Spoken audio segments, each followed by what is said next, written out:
tell people about it. I'm not sure. Because right now, my first thought is, was after the... Garfield steals a whole lasagna out of John's hands. I love that face! Oh, I try my best, thank you, you're so cute. I spilled the Kool-Aid? Sweet! That was... oh no. I can bring a whole fist in my mouth. I said it. No one even knows that you go here. Literally, it's Valorant or League, and then the little spit down there and TF2 this often. But if he's doing that, I'm gonna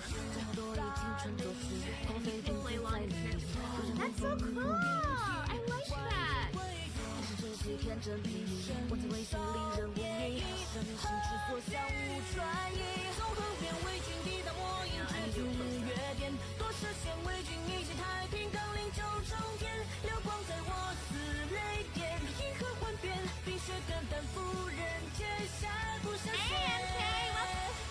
Sam, I don't blame you. I don't blame you.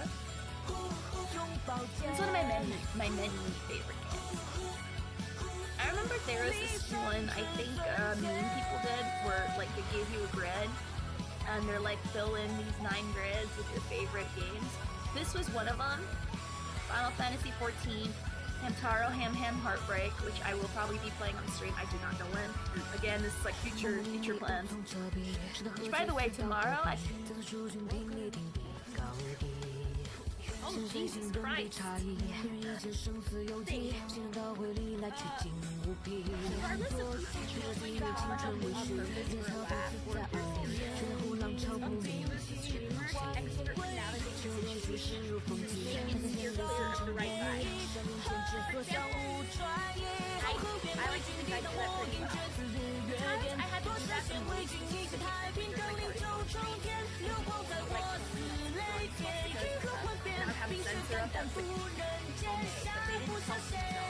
The level 10 Buzz quest wants to be an asphalt pack.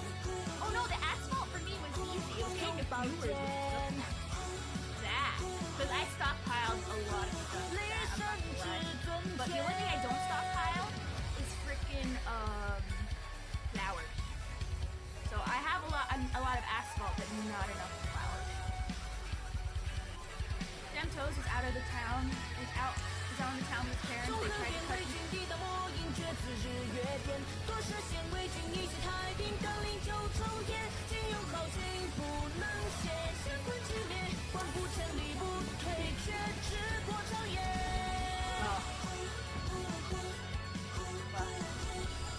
At least Anna lived.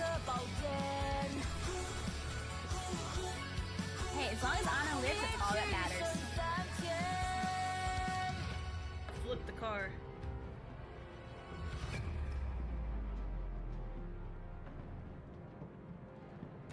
What? Whoops. Oh, whoops. I was deciding. I was thinking. Okay. They will not let me do anything.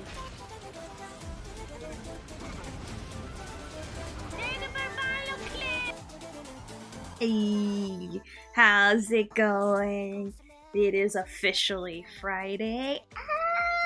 I'm so excited. I don't know why I'm so excited about today. I had like a 15 minute like power nap. And I am tired but also wired at the same time. It's really weird. It's really weird. Also, first of all, congrats on the first Flame-O, Turtles. Turtles, Zara, I didn't, yeah, the player gets stupid sometimes. I don't know why I do that. It genuinely do be like that. I can't control that. It's dumb, but hey, what are you gonna do? I've been rewatching Lucifer from the start for the 3rd time. That's the Has Been Hotel. I've been watching it from the beginning a lot, and I am enjoying it genuinely. It is so good. I have no complaints about it. No complaints whatsoever. So, today's an interesting day today. New Archeron trailer came up. The first one has me scared. Honestly, the first one is so good, I want to watch that again. before we watch the trailer, but a little bit. We gotta do dailies first. Uh-oh. Hey, I forgot to post the list. I did it right before stream. Yeah, I posted it on the list. You haven't seen a new one? Well, hey, we're gonna react to that as soon as I farm Ducky set. Because I'm gonna be honest, usually I shit on people who say you need speed. But I'll try to farm speed for Sparkle. I want Sparkle to have speed. I don't know how well that's gonna go skill point wise with my Imbibitor Lune, but I'm willing to try her out with speed. In worst case scenario, I'll give that speed set to someone else if I don't like the way it feels with Sparkle. So I am so excited. I'm gonna be honest, the 2D trailers look amazing. Also, hey Pokey, hey. The only series I've ever watched was Breaking Bad. You rewatched Game of Thrones? Even after what they did in the end?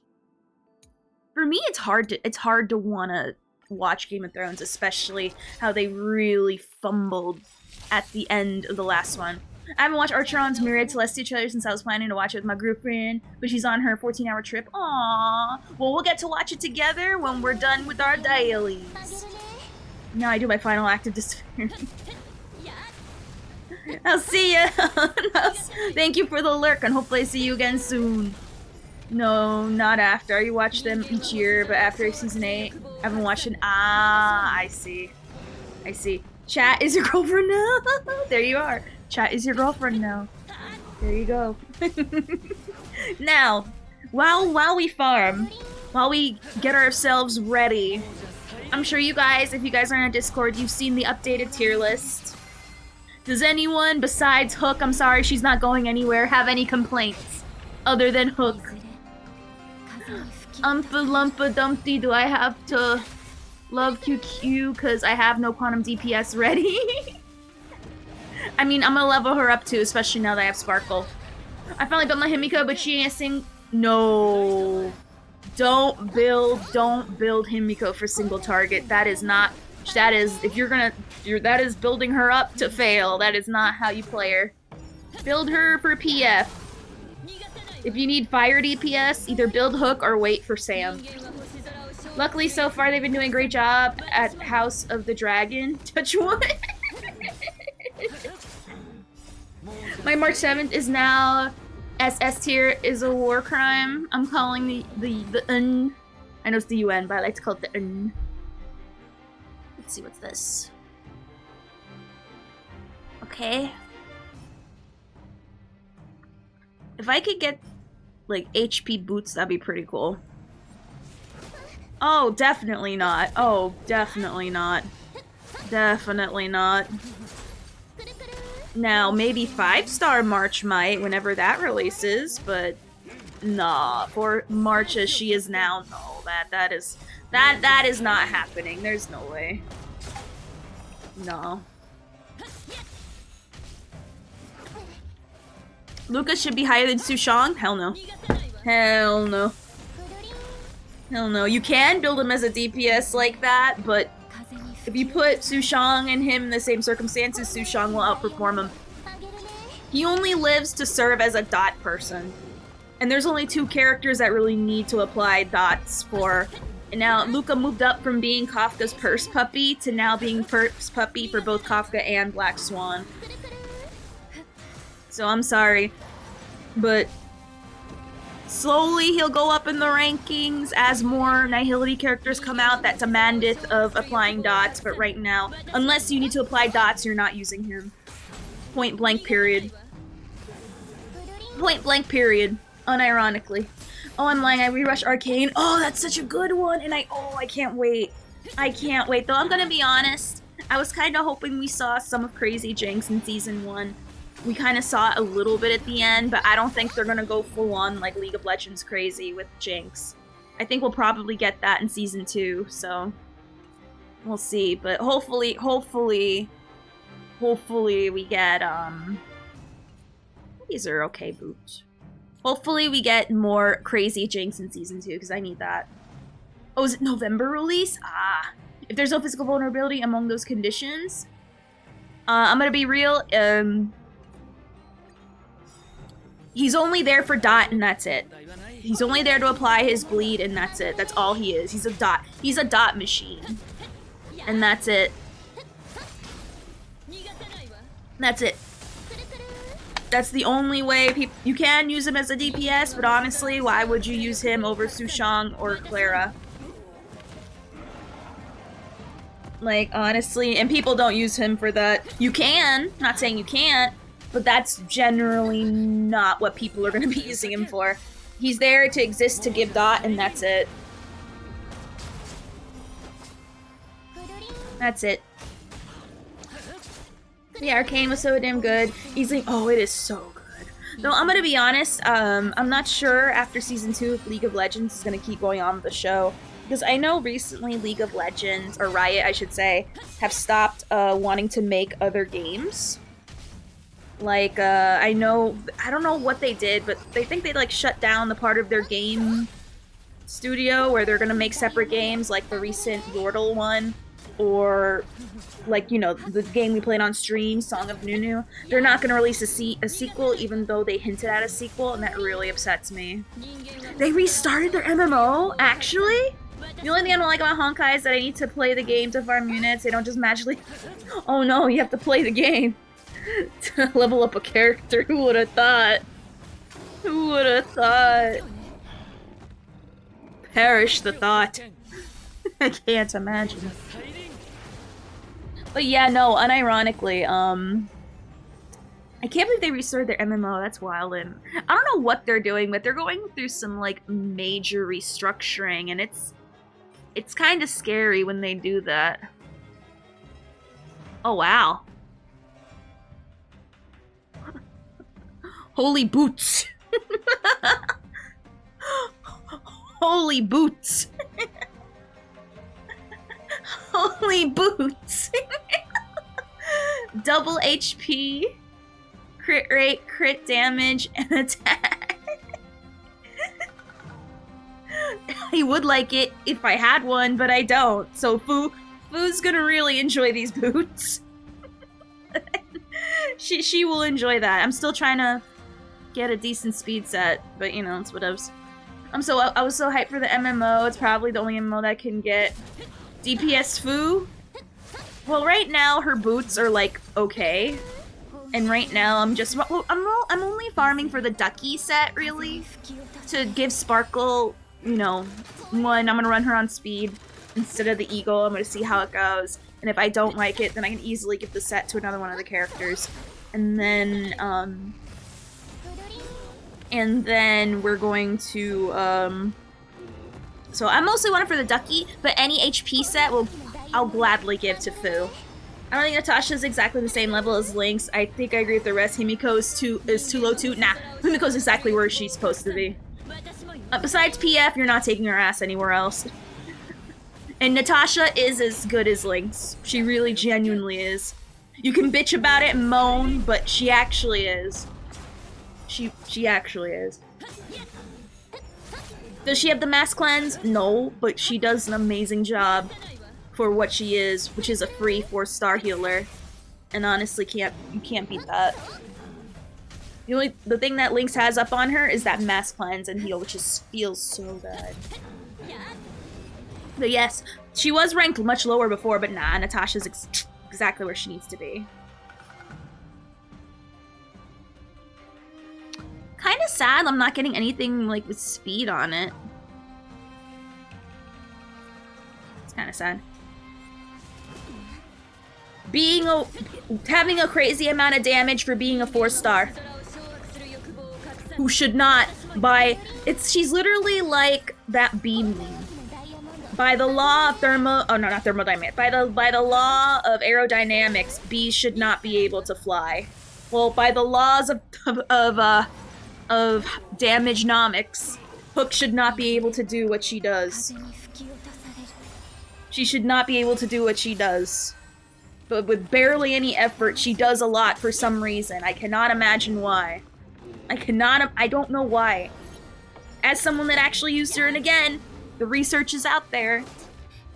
She does weird amount of damage, and I cannot explain to you why. And literally, you put her under the same hyper meta carry conditions and she'll perform very well. like weirdly above average for a 4-star of a character of her station. GG with Hook today? She's not built. She's mostly built, but remember, my Sparkle isn't even built yet. But that's because I don't have enough resources. Again, I will one day if I stop having characters to level up. I gotta level up Clara because I desperately need a physical. I need to level up QQ because I don't have a Quantum. And it sucks. And then if I don't have Quantum, generally you need to use Electric, and using Genuine hurts my soul. It hurts it so bad. Also, there's videos out there of Hook doing Mach 12s, so you can look those up on your own. I can't waste my resources yet.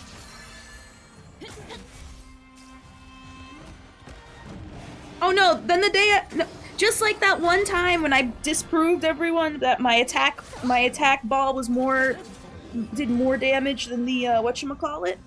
Hook will perform fine.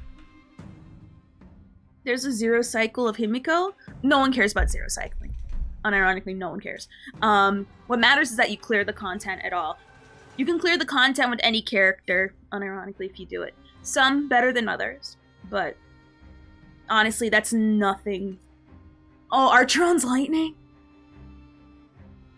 Oh my god. You know, I'm gonna be honest, I'm not into Archeron like that. But the way Genuine has been, like, really making me mad lately, especially with this current mock where it's like, oh my god, like, Genuine's is becoming such a big disappointment, and it's very annoying. It's easier to do more damage with Hook than it is to do Genuine. I don't have to think too hard on how to build a team for Genuine. Genuine, I have to pull out, like, a compass and a protractor. And, like, the Farmer's Almanac. And it's like trying to solve a Rubik's Cube in space while spinning. I don't... It's possible, but it's so annoying. Oh my god, I can't. I'm gonna be pulling for another copy of Locha. There's no way. There's no way.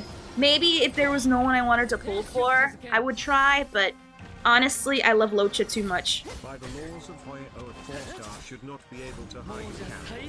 But Hook does not care about what Hoyoverse think. Captain Hook just make way ha ha ha ha. Exactly, Leo. By the laws of Hoyo, a 4-star should not be able to hypercarry. Of course. Locha is one of the characters I'm not only gonna get a copy of him, but also I'm gonna get his light cone too. Maybe if you get Locha early. No. If I get Locha early, my pulls are going straight towards Adventurine. And depending... Oh my god. I'm gonna wait. I'm gonna wait to see how news is of Robin. But if she helps follow up people the way I think she does, I might pull for her. The only thing that's guaranteed is that she does move full... She does action advance. And that's it. Ooh, two ducky pieces, let's see. Double defense. It has crit damage, but I was hoping for a crit damage body. Huh. Alright, so these are okay. Those are okay. Ophi is a simp, there's no no. I'm canonically married. It's not simping if it's for your canonical husband. So here's what we understand about Robin. From the few early leaks we heard, she's gonna be a unit that forwards your action. She's gonna be like Sparkle or Bronya. However, we don't know anything else beyond that. Some people speculate to make her different from Sparkle or Bronya. They're gonna make Robin more, I don't have you as a friend yet, Allie? Oh my god, I don't have you as a friend. What the heck? Oh my god. I am sorry. I thought I added you already. Oh my gosh, I'm sorry. You forgot to post the wedding to make it You don't need to. It was a private ceremony. So I think she's going to be a unit that forwards your actions and will help follow up units, aka another character that'll just further buff Alhaitham.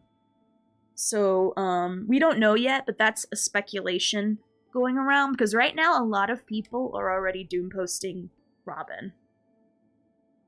Like, unironically. Thank you. But a lot of people are already doom posting Robin because we currently have Sparkle already, who is a action unit that you can action advance unit that you can get right now. And people are like, what's the point in getting Robin if you already have characters like Sparkle and Branya here? You know what I mean? Robin's vibe seems a lot like Ron May to me. Oh, no. Character-wise, I agree, but we're talking about literal kit-wise. She's gonna be a... Is it a physical harmony? Oh shit, Robin doom posting. Don't give those guys more video ideas. Oh, that's right. That's right. So what I wanted to do as well today is that I want to farm for Broken Keel. Let me see how many... I want to look at some YouTube videos today. So yeah, we're gonna have a little bit of a reaction watching YouTube videos stream while I farm my coins a little bit. I probably should save them because we're gonna get double, but I think I'm at cap already, so I might need to whatchamacallit.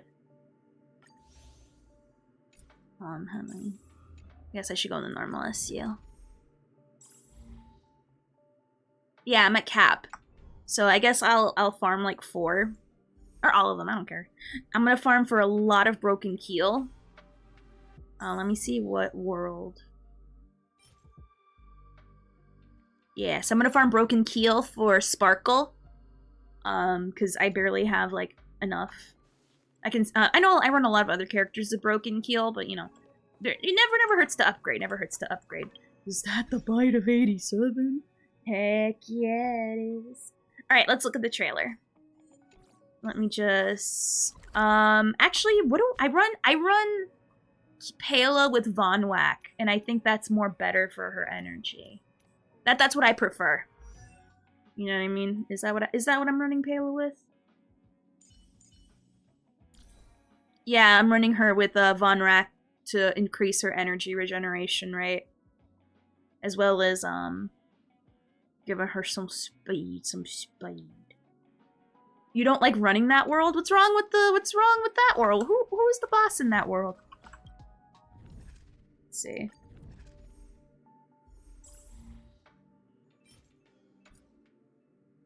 Who?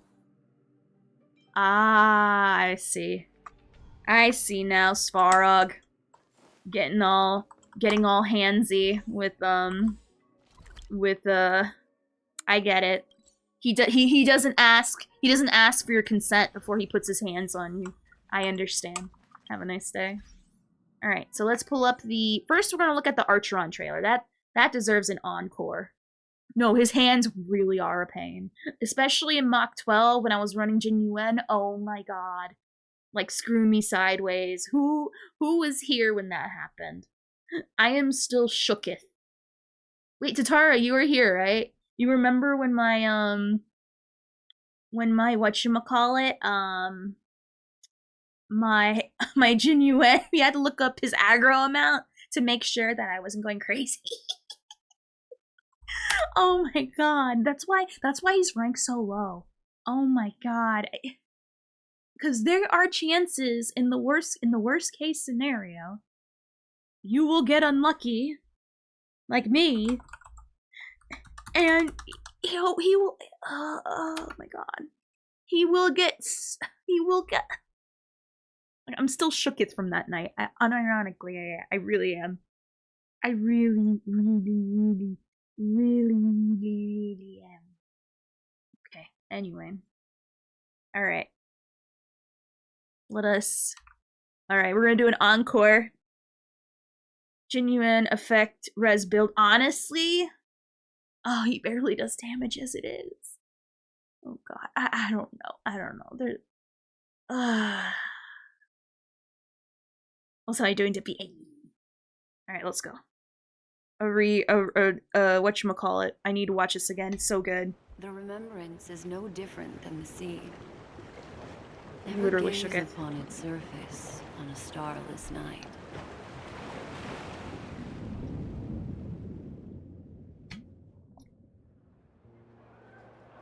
Waiting for someone.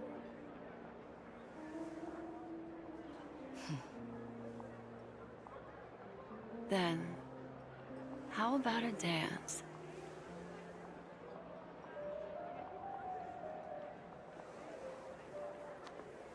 Bruh. Not yet. I need to watch this again because it left me so shooketh. My gaze has lingered on her for quite a while. I need to feel Tonight shooketh again. we initiate our first engagement. A galaxy ranger, as mysterious as the rumors suggest. A blend of nobility and reticence. Yet, in this nocturnal hunt, the ranger is not the only one who hunts. No, I have already. I need to see it again. This distance, you're more enchanting than you seem. I gotta put it higher. Without a doubt, she seeks the Watchmaker's legacy. In this game, everyone lies. But memories do not. Bro. I got that YouTube premium. I got that YouTube red. Just keeps on getting better, doesn't it? Everyone has a past, and the past shapes the present. Some people I get that. hold on to memories. Better than this one? Others I are don't know. haunted by them, unable to escape. That is why I took action.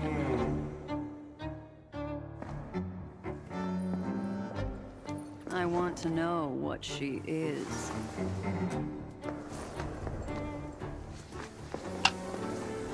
Many were drawn to this feast. The IPC, the Garden of Recollection, Fools, the Nameless, and the Annihilation Gang. They should have been present, but Duke Inferno is dead. He and his children won't be attending. What have you done, beautiful ranger?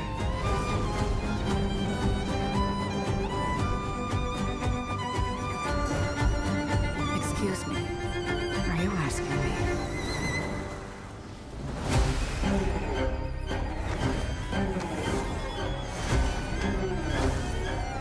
Jesus Christ.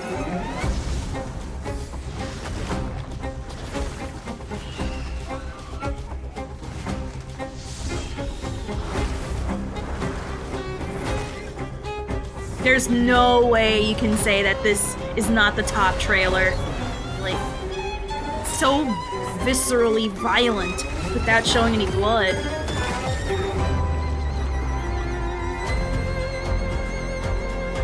Like, how can you be so... Like, this is the most graphic and, like, it's like the most PG kind of graphic I've ever seen. It's fan service with a purpose.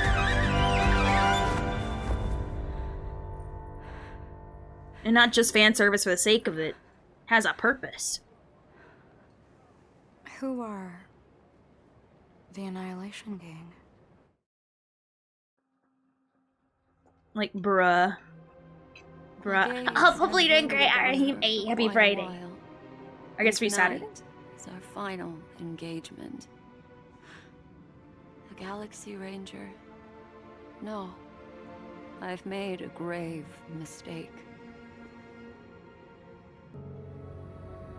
Everyone has a past. Ah, so it's Saturday But for you, so some, hey.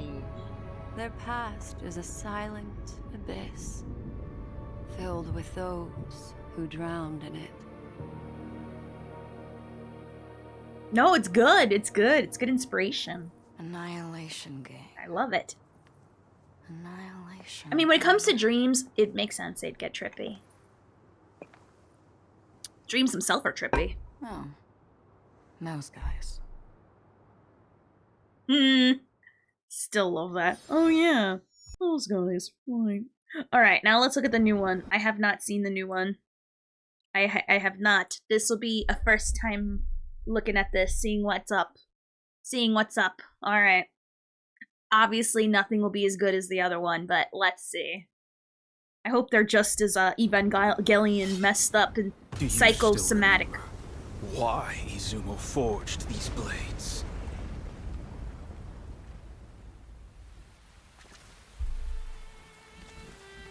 Because in times past, when the Yao Yorozu no Kami descended here, they wrought death and disaster on this world and its people.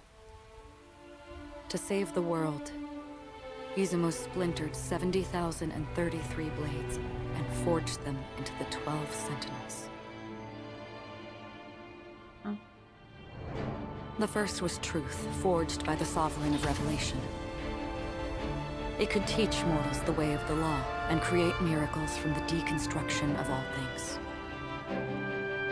The second was sky, forged by the eternal zenith. It could form a barrier from the firmament and prevent the innumerable gods of misery from passing through.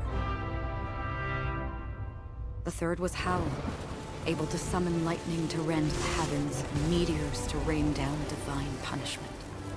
The fourth was mist, able to break earth and tear cloud with biting wind and rain. Huh. The fifth was frost, freezing the land in an instant. The sixth was fate, the restless cycle of life and death. Oh, Then there was that looks flare, familiar. thought, root, form, bind, maw. With those sentinels, we seized on tomorrow's expectation, winning victory after victory, until... All of them were broken. Who's that? The price of every victory was a world in its entirety. And in the end, that entirety was lost. And so Izumo splintered Sensei. 12 sentinels and forged them into 2 bearers. The first was origin.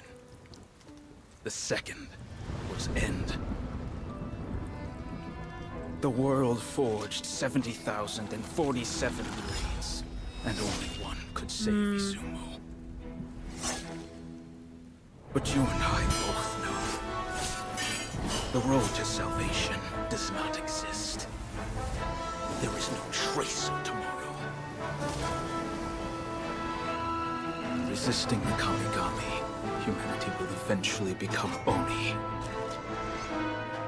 We pawned everything, all for the destruction of 2 worlds. In times past, Takamagahara, upon which the Kami descended, was surely as beautiful as Izumo. So, I don't understand what's do happening you right still now. remember why Izumo forged these blades? Because of a lie. An end that never existed. We long since strode into their shadow. Each step forward one that we can never walk back. Until the last blade is forged into... not.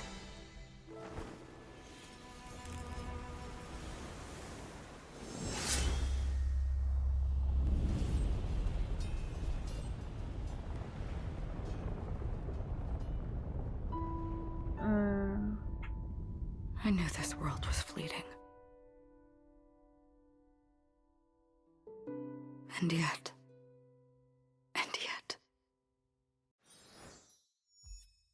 I don't know nothing that happened today. Oh, you have no school? Nice.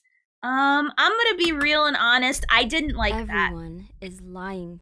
I don't like that. I don't like that. I really don't. All I heard was a bunch of weeb words shoved in my ears. The visuals are stunning though.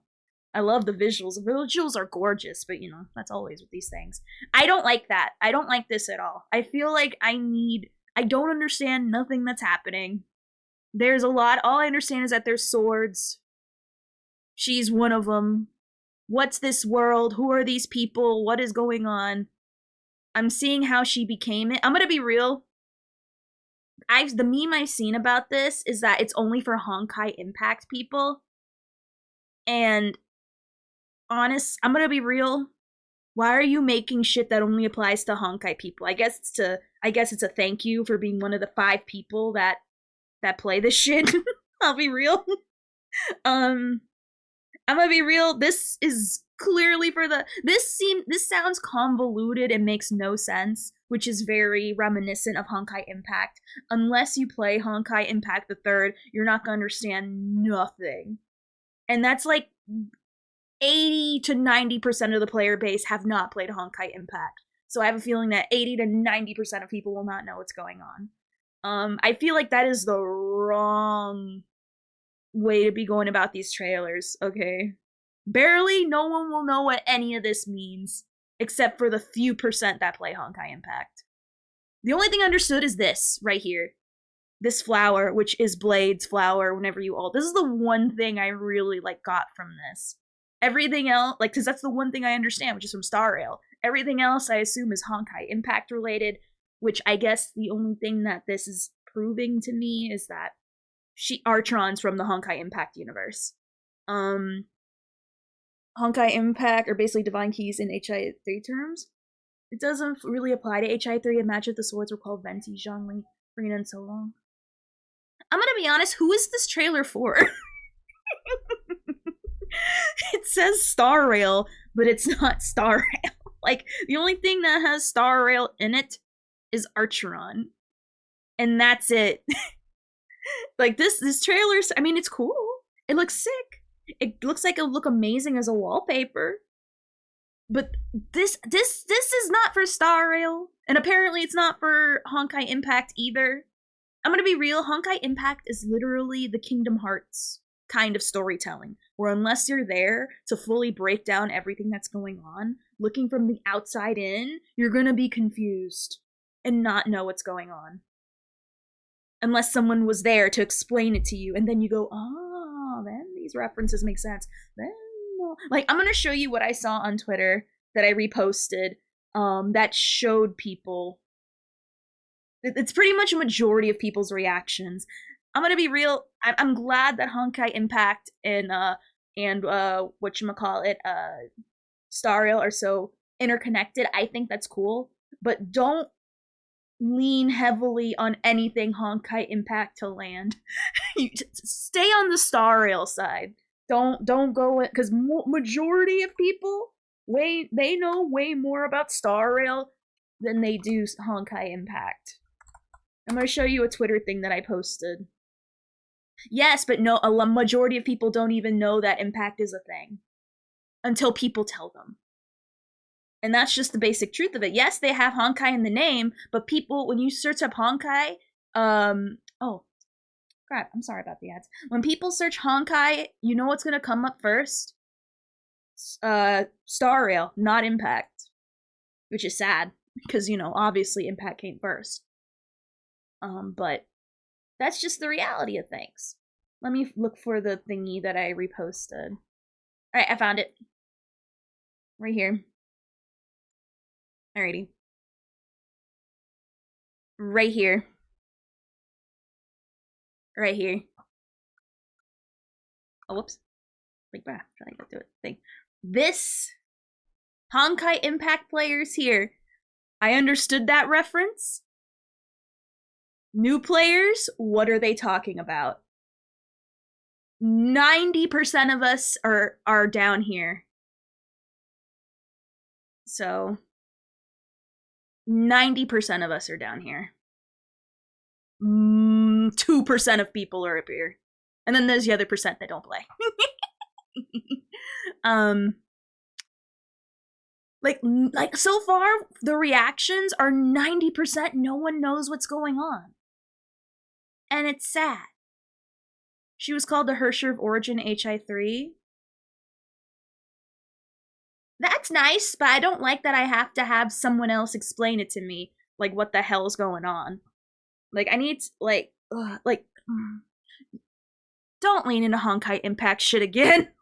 Just stay away from it. Like, you can make a reference to other characters, obviously, like, well, Otto, now that girl, but it's like, you're just leaving us confused. Like, we already are confused. Like, Archeron is already a mystery.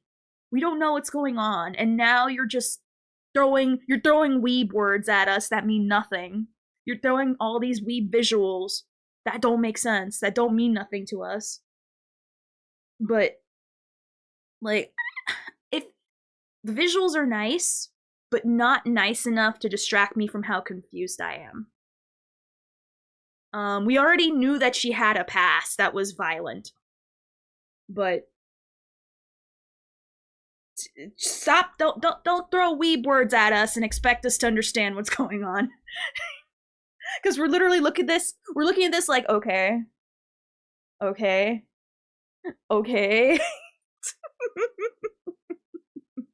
Like, I'm left with more questions than I'm walking away with more questions than answers. I'll be honest. Let's try to watch it again. Maybe it'll be better on the second watch. I don't know. I don't expect it to be better than the other one, but God, Jesus, at least I knew what was going on in the other one. This one, it's like, this doesn't mean anything to me. We already know she's Raiden, Mei, XP, one more common word between them that doesn't add much. Maybe they were hoping for people to try out Impact after not understanding.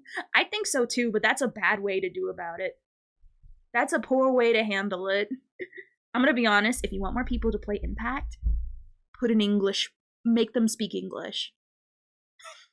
That's it. Throw some more husbandos in there too. Throw some more husbandos in there. Have them speak English. I'd be willing to try. I don't like that Star Rail has no basic plot. They keep adding factions, emanators, and lore. Everything expands. I'm gonna be honest. I like the way Star Rail is right now. I like that the lore is slowly expanding. But oh yeah, Impact has no English. Yeah, no, if you want to play Honkai Impact, it's like playing an anime. If you like subs, you're fine. I'm a dub girl, so it's not for me. I'm gonna be honest, I don't mind. Oh, that reminds me, Tatara. I gotta scroll up. We gotta look at someone. I forgot who. I'm sorry. Actually, I'll know exactly who. Let me look at it. We're gonna look at a website that describes emanators, like so we can once and for all know what they are. Because I remember we looked into it and it was very vague. But hold on. Let me just go into Star Rail. Thank you for reminding me. So we can look at it together. Do you still the game doesn't have Japanese 100% of the it doesn't have Japanese 100% of the time? Oh my god, I don't want to play them. I was gonna play before, but now it's like, that's worse. That's worse. That's way worse. Now let me scroll up and look for the emanator. There we are. Nadim, thank you. It's Nadim. He's the one that found the thingy that explained emanators. There's a 5-minute video explaining this trailer. I'm gonna be honest, I don't care. I don't want to look up extra content to figure out what I'm watching. I don't care. I'm gonna play Tataria. All right, have a fun time. Have a fun time with that. Oh, I forgot to charge my phone. Oopsie. My bad. Which, by the way, wait, welcome, Kale. But no, I don't care to watch someone else explain it to me. Because I don't care enough. None of this matters to me. I don't care enough to do more research. I know it's a Chinese game, but Jesus. I can't pull for her? Why can't you pull for Archeron? Yeah, it's just silent in some dialogues. Ah, I see. Alright, so, oh yeah, we're gonna watch it one more time to see if I care. Because right now, it's just throwing weeb words at me, and I'm getting mad that I'm confused. And I don't like getting angry when I'm confused. Do you still remember? I'm charging my phone, give me a second. How you doing, Quang? Hey. We're gonna look into what emanators are, right after this. Because in times past, when the Yao Yorozu no Kami descended, But what about Archeron? they wrought death and disaster on this world and its people. To save the world, Izumo splintered 70,033 blades and forged them into the 12 Sentinels. Hey, Sebastian! Hey! Forged by the sovereign My phone's dead. revelation. It could teach mortals the way of the law and create miracles from the deconstruction of all things. The second was Sky, forged by the eternal zenith. It could form a barrier from the firmament and prevent the innumerable gods of misery. Hopefully you're doing good, Sebastian. The third was Howl, able to summon lightning. You know what this reminds me of? This reminds me of the Imbibitor Lune Myriad trailer, where they introduce a bunch of dragons that don't matter to me. That don't matter to the story.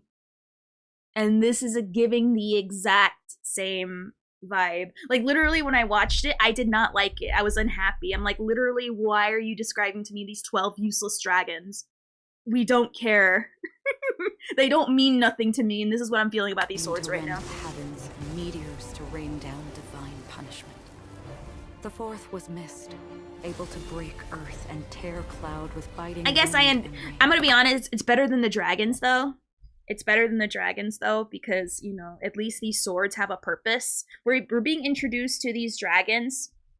I'm sorry, not dragon. We're being introduced to these swords with a purpose to show how Archeron became one of the swords of origin. So at least these swords have slightly more purpose than those stupid dragons that had no purpose whatsoever in that Myriad trailer. It would be funny if no one remembered about these swords in the game. As the case of Dan Hug, oh my god. Unironically, no one will remember these swords. Just like no one remembers the Vent. Oh yeah, the Ventis. Oh no, not Venti sword. No one remembers the dragons. But at least these have slightly more purpose. Also, my phone's turning on. Give me a second.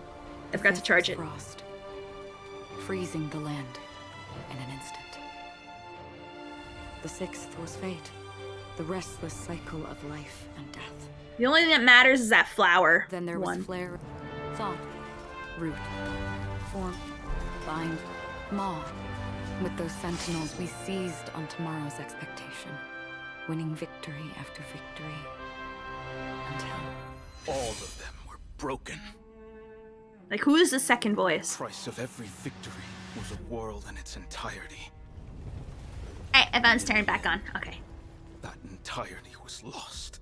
Now we're gonna have more weeb words thrown at us. So Izumo splintered 12 sentinels and forged them into 2 bearers. The first was origin. The second was end.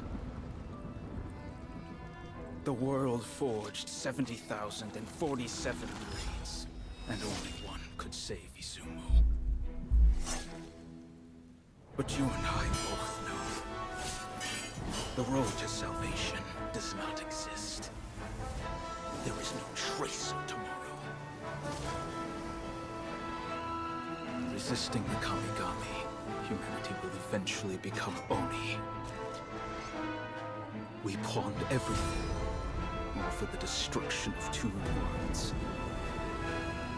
In times past, Takamagahara, upon which the Kami descended, was surely as beautiful as Izumo.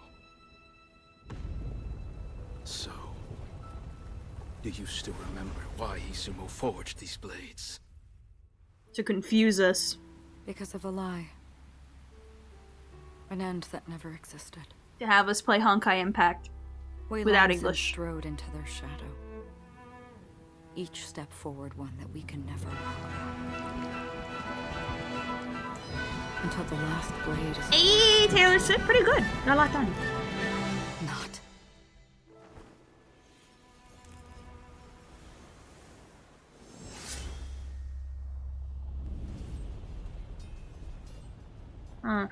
In HIT, there's no Hersher of the end, as far as I remember. There's a Hersher finale, and Hoya was very careful to use similar words. I knew this world was fleeting. I see. And yet...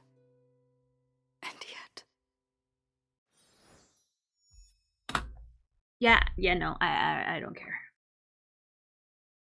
So I'm gonna show you. I'm sure everyone forgot about the Myriad trailer from Dan Hung. No worries. I'm gonna remind you exactly how it is, because I'll never forget. I was so annoyed because I was so excited for it, and then we got what we got, and I was cranky. I was very cranky. I was kicking my little feet. I was throwing things outside the pram. I was not a happy boy. Is this it? No. Where is it? Where are you? You're hiding from me. You're hiding from me. Don't think. Oh, no. I understand. I understand what you mean. Where are you hiding?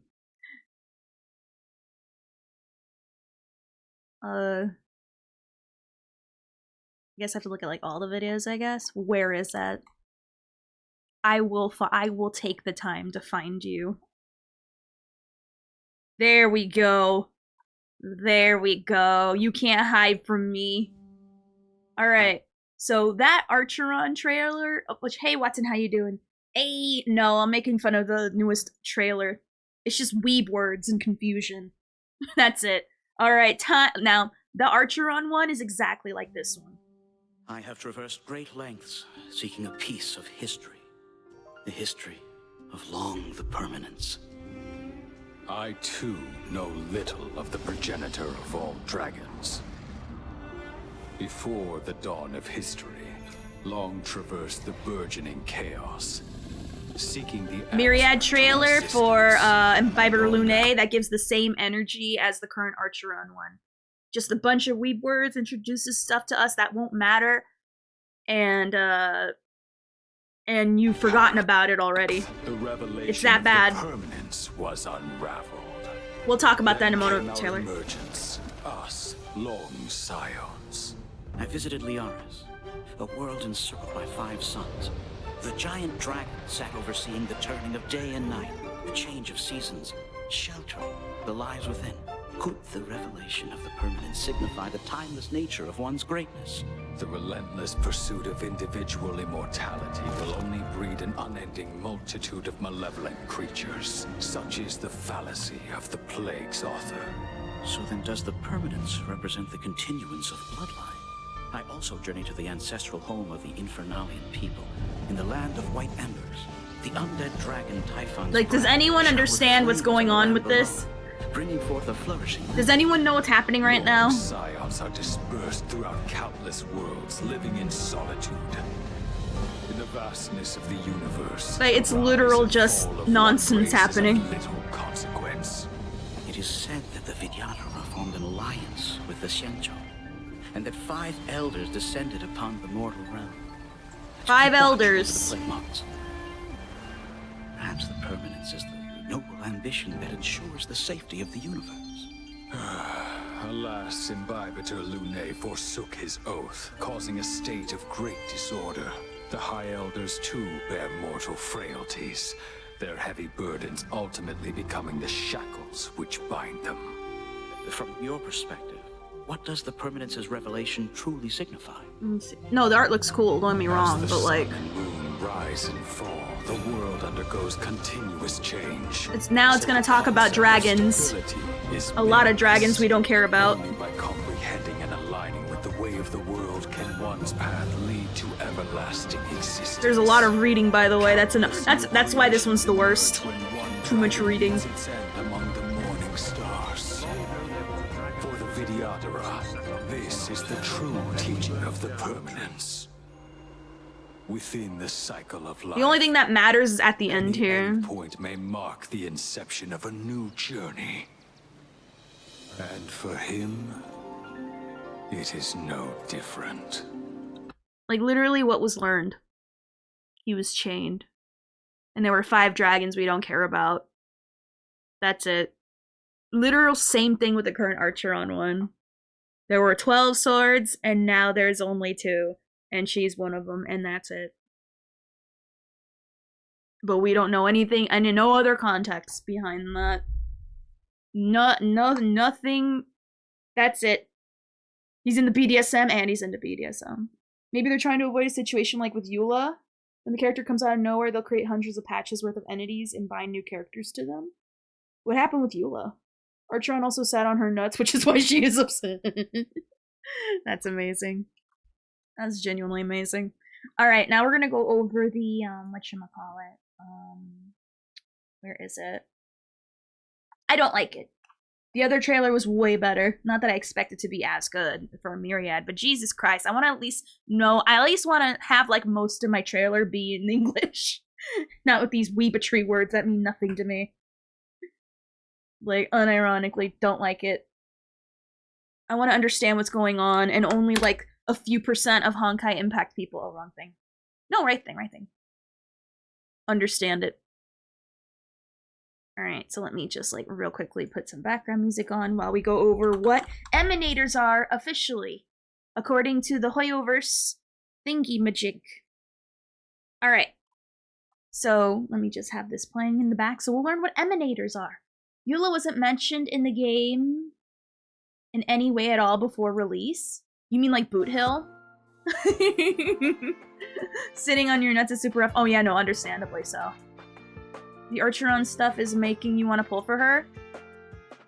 All I'm saying, Rose, is that you don't have the characters. I mean, you can level up the characters to get ready for Archeron's release if you want her, but don't be pulling for her if you're not even ready with the specific team she needs to, like, function. So hopefully you have Gwynaifen and Pela leveled up, because she needs other Nihility people on the team, at least. As well as having to have her special mechanic pop off, because she doesn't have normal energy like everyone else. Yeah, a lot of people say they're gonna get her on the rerun. It's either you're gonna get her now or on the rerun. Anyway, we're gonna go over what emanators are. Let's just read what it says. I'll be the acting chief editor for this issue to educate you on some essential information, Trailblazers. You mentioned wanting to learn more about emanators. So I've compiled all the relevant information from the databank. I hope this will help. Alright, so we're gonna learn what an emanator is.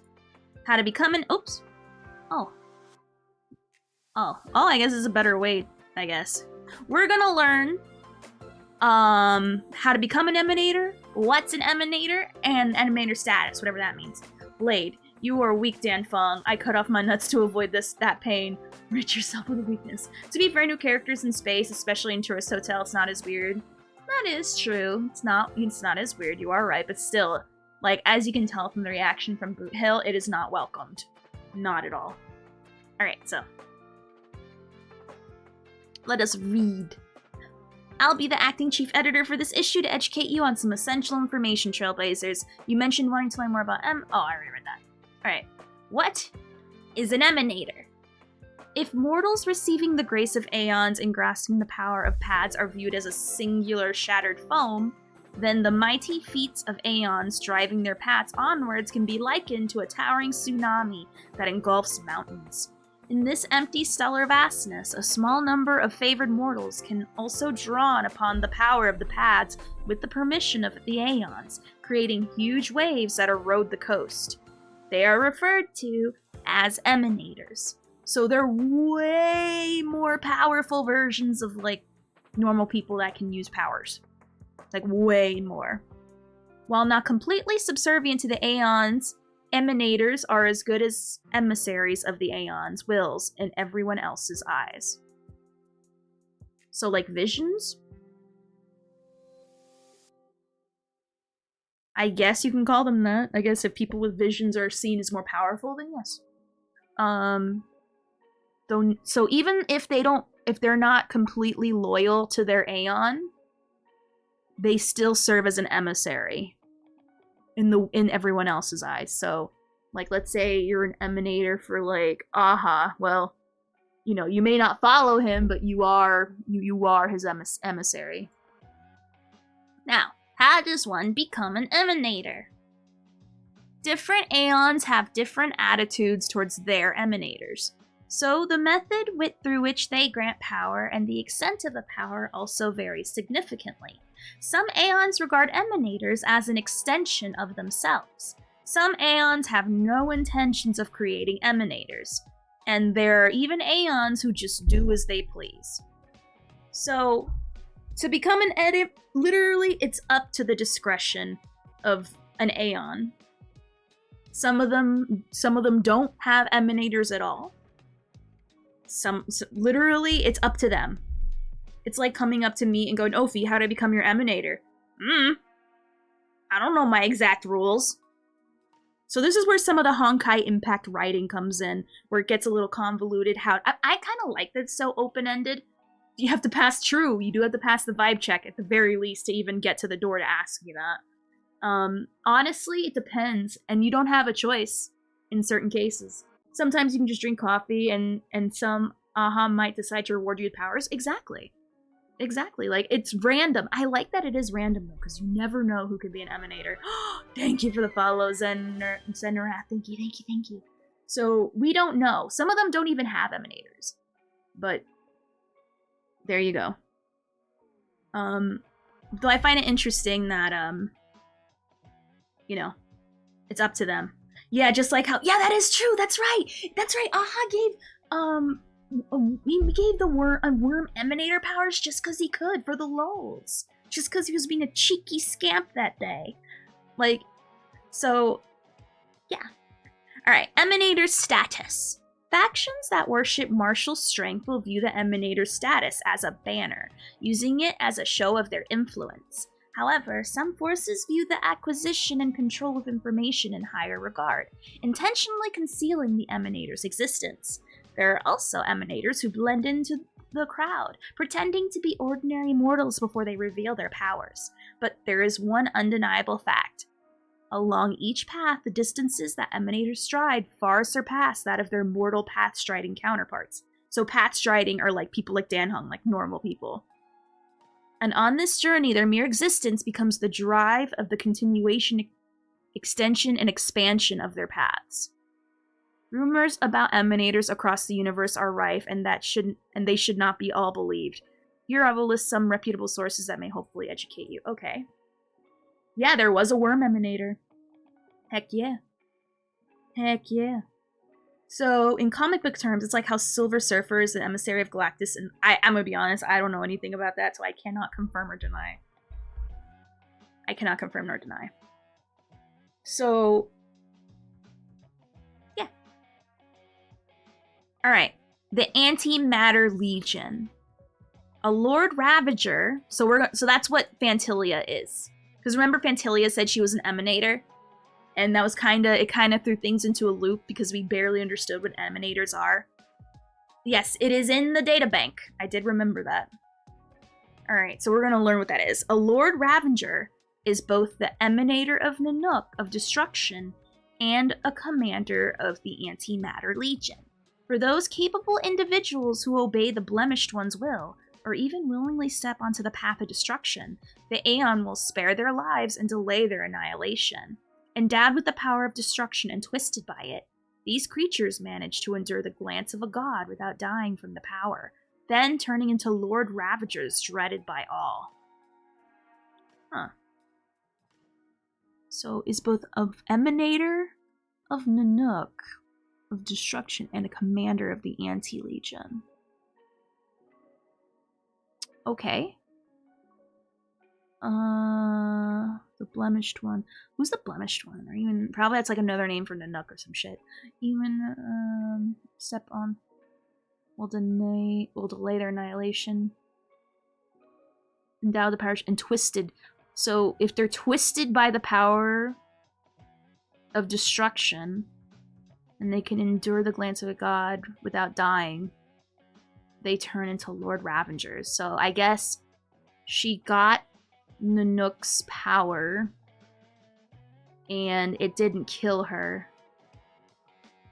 And so she got twisted. She got twisted while being an emanator. I guess you turn into a Lord Ravenger, I guess. It is said that there's a total of 7 Lord Ravengers under Nanook. They are the executioners of the destruction's will. All artists of war, every inch of their being honed into ultimate, burning weapons. They bring about an apocalypse that traverses stars, imposing the absolute concept of destruction via myriad ideals. I don't know what myriad ideals are, but okay. So I guess Lord Ravengers are specifically emanators that under Nanook. I guess this is uniquely to Nanook, from what I understand. So there's not going to be like a Lord Ravenger for other. They're probably going under different names for other people, but specifically under the destruction, because apparently there's 7.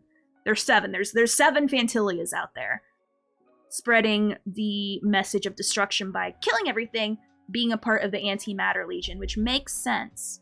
That goes to show that Nanook is the bad guy so far as our pea-brains are concerned. It's probably not that simple, but as far as how we understand things now, that's how we're supposed to understand it right now. Because obviously the Antimatter Legion is bad. They're messing everything up. And that's bad. Alright. Oh, we're gonna learn about the Jinzhou Alliance. In the ancient era of legends, each one does something different, like Ventilia, blah blah. Yeah. So the Jinzhou ships were tasked of voyaging across the stars to search for the miracle medicine of immortality. After wearing away its conviction and shape over the long years, the Jinzhou eventually encountered Yaoshi. However, all that the bestowal of immortality brought upon them were sorrows, poverty, and endless war. Oh, and death. It wasn't until Land, the Aeon of the Hunt, returned from the abyss. Upon using gravity as bowstring and stars as arrows, Land shattered the ambrosial arbor and put the wickedness of the abundance to an end. After Jinzhou returned to the righteous path, it formed an alliance under the guidance of the Hunt, and formed a powerful army known as the Cloud Knights. The alliance's goals were to patrol the world and eradicate all abominations of abundance, and to put an end to the corruption of the undead. The generals who command each Jinzhou, along with the Marshal of Alliance, take arms themselves, embarking of the irrevocable path of pursuit, becoming the sharp arrows of the rainbow. So, I'm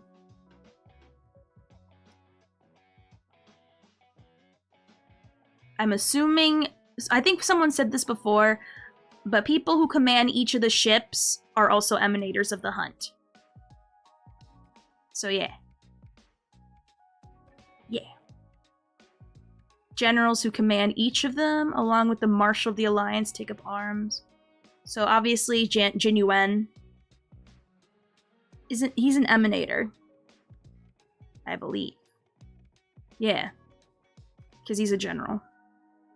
And also, so generals, Marshal of the Alliance, and I guess the general of each ship is one, from what I understand. So that's cool. That's cool. Ooh, we're learning about the family. Okay. The concept of harmonic strings. The emanator of disappointment. Oh my god, that's so funny. The concept of harmonic strings is defined in the Harmony's hymns. They are the multiple embodiments of Zhype the Great One, and down-to-earth virtues that enable harmony. Regardless of whether you place yourself under the family's rule, the Aeon will look favorably upon you as long as you carry out these good deeds. On worlds ruled by the family, members often gather in large groups to engage in virtuous acts and play harmonic music.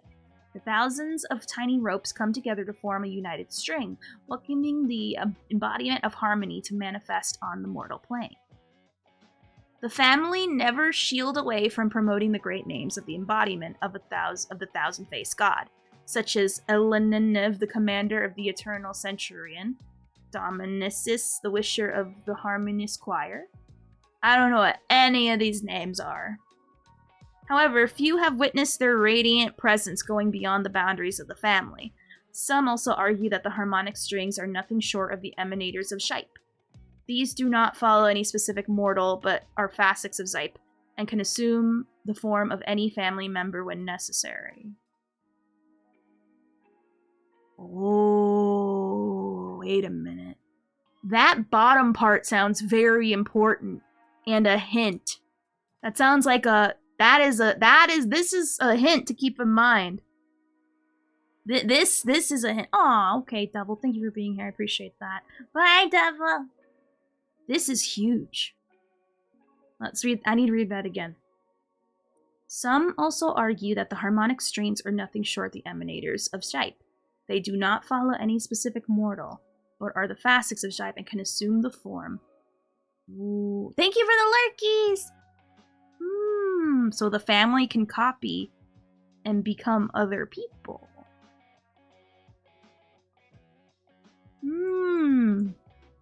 Maybe it's related to Robin. We have to keep our eyes out on that.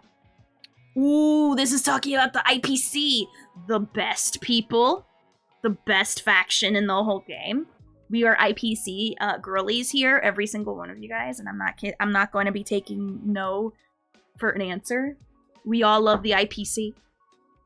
As the largest financial body of the cosmos and a disciple of the Amber Lord, most believe that the Preservation's emanators exist within the IPC. However, according to the Express, current data bank intel, only 2 emanators of Preservation are confirmed. Taravan Kane of the 7 Board of Trustees members, and Diamond! Chief of Strategic Investment Department. So the same department as, I think Topaz. Information on others are locked behind layers of encryption with no other source. So Diamond is a bigger deal than we thought. See? Rose knows what's up. I'm a girly, but I sure ain't shit. Yes, you are an IPC girly. What do you mean? So that's a big deal. Because we all know that Diamond has been hinted a little bit in the story.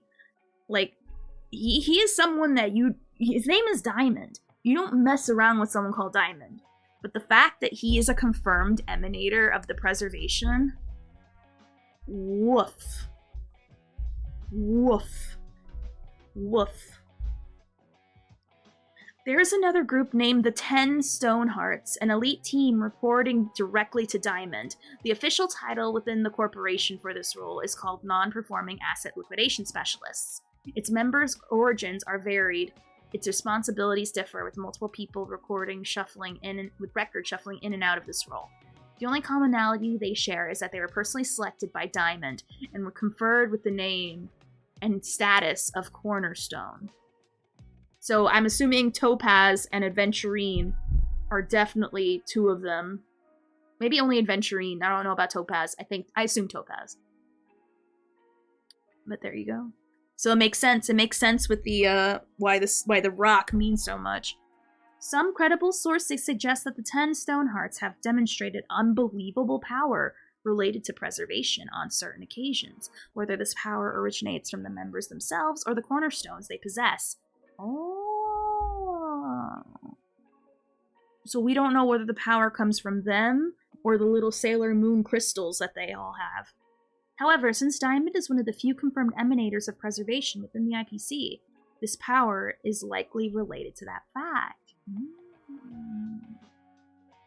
I like you. See, I'm enjoying reading. I hate reading normally, but this, I'm learning more from this than I did from that Myriad trailer. Because there's not all these weeb words being thrown at me. Let us not forget one of the greatest cornerstones, Steven. Oh god. Oh god. Self-Annihilator. Oh, Nihility people, here's your Gotti boy. Self-Annihilators are a group that lost their meaning of existence when they carelessly stepped into the Nihility shadow. The shadow of the Nihility covers the stars equally, and self-annihilators may form in any world. These poor souls share one thing in common: their various existential properties, such as corporal body, mental cognition, and personal memories, will gradually fade away in their journey of self-annihilation. How you doing, Sela? Hey. She's not out yet. You a liar. She's not. Is she already? No, she's not out. Is she? No, she's not out yet. Fooling. If you're gonna get her, that'd be cool. I'm not. Some self-annihilators have their skin turned into something like rotten wood, full of holes and scars. Some have their endocrine system disrupted, becoming unable to distinguish between pleasure and pain, and turning numb to everything. Sounds like Kafka. Some lose their memories. Others lose their senses. It is as if they have been deprived of the meaning of their lives by some entity, and can only keep watching in their dreams and illusions as their own forms disappear into a black hole at the end of the horizon. So I think Kafka is definitely a self-annihilator. However, some self-annihilators would conceive the idea of fighting back. They joined the Doctors of Chaos, vowing to do their best to cure others of nihility in what little time they have left in exchange for their own redemption.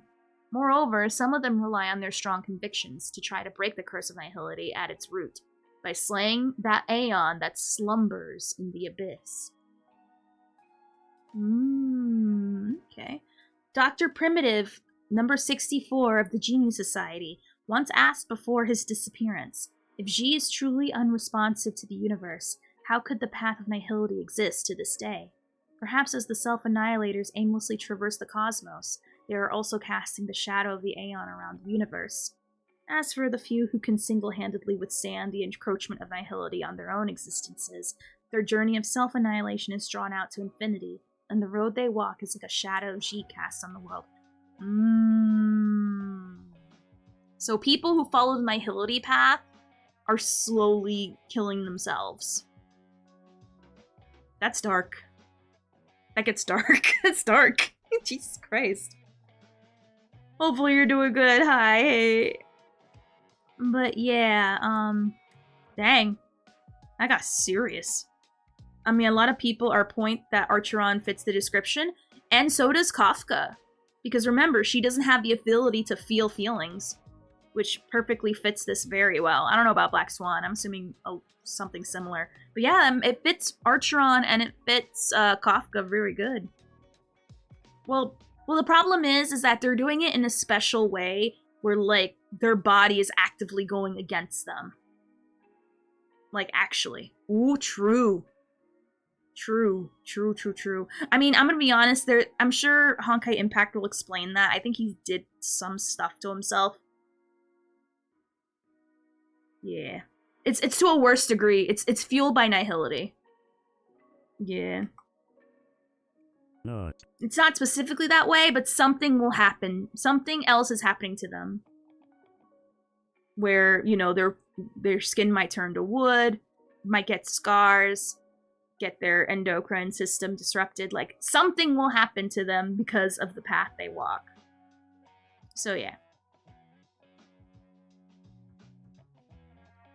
So, let's see. Let's go this way. Oh, is that it? Oh. Hold on.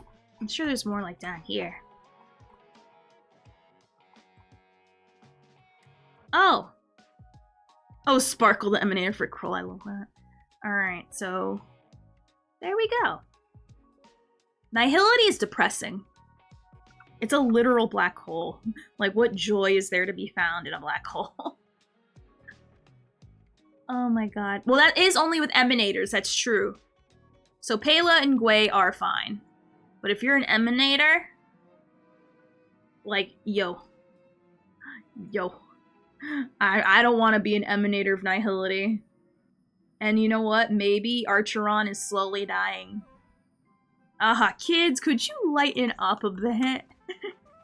Oh my god. Lighten up. That's funny. Alright, so. Of the Rotten Nihility, we only have... ah. Oh man, true. Alright, so now, I want to farm... okay, so there's two things I do want to go over. Maybe just one of them, because I don't think anyone cares about Destiny. But I'll go over Destiny news real quick, because I'm gonna be honest, like, remember yesterday when people brought up that Hoyover, like, for some reason content creators were, like, doom posting for some reason about how, I don't know, for some reason content creators were doom posting. I forgot, something related to like terms and conditions, something about being banned for leaks or some shit like that, I don't know.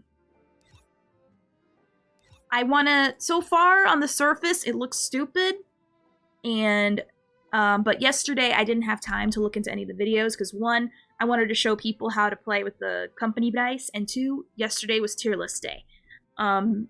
So while I farm for like good broken keel stuff for my Sparkle, I want to look at what's going on, why Genshin players, Genshin content creators are doom posting again this time, but I guess for Star Rail. So let me see. Oh no, usually I don't purposely make it on a Friday.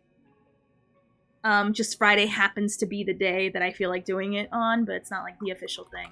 Yeah. Is it only Braxophone, or is it like a lot of other people? Because I'm gonna be real, content creators are always very dramatic and always doom posting and always, it's for the clicks, I get it, get that bag.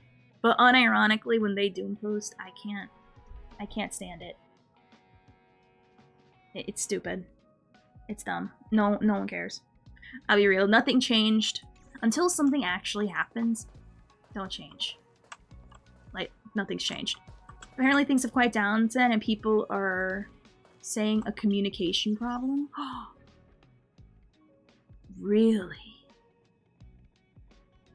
Really now?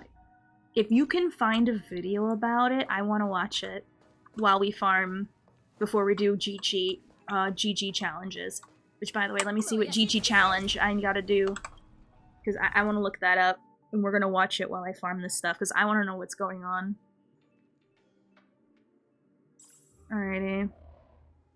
Yeah, I know there's a Braxiphone one, but I don't want to just shit on him. I don't want to just shit on Braxiphone, because actually, he's nice. I like him. He's informative, but he's falling in that pit of, don't be that guy. Come on. Like, come on, man. Like, how...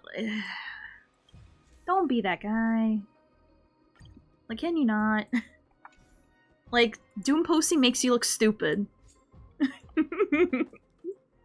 Like, unironically. Alright, preservation, nihility, abundance, the hunt, and elation. So... Let's try with elation. No. Yeah, let's try with elation. But, you know, in a little bit. Alright. So let me, first look it up real quick. I have to go to the bathroom. I just realized I have to go pee. Let me look it up real quick. Let's see, Hoyoverse. I think someone said there was a Tectone video. Oh my god, Asmongold's room is a disaster. Actually, I think Tectone talked about it, and I like Tectone. Like, unironically, I do like him. I just can't sub to him because he spoils the story in his thumbnails, and it's very annoying. Like, he spoiled the thing with Robin for me, and I'm not happy about that.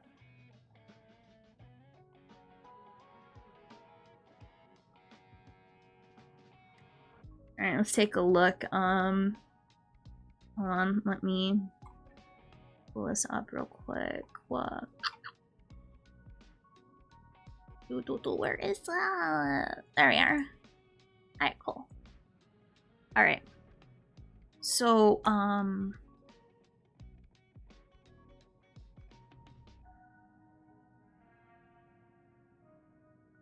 honestly don't know what to... Okay, so Tectone, I don't think he actually talks about it. I think he just talks about him getting hate, which honestly you should never send hate to anybody. Like, that's so lame. Sending hate makes it's like the most soy thing to do, unironically. Like, don't be soy. You don't want to be soy. Is this the only video that talks about it? Okay. Well, I'm gonna go BRB. Wow, if he's the only one talking about it, then 9 times out of 10, I think it's just him crying. It's him complaining. I'm gonna be honest, you know what this reminds me of? This reminds me of a time where, remember when people were going around saying, oh, you can't look at videos of leaks because your account will get banned. That, for those who are wondering, that's a lie. You will not get banned. I actually looked it up, and that stuff won't get you banned. The only thing that will get you banned is when you post leaks on the Hoyoverse website, their official Reddit, their official Discord, or if you actually agree to go into the beta and post this stuff yourself after signing and agreeing to like all the non-disclosure agreements, like the whole, like after you sign a contract before you even get to play. Which, by the way, if you do that, if you go into beta and you post that stuff, you're going to be getting way worse than just like getting your account banned. You're going to get like a lawsuit. You're going to get sued into heck. You're going to get straight up sued. So there's going to be worse things than just not having your Star Rail account anymore. So people who say if you look at leaks you get banned, one, those are the same people who say Jing Liu outdamage and Baiba Lune. Number two, they're wrong. That's it, they're just wrong. Now, you know what will get you banned? That doesn't make sense. is in your... I gotta make sure people know this, because for some reason, this is actually somehow a bannable offense. It's stupid, but I want to make sure people, you know, are informed, because, you know, when you actually look it up, it's actually in the terms. If you go into your Trailblaze profile, and you go into your bio, and you say anything about 5-star, if you say anything in regards to, like, someone, or, like, just if you say the term, like, 5-star, or someone saying, oh, Jing Liu, best 5-star, like, let's say Hook, best 5-star, and you put that as your bio, you're gonna get banned. I don't know why, but that's something that people should probably mention. I was gonna say, didn't a few people who got data mine got sued? I do not know personally, so I cannot, I don't want to, like, give false information if I don't know. So, I mean, honestly, it makes sense if they get sued. Like, if they get sued, I'm not surprised. But, you know, if you look at the videos already available, then you're not gonna get your account banned. Worst case scenario, you won't get to go to the cool little meetups. But honestly, there's worse things, okay? Just be good and fun. You don't always have to be the first person to have, like, the latest, you know, news. You know what I mean? Because I'm gonna be honest, being first doesn't always mean the best. People who want their source of news go to the same place all the time, regardless if they're first or not. I do a video I'll post on Discord you might like. Kev, we're not looking up random videos. We're looking up videos about the Braxophone thing. How is that related to Pimp My Ride? Oh my god. At least I don't do that. I never do that. I know. Like, it feels really random, I'm gonna be honest, to ban people. Oh, oh, not now? Okay. I will watch it later. I did enjoy Pimp My Ride back then. It was really fun.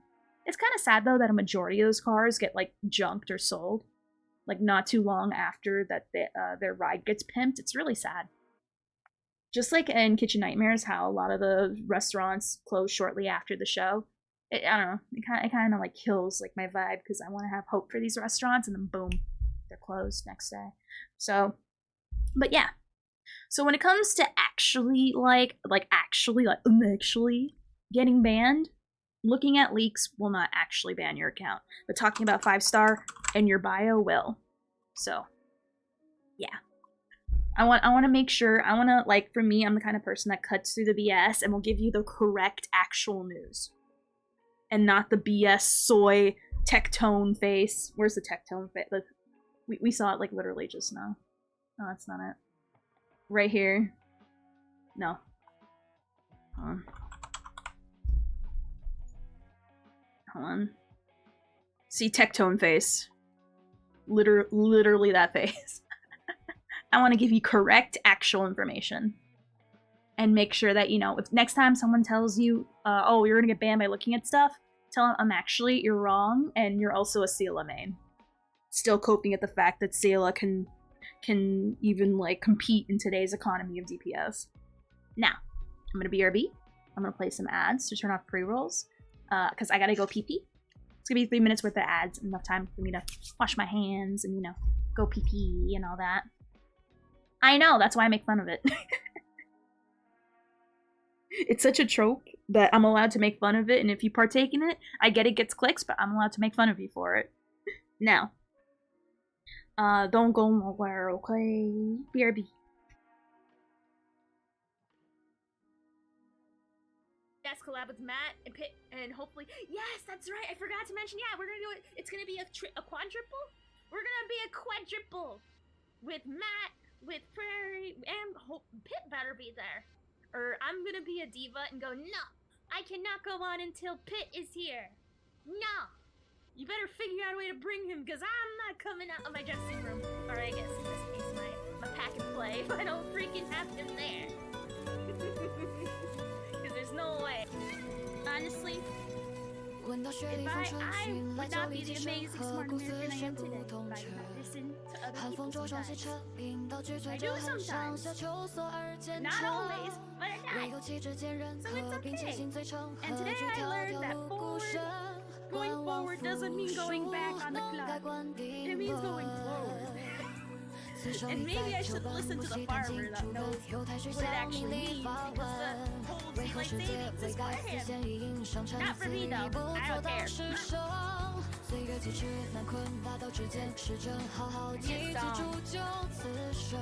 You know what? I have, you know what? Hold on. I mean, I question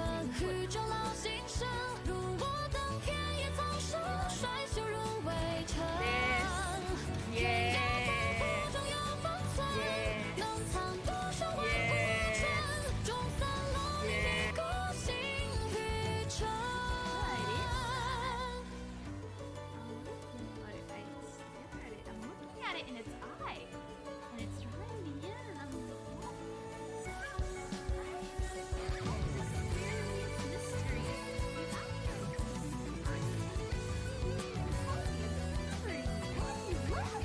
Why do you laugh at me? 此生里在旧版不惜弹几出根犹太学校迷离发问，为何世界未改丝线已印上尘，此旅已不做当时生。岁月几尺难困，大道之间时针浩浩无穷，铸就此生。万物凋零缤纷，造化彻骨再不忍。谁知天地乾坤，日月浮沉，宇宙老心声。如我等天野苍生，衰朽如微尘。天有丹，湖中有方寸，能藏多少万古春。终散万里孤星与尘。不到千万去，人之乎其身。等云开，披荆不染不一风尘。谁能永封锁无双一字风尘？来世冰雪加生，去世戏中人。谁知天地乾坤，日月浮沉，宇宙老心声。如我等天野苍生，衰朽如微尘。天有道，一生换一瞬，为何还留存？终散 Pressure shot? 万里孤星与魂。 Why wouldn't you just left this out in the open? Wait, isn't that one of our spears? Well made, but they didn't help themselves. The level 10 Buzz quest wants 200 asphalt pads. Oh no, the asphalt for me was easy. It was getting to Flewers, which was difficult. That. Okay, I am back. Alright. Thank you for sitting through the commercials. I super appreciate it. I got myself a water. I got myself here. I washed my hands, they smell great. So, hey, Silver E! How's long time no see, how's it going? Like, you left me like sunlock for a minute. Alright, so let's pull up the Braxophone video. And we're gonna see what's going on. What's going on with Braxophone. Let's see why he is crying and being all dramatic. Let's see what the melodrama is about. I know Locha is just auto, but I keep forgetting they have the same. They actually do? Like, actually? Nuh-uh. Do they really, Kumo? Ooh, pardon me. I burped. Alright, Braxophone, alright. I was gonna say, bruh. I was just gonna ask how your kids are, but I guess that answers the question, huh? Oh, Japanese. I thought you meant English. You know, the one that matters. Oh, Nanma. If they have, there is no English, so, but if they have an English, they'd be the same. Because there is no English. Alright, so we're gonna look at this video about why this typical Genshin player is doom posting. We're gonna farm some planars while we also watch this video, see what his issue is, and see if he needs a tissue for his issues. Where's the video? Where's the video?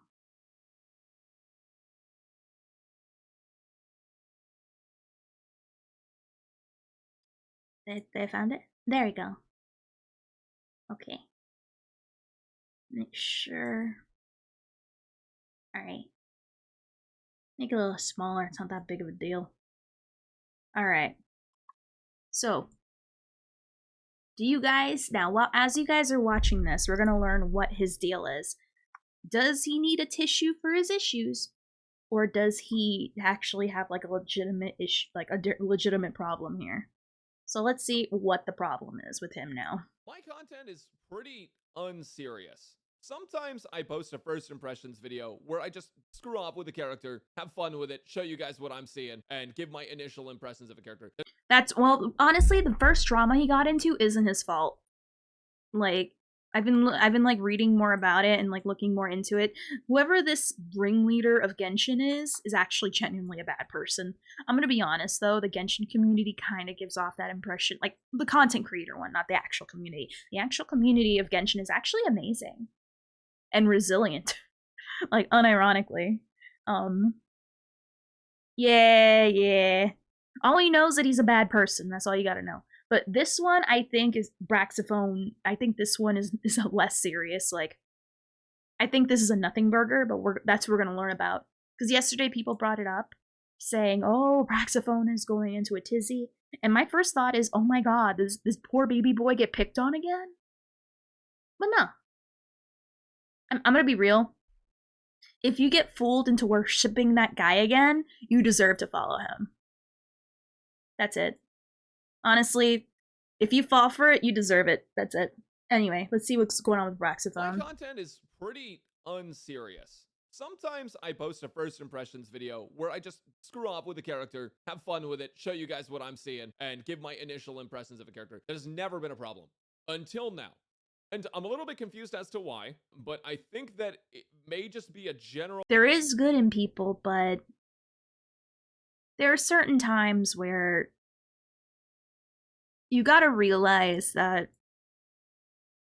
there's if someone's a shit person, like a shit person, and you continue to follow them, that says more about you than it does about the creator.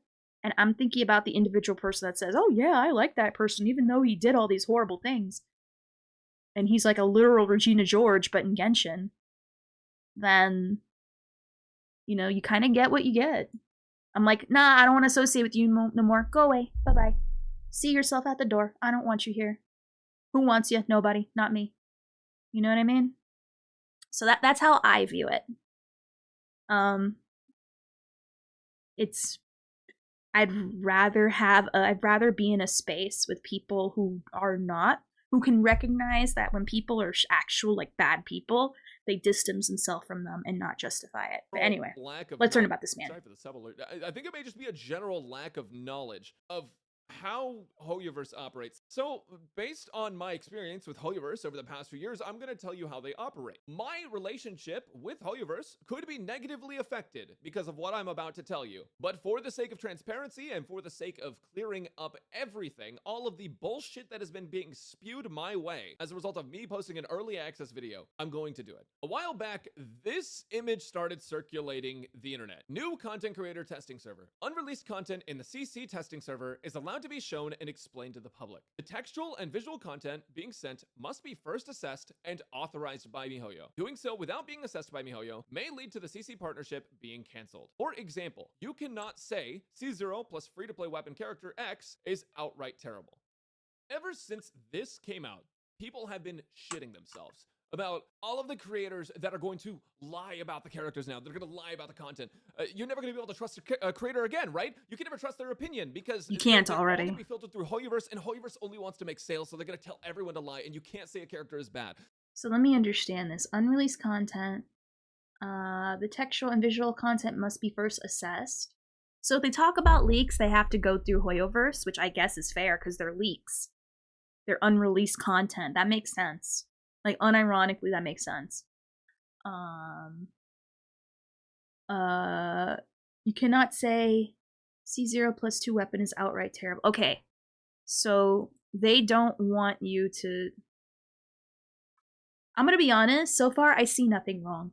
If you want to be, like, the first guy to, like, post leaks and stuff and talk about it, and you're part of the character creator program, especially from the character creator program, you have to go through. You have to.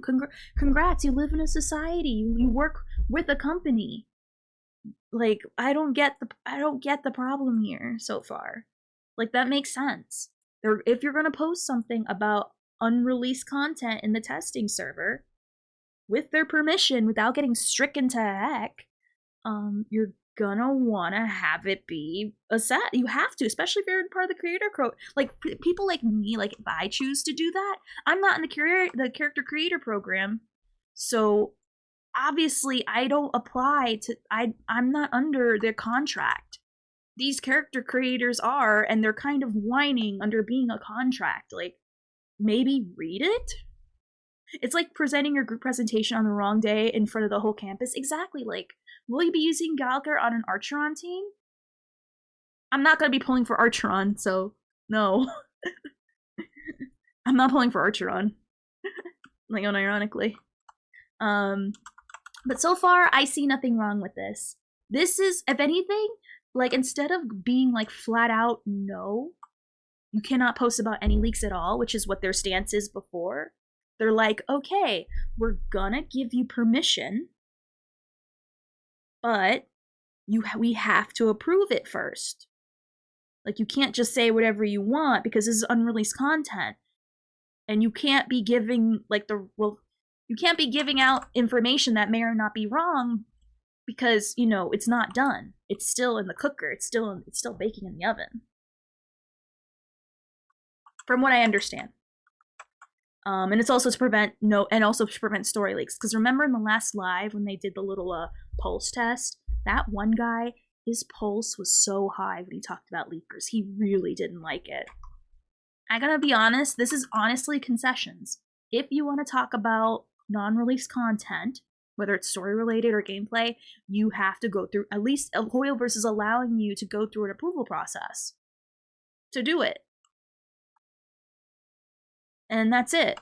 Like, so far I see nothing wrong here. So I've received. And if you're mad about the terms and conditions of being in a character creator program, if you hate living in a society, then leave. Like, unironically, because, you know, you gotta work under company rules. I mean, like, you can't just do whatever you want without impunity. Like, you know, I'm sorry. That's how companies work. Like unironically, it's like, pay attention better to your freaking your contract. So much backlash on the Archeron video. Usually, if I see something that is just straight up insulting me, I just delete it. I block the person. They can never see their comments on my video again. And if you have a problem with that, go fuck yourself. I honestly don't give a shit. If you're being a dick, I have a right to just remove you from my space. He does. He does have a right. Yeah, I agree with that. Does not care if you think a character is bad and you talk about it. And I have proof of that. You see this video right here I'm circling with my mouse? This is a completely honest review of Dia. C0 Dia First Impressions. I did this video, it was in early access because that server didn't exist, but this was on the Genshin Impact media server. Before this video went live, I had to send this video to Hoyoverse to get it approved so that way I could post it. In fact, not a lot of people know this, but if you post something straight from the media server, you have to get it approved by Hoyoverse. For some reason, the narrative is that Hoyoverse only has to approve of these videos. What Hoyo wants to see is that you're not slandering the company, which is a completely different thing from slandering a character. Not even slandering a character, just talking negatively about a character. Right? If you slander a character, if I just straight up lie to you about a character, if I'm like, yeah, Farina is actually a dog shit Genshin Impact unit, and you shouldn't pull for her because she's also racist in game. Like, if I said that, yeah, that'd be slandering a character, and it would just be incorrect. And Hoyoverse might be like, hey, we would appreciate if you don't do that before you upload it. But Hoyoverse has never given me any shit for expressing my honest opinion on characters. And when I said that Dia was bad, when I said that Dia was a bad character, an unfinished character you can even see in the thumbnail, they didn't care. Because in my experience working with them, this company genuinely cares more about creators making content that they feel is genuine, honest, and gets the community involved than character sales. Because remember, Dia had a banner. and everybody was shit talking Dia. Everyone that used the media server said Dia was not good. Now, Dia was a little bit of an oddball, right? Because she ended up going to the standard bidder. So maybe you could make the argument that they didn't really care if she sold or not. But I would imagine that Hoyoverse wants to make profits either way, right? The thing that not a lot of people seem to understand is that Hoyoverse wants to approve of everything that goes through their early access servers. This is because Hoyoverse wants to make sure that there is no misinformation, which is just information that is blatantly wrong about the characters, such as my Farina is racist example that is blatantly wrong. And if you said that, they would want you to review that. The other thing they don't want to see is me saying, wow, I really hate Hoyoverse, or wow, They Hoyoverse really did. ruined this character. They don't want to see that. That places blame, that gets witch hunts, that's dangerous for the community. But this example by Ubacha is actually just straight up incorrect. Now, a lot of people are also mentioning that I'm on some kind of Hoyo contract. And if you know anything about how business in the real world works, whenever you're given access to something early that it's not public yet, you usually sign an NDA. These NDAs are not the same things as sponsorships. The NDAs are specifically to make sure that you do not break any of the rules, sharing early access server, sharing the early access footage to people outside of your YouTube page. Like, they want to make sure that you are not going to do that kind of thing, and every company does this. This is not a MiHoYo's or Hoyoverse specific thing. This is different from a sponsor deal, where in a sponsor, you might be asked to specifically talk about the positives of a character. Or a sponsor, you might be specifically asked to talk about the positives of a game or things to look forward to. Or maybe they'll even sponsor you for your honest opinion, which has been done before. But usually creators are not at liberty to say, hey, this is what the sponsor told me I'm allowed to say. Because why would they pay you for that? Like, why would a company pay me $5,000 to tell them, hey, the company paid me to say all of this, and I don't actually believe it at all? What Hoyoverse is doing with this early access server is completely different from that, because they are basically saying, here's a playground, go play, and if you want to post anything on it, let me just make sure that there's nothing like slandering the company. Let me make sure that there's nothing that's going to make Hoyoverse themselves look bad, as opposed to the character looking bad. Because Hoyoverse, believe it or not, can separate themselves from the characters, as they've done before in the past with characters like Dia. If you noticed in my video, and I don't know if maybe some of you guys just misconstrued this, but I said explicitly that I fucking hate that her light cone is a big portion of her damage, and I wish it wasn't. What I did is... Oh. Is that why people... Oh, no. Is that what he said? Oh, no. He's one of them? Really? He really thinks she has to have her light cone to do damage? Oh, no. No. You don't. You don't. That's a lie. It's like saying Black Swan has to have Kafka to do damage numbers. No. She can do damage fine. Will you be better? Will you be rivaling in Biber Lune? No. But she can still do damage. Like, I don't... Like... That... I mean, don't send hate. Is that why people are mad at him right now? Because he said that she needs her light cone? Like, you have options. I mean, SU and Black Swan can get up to Dan. I'm gonna be honest, SU doesn't count. I'm talking about, like, something not in SU where you can artificially jack up anybody's numbers to be crazy in SU. Let's just be real. But I'm talking about even outside of SU, where, like, the crazy, like, you know, where the non-insane things happen, like the normal general situations of a fight. Like, that's the only place where damage can be maximized. You can say about anybody though. Like, supports like in SU, Fu turned into a major, like, beast with DPS. Only people can do that. You can only do that in SU. I'm talking about, like, in mock situations. Black Swan is perfectly viable to full clear, like, Mach 12, for example. Even without Kafka and even without Ron May, it's possible. People are mad because he got into the CC access and not them.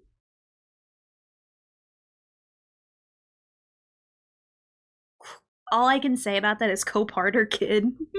like what do you want? Like, that's just how the world works. If you're a content creator and you have a following and you go into and you get special access, I mean, that's just the nature. That's just children being mad. Being mad just to be mad. But I will highly disagree. He is very wrong. If that is what he indeed said, He is so wrong. Archeron does not need her light cone. I mean, Brax makes good guides. Do they expect a guide creator not to get in? Exactly. He needs to get in to do his job. Other randos don't have to get in. They don't have. He has a job of making this content. Like, I don't get it. Oh, is MTash another one? I think someone said that name yesterday. Did MTash actually? Did he also make a video about Hoyoverse being all? I'm gonna be honest. I don't like MTash. Like every time I watch a video about him, my eyes are out of the back of my head. But let's continue watching. Archeron, her light cone needs to be your priority. We'll look at that. Eidolons. And what I said is, if this is a character that you really care about and you really want to play, I believe pulling her light cone is actually the right decision. Not necessarily that everyone has to pull their light cone or she's fucking doomed. But I've seen two receptions to this. One, I've seen the reception that I'm just shilling for Hoyoverse to try to sell the light cone, which is not true. Because fuck, I just think you should not pull for Archeron. If you don't want the light cone, do not pull for the fucking character. But if I say that, you know who's gonna come after me? People that want to pull for Archeron. So there's no winning for me. I gave my honest opinion, and people are gonna shit on me for it either way. Unironically, Archeron gives the biggest, like, pull on the rerun. She is not a skip. She is a skip for now. And then later on, if she still looks, you know, if it's still good, then you can get her. I do not care if you like my opinion on Archeron. I do not care if you like my opinion on the light cone. Based. What I care about is this idea that I can't have free thought because I'm uploading from a server that said, hey, we just need to make sure that you didn't put anything like horrendous or awful in the video that's gonna... I'm gonna be real. Almost 99.99% is always worth pulling on their signature. Like, unironically, it's the character is the 5-star's best weapon for a reason. Like, obviously, if you can afford it, get their signature weapon. Obviously, it's gonna maximize the most out of that character. Like, it's a no-brainer. This isn't a novelty just unique to Archeron, or Archeron, however you say your name. This is a freaking... This is the same for everybody. All the 5-stars have a signature light code. The main goal is to try to get that character's signature light cone for them. Like, I don't get it. Like, why is this suddenly something that's like a newfound thing? Like, why are people acting like they just discovered this for the first time? Like, you should always try to get the character's signature to, like, get the most possible. Well, that and the difference between her and S5 is, like... Well... The thing is, there's options for Archeron, or I don't know why I keep saying Archeron outside of her signature. Same with the other characters, so I don't understand all of a sudden this importance being put on her light cone. Like, I don't get it. It's dumb.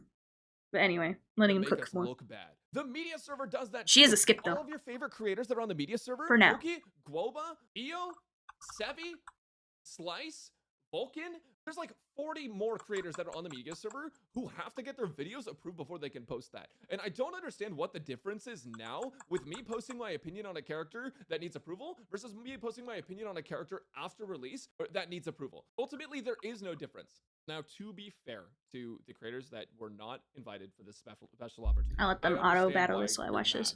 About it. And truthfully, I feel guilty. I feel like survivor's guilt, almost. Like, why? The fact that I am allowed to that's a good way to win your 50-50. Makes me feel bad. Even if you lose. Because I have friends like Sevi. Sevi, to my knowledge, does not have the server creators talk. And when I posted my video, she was like, hey, what's this about? Like, are we allowed to post media server early? I was like, nope. This is a special thing. And I thought she would have access to it. And I feel bad about that because Sevi and I are in the exact same niche. And despite what some people might think about competition and losing views, I want success for my friends and I want success for myself as well. Me posting this video. Aloha! Oh my god, Aloha. Oh my god, I've been so excited for you to come back. Because one, it's been a while.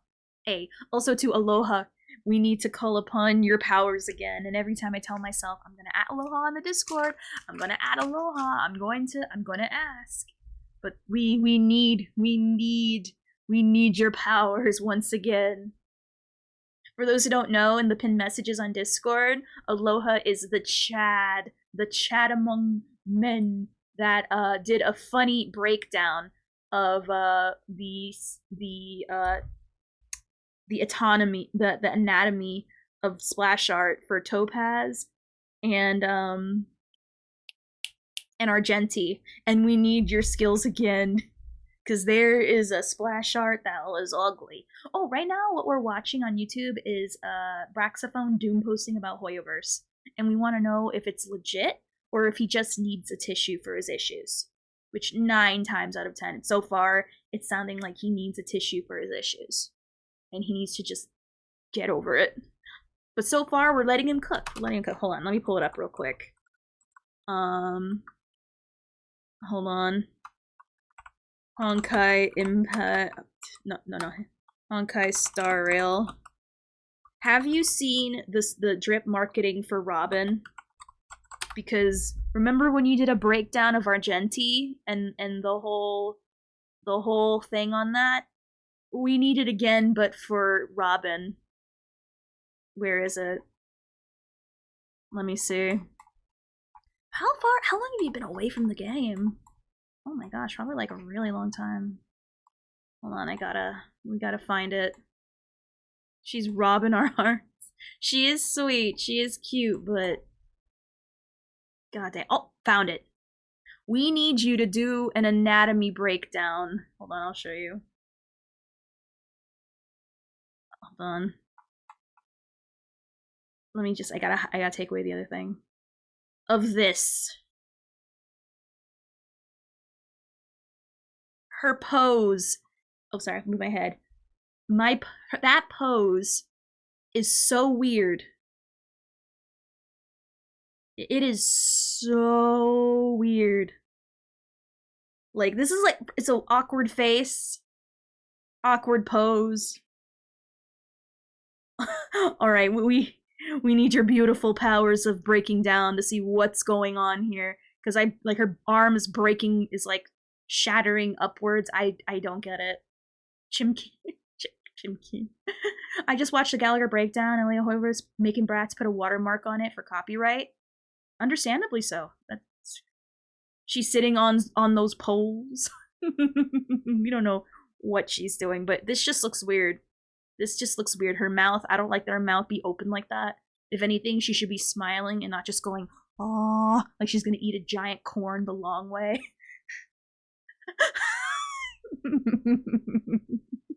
But yeah, so we need help here, or a hamburger. Oh my god, they lost. Oh my god. His debuff gives heals on top of normal. Oh yeah, no, we did a whole breakdown like way long ago. He gives a lot. He gives a lot. He's looking like a good character so far. Let me put like my usual people so I can AFK brain go through this. I think my Jingliu team can handle that. I don't think that should be too impossible for them. Let me just put, okay, do that.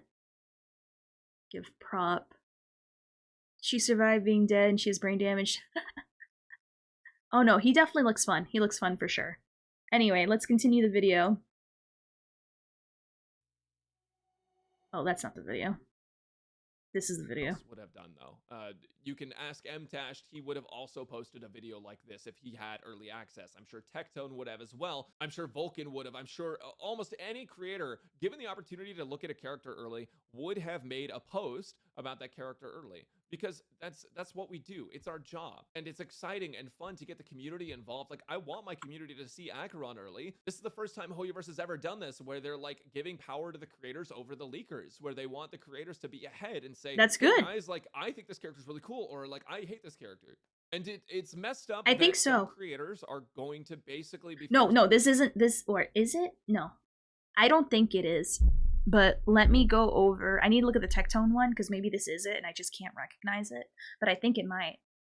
I don't really see Tectone do guides about characters besides Kafka.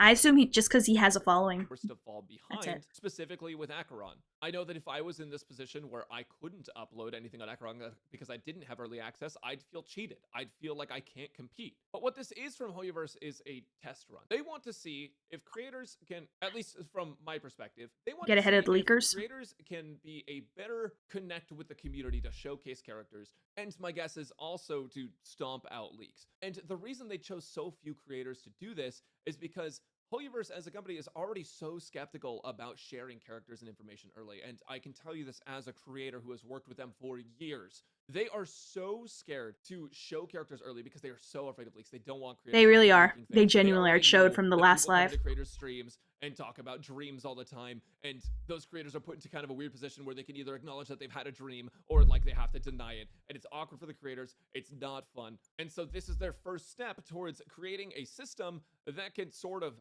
help creators in that way. It also allows creators to make more content, which is a whole nother rabbit hole we could go down, but like now we can do first impressions before we release our guide. I'm seeing nothing but positive so far. But anyways, where I was going with that is that I feel that there are going to be more creators roped in.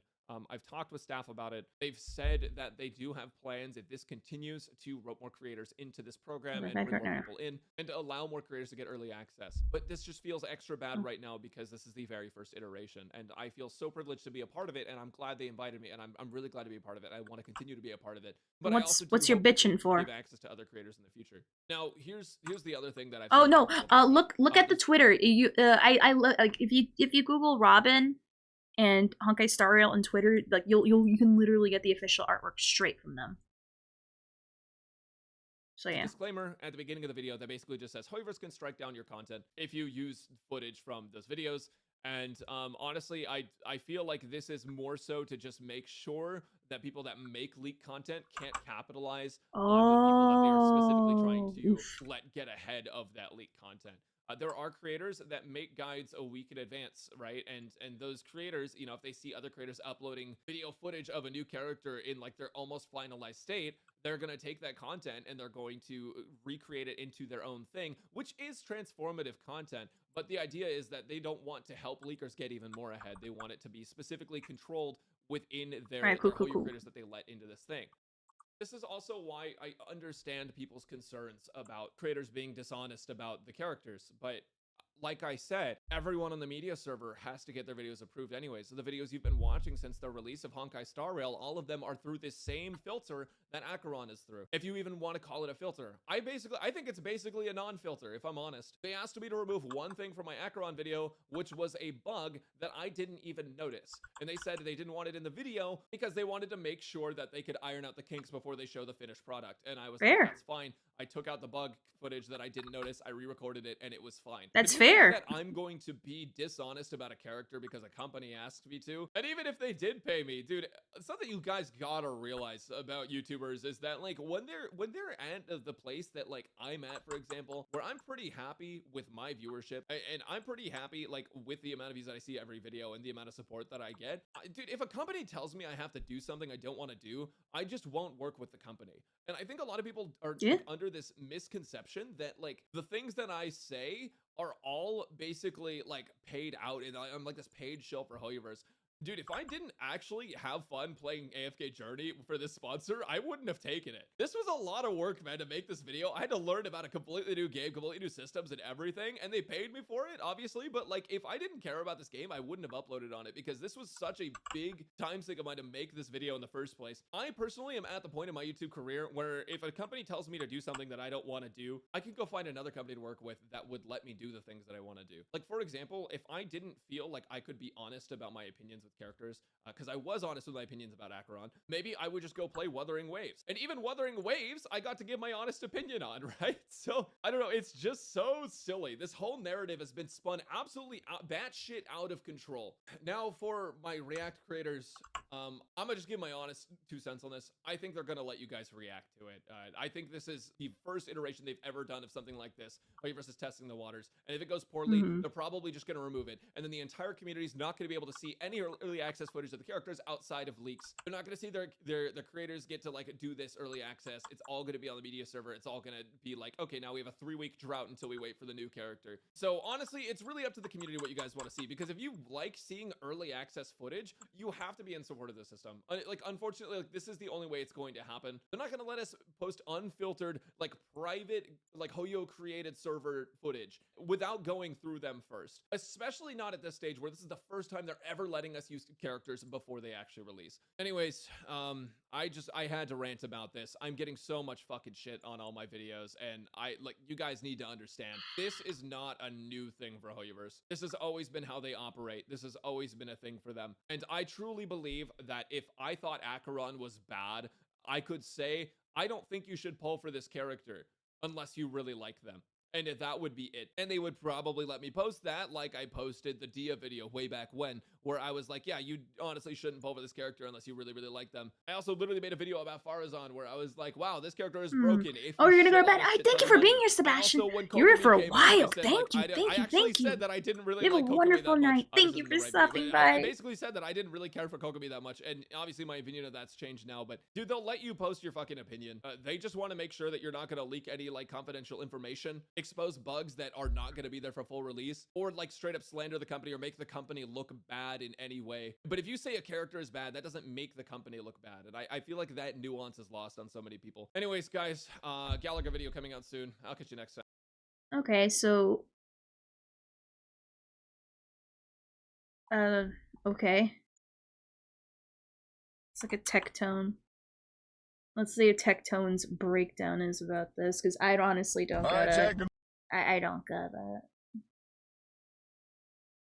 A lot of people like to watch videos This is an hour and then long. take the takeaway from the first 30 seconds or a minute and then click off. So we're watching Braxophone's video, and I encourage everybody to stay till the end of this react video because I do feel like this is very important. Let me tell you why. There are currently 5 or 6 points that need to be addressed. I've been told this Braxophone video addresses all of them. This is not a shot at Braxophone whatsoever. Oops. This is kind of a shot at people who think that this video clears everything up. Well, let's see.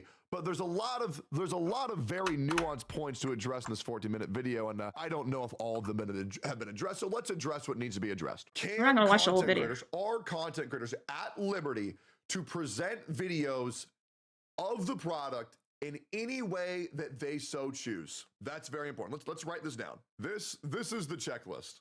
Okay. Now I will say, this drama to a lot of people is being considered a nothing burger, and to be honest, it's fine. This doesn't affect the consumer as much as it does affect content creators. So if you don't give a Hey, that's their own Chan. issues, but I'm not gonna not talk about it because I think it's very important to understand that content creators are a major source of advertising video. All right, so I'm gonna be real. He already told us what we needed to know. This is literally nothing that concerns none of us. Like, unless you are a content creator, which honestly, like, majority of us aren't. Some of you guys might, but I don't think you're in the niche of specifically Genshin or Star or anything Hoyoverse related content stuff. This literally is nothing. That's it. Like it's rich people crying. I know they're not rich, but you know, it's a hyperbole where it is wealthy e-celebrities getting upset that they can't post whatever they want. And they have to go through checks and balances to work with a company. Alright, let's see what MTash says. Even though I can't stand anything he says, but let's see. You know, right here. I initially gave my thoughts. Yeah, no one's forcing them to make a pre-release. Exactly. I'm gonna be honest. I'm noticing a lot of people don't care if you're first. They go to specific creators, regardless of how long it takes for them. Because yeah, certain people get it first, but they're like, oh, that's cool, but let me wait till this one content creator I really like says first, and then I'll make my decisions then, which is generally how people go for. They don't care about timing. They care about the person, the way it's delivered, more than, the speed. And then they want to ask people's opinions about it. Like, that's really where most of the meat and potatoes is. Tash doesn't talk about it. He just shows her off.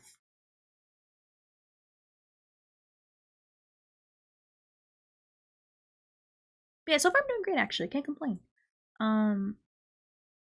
You know, so all of this shenanigans is unironically, it's just content creators bitching and moaning. That's it. I didn't know Tash before the Atsu drama, really didn't like him. I watched one video about him and he immediately shat on Tectone. Like, and I'm like, oh my god, okay. So you have nothing of worth to say and you're just gonna be moaning and groaning. Because Tectone's slightly mean.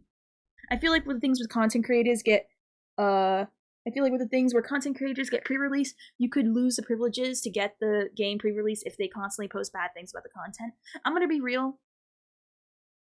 Follow the terms and conditions. I mean, for me, I've been, if anything, what this video has taught me from Brax is that, is Hoyoverse is actually trying to be nice and making concessions on trying to like give content creators a chance to get ahead of the leakers. Because I'm gonna be honest, leakers suck. I mean, we do look at them, but they only suck when it comes to like the story, not like, you know, gameplay. But they're trying to get ahead of that, and they're trying and they're working to like figure it out and how to get that, you know, how to get ahead of leaks, but done through them, thanks to the creators they work with. And the fact that they're moaning and groaning that they have to go through a pre-approval system is dumb. Of course you're gonna have to go through a pre-approval system. It's freaking, it's unreleased content. No shit, they want to make sure you're not accidentally leaking the wrong thing, aka Tectone ruining a really important spoiler for me because he thinks it's okay to post spoilers as the thumbnail. Heck no. Currently on it, this one actually is making me frown. What is this pose? I know, right, Aloha? The moment I saw this pose, I had to like put on the bat signal for you. I'm like, oh my god. That pose is something else. As some people were saying, he's trying to be a dad of Genshin. I discovered something so cool. GG gives double dust. Oh yes, it does. If you want to get through your weekly like this, do the extra like other content in SU. But yeah, no, it has been that way. Silver doesn't know. Silver, wait, Silver, don't you play Genshin? I think you might. Jingliu body pillow. Why not Svarog? F because it's not Svarog. I get it. Brax is married to Jingliu. I mean, my friend Flight TV is married to, oh my god, what's her name? I forgot her name. Ayaka. So, yeah. You play both? Oh, so, you know, she knows. It's literally giving your boss your report so he can review it for you? Exactly. I'm sorry you can't post whatever you want. If anything, I'm glad they're being, viewed over, because I'm glad they're being reviewed, because deadass content creators spoil a lot of the content. Like, unironically, and it actually makes me really mad. Because, yeah, they want to be the first ones to get their crap out, but in that process, they're not letting people who genuinely aren't trying to look out for that content, like, because you like, if you like this guy for his guides, and you all of a sudden see a picture of a very important moment in the story as the thumbnail, with his soy face reaction going, ooh, congrats, it's now spoiled for you. Their infernus free speech. I got spoiled because I subscribe to Tectone. I genuinely do love Tectone. Like, honestly, I really do. But I can't stay. I'm never gonna sub to him. I'm not gonna sub to any Genshin creator ever, except Muchin. But he doesn't do that. So, but any one of these quote Genshin, I know they're called Hoyo creators, but let's be real, they're all Genshin people. Like, unironically, and then they moved to Star Rail because they realized that Star Rail's where the money is, because, you know, obviously Genshin ain't doing so hot right now, even with the Fontaine release. But just the fact that, I go Tectone for laugh, I go to Brax for guides. Brax is one of the multiple sources I do look up just to see the numbers and how builds are and stuff like that, but, you know, he's one of the many ones. Tectone does, like, one Genshin stream per major patch. Versus me, where I'm like, I haven't even played Genshin yet since Fontaine even released. Chad me, like, nah, I'd win. Bum bum. Bum bum bum. Hey, Celia, how's it going? But yeah, so I'm glad that they're gonna have to go through the approval process because they need to be freaking regulated because these people spoil the game for us. They don't intend to. It's not like they are not purposely going out trying to ruin our games. Oh yeah, we can use items in these things. I forgot. Right. This is a normal SU, not like the fancy, harder ones. I go to specific character Reddit to look at numbers. I'm too lazy to watch YouTube videos. I prefer YouTube videos because I just like the visuals. It makes me happier. Yeah, of all the guys I've seen, Brax actually do calculations. Oh no. I'm not saying he doesn't do work. He does do work, but I'm just saying in general that, if you want to avoid spoilers, avoid all these people. Oh crap, I didn't ult in time. I was too busy talking. Oh, so yes, charge your phones, people. I was like looking at the arguments in the comments in the Reddit posts. True. Same. Unironically same. Usually, you want to know what most of the comments I read are whenever new characters come out? People saying they regret not having Foo. And just glugging on Archeron. That's it.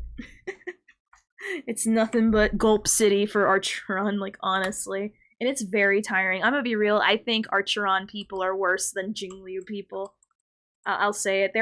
She's not even out yet, and she's horrible. In every way. Every single way. But it's okay, I mean, it's whatever. I only go to guides when I'm stuck on my build. And you know what? That's fine. It's because I read. Oh my god. What about us Sparkle people? You Sparkle people are the best. That's just the best. People who pull for Sparkle instead of Archeron, or go for both, chads. Honestly, I prefer them pulling a Final Fantasy XIV and just do everything in-house. I agree. That'd be really cool. How you doing, Sparta? Hey, chat. Hey, chat. Hello, chat. How are you doing today, chat? Hopefully you're doing good, chat. But anyway. But, yeah, honestly, content creators should definitely be regulated through Hoyoverse because they are known for ruining stuff, whether intentionally or not, and I see nothing wrong with it. Honestly. People forgetting this well, to us it's a game, but for them, this is like their livelihood.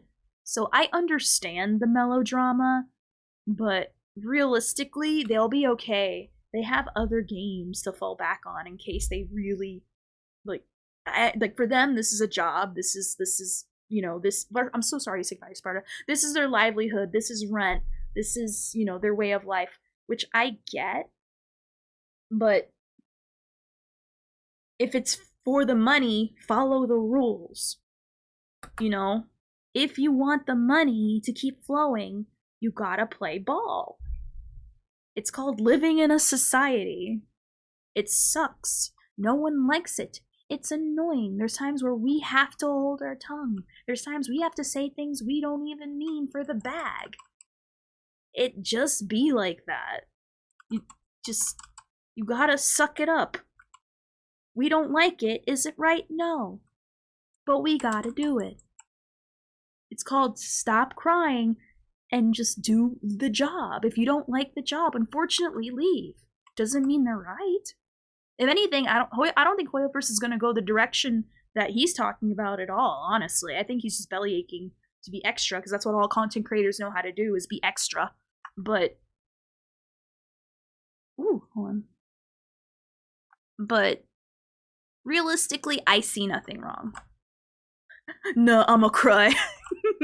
Yeah, Mtash complaining like he has like 1 million subs. He can do Cookie Clicker and be fine. Honestly, there's a ton of other gachas to go to. Yeah, there's Cookie Clicker, there's Arc Knight, there's Reverse 1999, there's gonna be Project Mugen soon, there's Wubbaboo Waves.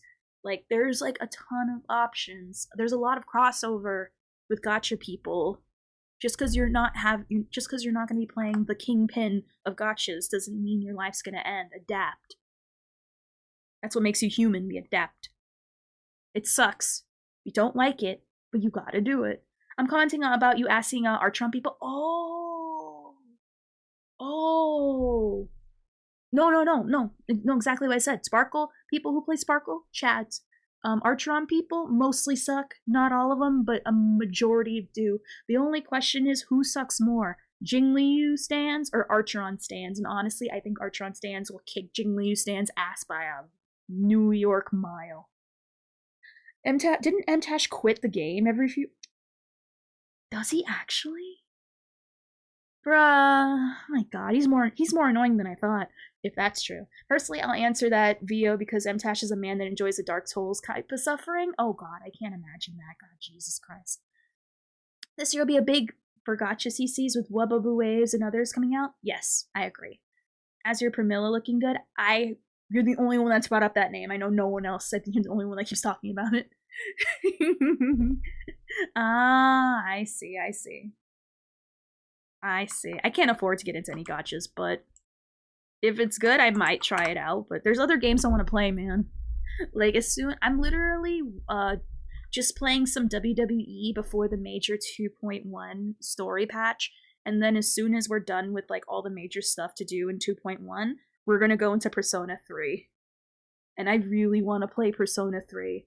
I've been hearing nothing but amazing things. I am so excited. It'll be my first time playing Persona 3. The only Persona I've played from beginning to end is Persona 4, which is amazing and great.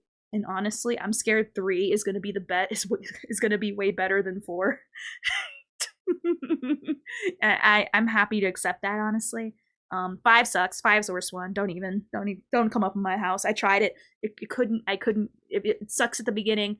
I'm not going to suffer through the beginning to get to the so-called good parts. I'm sorry. 5 is the entry point, but it sucks. Anyway, talking that aside, putting that aside, I want to play other games too. I can't keep putting myself into like these games that require so much commitment and are constantly updating all the time. I do love Star Rail though, don't get me wrong.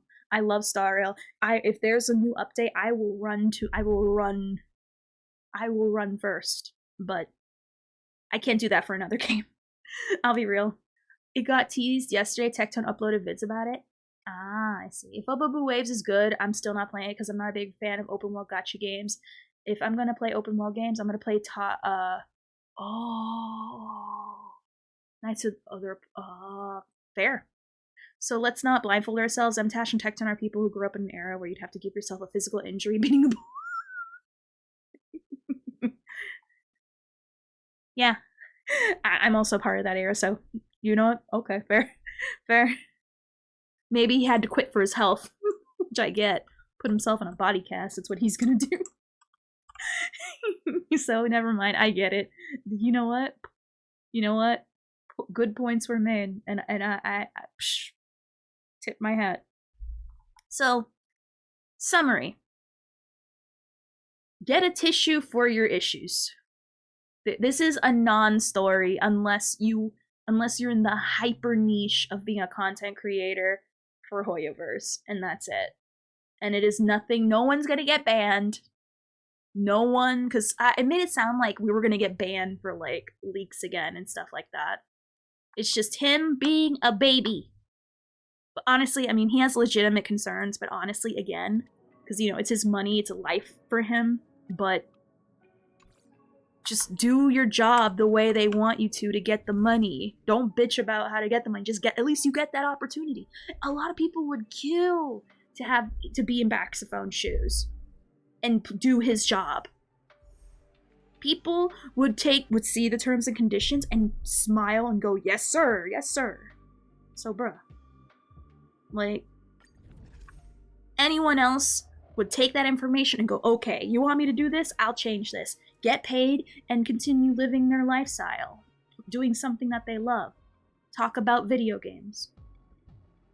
Like, come on. I'm just as crazy with myself. Oh my god, Sekiro. Sparta, I tip my hat to you. That's a hard game. Holy Christ. Didn't you do the same for Black Swan? If you want another game to play, Helldivers, oh god. Nah. I'm fine. I broke my wrist playing Apex. Got sniped and hit my metal keyboard. You have a metal keyboard? Bruh. Alright. Wait, hold on before I do that. So now we're gonna do, if anyone has any ideas for like other like Star Rail related videos, I'll be willing to watch. But honestly, I don't think there's any news right now. I'll be real. Yeah, that's a good question. Did it heal? Like, did it? Like, I want to know. Alright, so we're gonna try to clear with the Elation. Full Mechanicals, like, aha. I think you should be healed by now. We're gonna try to clear difficulty 5 with the Path of Elation. We're gonna use the company dice again, because that's what I like to use. I'm not gonna bother. I'm just gonna make it as easy for myself as possible. Like, I'm not in the mood to, like... I already cleared 12. I don't need to clear 12. Hopefully, what I learned from doing the same challenge in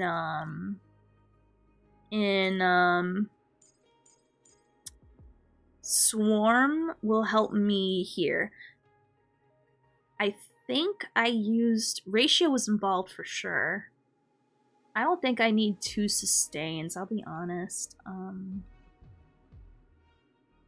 We'll try with 1. If I die with 2, that's fine. Let's see. Gwynaifen, Ratio, and then Pela. Alright. I only own a laptop because I'm... Oh, nice. Make 1 soloing GG12 with Fu? Oh, no. Nah. No, man. I'm doing it just so I can get the challenge done. I already beat 12. A lot of people haven't even gotten that high. I'm not gonna bother.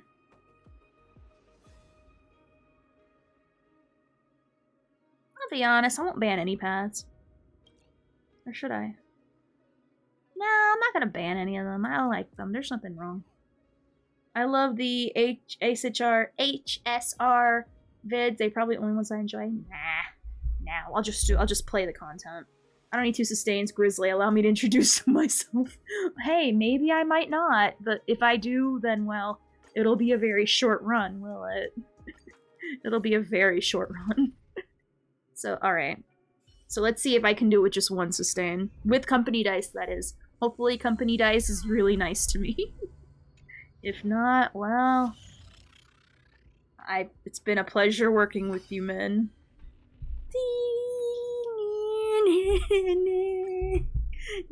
Thanks for hydrating. Ooh, nice. Reduced shop transaction? Give me. Thank you for the hydrate. Alright, let's see if I can do this as 1. Ooh, no. My cap for my water bottle. Okay, I'll just have to not wave my arms as much. I'll just put it over there away from my wavy arm area. Alright. Have you seen those egg video? What's egg videos? What egg videos? What is that?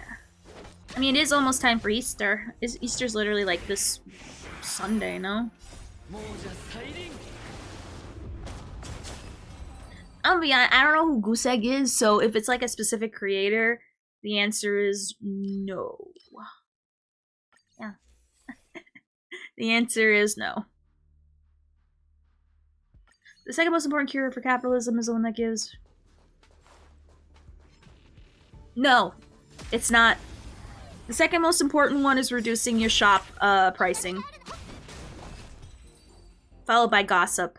And then the last one is that one. That's the third most important one. Like, unironically, like for real, I won so many games without that curio. It's not as important as people say it is. Is it nice? Yes, but is it important? Not really. Not as important as gossip or reduced transaction prices. All right, Elite Adventure.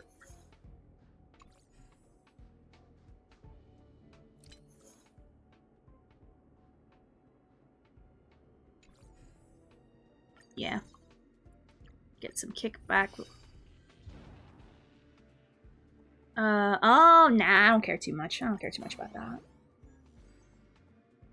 Have fun, y'all. I'm gonna scarf down a bunch of meds.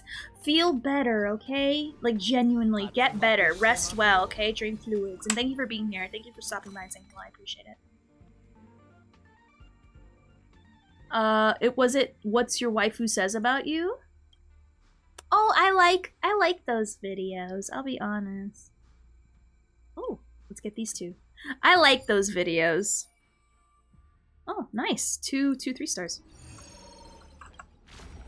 It reminds me of like the TikToks I would see where it's like, what one of these? What your favorite one of these says about you? Like, you know, like the audio thing. I like it. I like it a lot.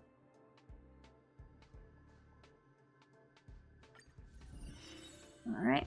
That way we're gonna like run into every single one. The chicken sandwich I got today tastes like someone placed a steaming hot log of ooh. The sandwich I got today tasted like someone placed a steaming hot log of a turd between 2 buns. That's funny. Oh, but how Goosey called out my R's, but about Serval? You know what? Alright, I'll bite. Link me the video and look at it, because now I'm interested. Also...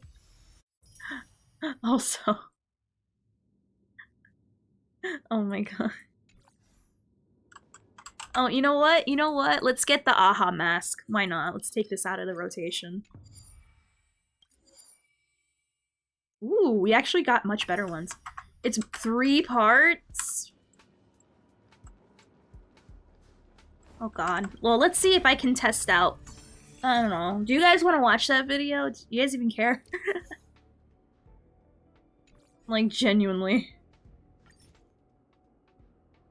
If you guys want to watch it, we can.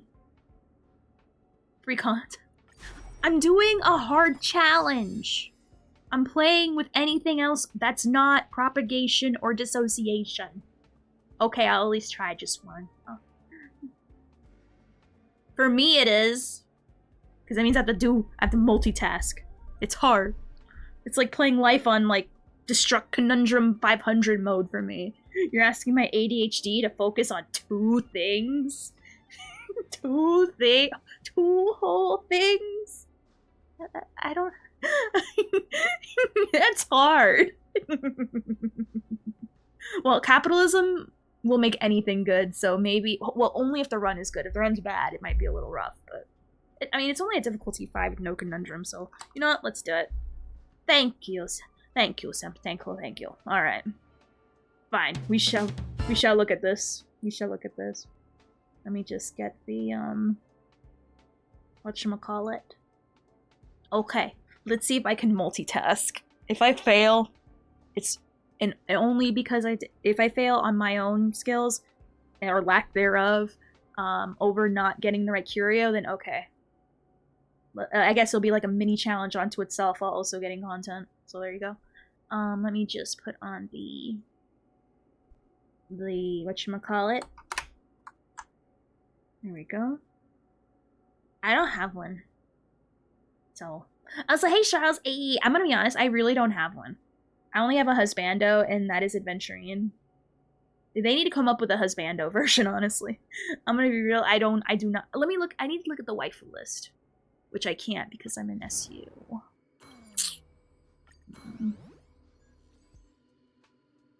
We'll see. Alright, so let's see. A doctor should always use the right cure for the right... I don't have to read, do I? Well. Okay, good. Where to start with you, I bet you that alt animation's a big reason why you like her. Now, I know you've got a thing for, like, the nurse doctor, you know. Oh, please help me, please examine me. I have a physical that I'm in need of. It's so obvious you're into her whole, oh, she's so hot. Please take care of me. I need me a mommy that I can lean on. You're here for the curves and the voice. It's clear as day to see. You want to go home, put your head in her lap, have her smother you with her boobies, probably put a titty in your mouth and breastfeed, because she's gonna have you like, Mommy, please give me some milky. And that lifeless expression, I know it does things to you. I know it does. A little like, oh, you're so calm kind of mood. I'll take care of you every single day, sweetheart. It makes you weep. That gray-blue hair, those red eyes, those two bangs that hang down in front of her face, Oh my that God. mole on her chin. Uh-huh. I just caught your ass daydreaming. You Natasha motherfuckers, I'm watching you. All of her attributes. You're done? Okay. Alright. What the fuck did the bear do? Let me give you all. Okay. Alright, we're gonna look at this in a minute. We're gonna go back to the video in a second. But we got the Itana de Matana breakdown of Robin's weird splash art. Was it hard? I know, the pose looks really dumb. Who here actually likes the splash art for Robin? Because I think it makes her look so silly. Down to the mouth expression, down to her pose, it is downright comical. Alright, let's see. I wanna look at it right now. Let me see right here. My brain has lost brain cells in numbers. Unimaginably large. I can't even write everything down. It was in my head looking at this. Oh my god. Alright. So this is getting pinned. For sure. Pinned. And we're gonna look at this. Let me just open up in the browser. Okay. Well, we don't know. We don't know yet. We don't know. Alright. Alright. Let me, like, bruh.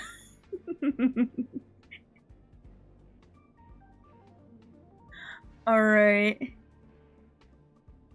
So this pose is very weird. We don't know where the shoulder is. To me, my biggest problem with besides the overall pose and the mouth, is this, her arm. Like, what the heck? Like, we gotta... Can I scroll to the side? No, I can't. God damn it. I'll just, like, lean over. Like, look at this. Green's where it should have been. Ah. That's why her leg looks so weird. That's why her leg looks so weird. They gave her way too much thigh. They really tried to make this pose work.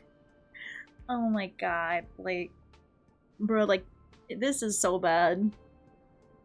Normal way should be this, not this, and that's what they did. Oh my god. For those who are wondering, Aloha went to school for this, by the way.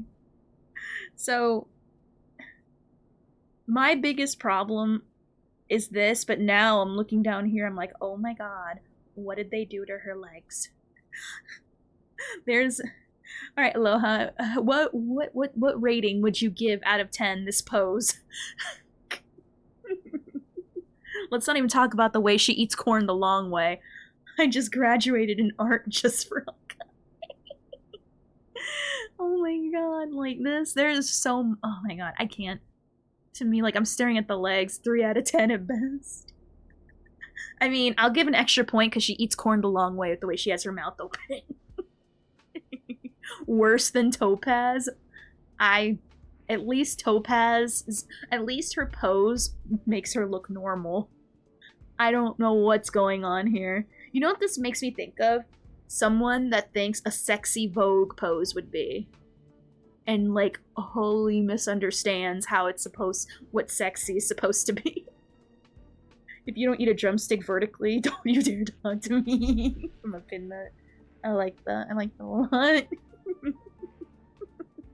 If you don't eat a drumstick vertically, don't talk to me. But yeah. So, this is a hot mess. This is a hot mess. Again, the legs weren't so bad, except the way they're positioned, but now, just like the whole way, it's... I don't like it. I don't. And this part, I don't know where her shoulder... I don't know where her shoulder is. I don't know where her arm is. Maybe it's because of the frou-frou frills we can't see, but I can't. Looking at this hurts my brain. And looking at people's kits the kit for Robin allegedly will hurt people's brains. Smash next. Alright, so amazing job, Aloha. Thank you. Thank you for coming back. First of all, I'm always happy to have you here. Because I know Fridays is the only days you can really come in. But the arm does the funny Ben thing. The funny, concerned Ben thing, you mean. So yeah, no, go away. Go away. No. Go away. No one wants you here. We were looking at the video before. Go away. Alright, now, back to the waifu thing. Too physical in the same patch is gonna be funny. It's gonna be interesting. It really, really is, for sure. That's all I can say. Anyway, back to the video. Some PTSD real quick. Nice to meet you. I'm Natasha, an underworld doctor. Hi, the name's Asta. I'm the lead researcher on her to space station. Now this one is rare, and honestly, props to you, because I never see anything about Asta. You're the type of person that is horny deep down inside, but doesn't like to admit it. Because it's all about personality. Oh, you eat it up. You fucking love it. It's not even about the looks or anything like that. It's all about what the person is. You're the type of person that's like, oh, my parents are gonna love this girl. I can't wait to bring her home. The key to your heart I can is get that. niceness. You love when girls are nice to you. You love it so fucking Oh, right. I should probably lower my volume. Whoops. Based off what I'm seeing right here, you probably have a little obsession with the quintessential quintuplets. I'm sorry, because if we're being honest, she could 100% be in that show. Let me tell you a little something about Asta. She's 100%. She's a dog person. You found her on day one, you stuck with her since day one. And honestly, high motherfucking five right here. Shit, wrong file. Hi, Astral Expressors. Well, you caught me. Oh, brother, do I even need to start with all of this? I could monologue for an entire video about you motherfuckers. Let me just say, first things first, boobs. I mean, when you have half the community under your heel, she's probably living a pretty good life. Because I know 90% of you motherfuckers would do anything for her. She could tell you to do anything, and you would say, yes, mother. Hey, jump off a bridge for me. Yes, mother. Hey, lick the shit off the bottom of my boot. Yes, mother. I mean, the amount of horny that is radiating out of the fucking sweat stain from you motherfuckers is absolutely abnormal. I mean, holy fuck. It's all about boobs. Oh, what's this? Kafka's actually doing an ult? Boobs. Oh, what's this? Kafka's walking? Boobs. Oh, what's this? Kafka exists? Feels like Boobs. Jingli players in general. Can you motherfuckers get any more down bad? Your entire life goal is to find yourself a big titty dummy mommy. And don't even get me started on the voice. You're the type of motherfuckers that can listen to Kafka ASMR to fall asleep to and coom to all fucking day. And I know that selfie that you got sent from her because you thought it was a secret fucking sex scene or something probably had you hotter than a fucking yak and some fucking heat. I mean, Wait, no, it didn't. Well, no, it didn't. No, it didn't. We can say that about all the banners, though. No. I mean, the moral of the story here is boobs. The voice, great. The thigh gaps, great. But you want boobs, and you want all of her. You want all of her. You big, down bad, horny bastard. And I completely understand and respect you as I am one of you.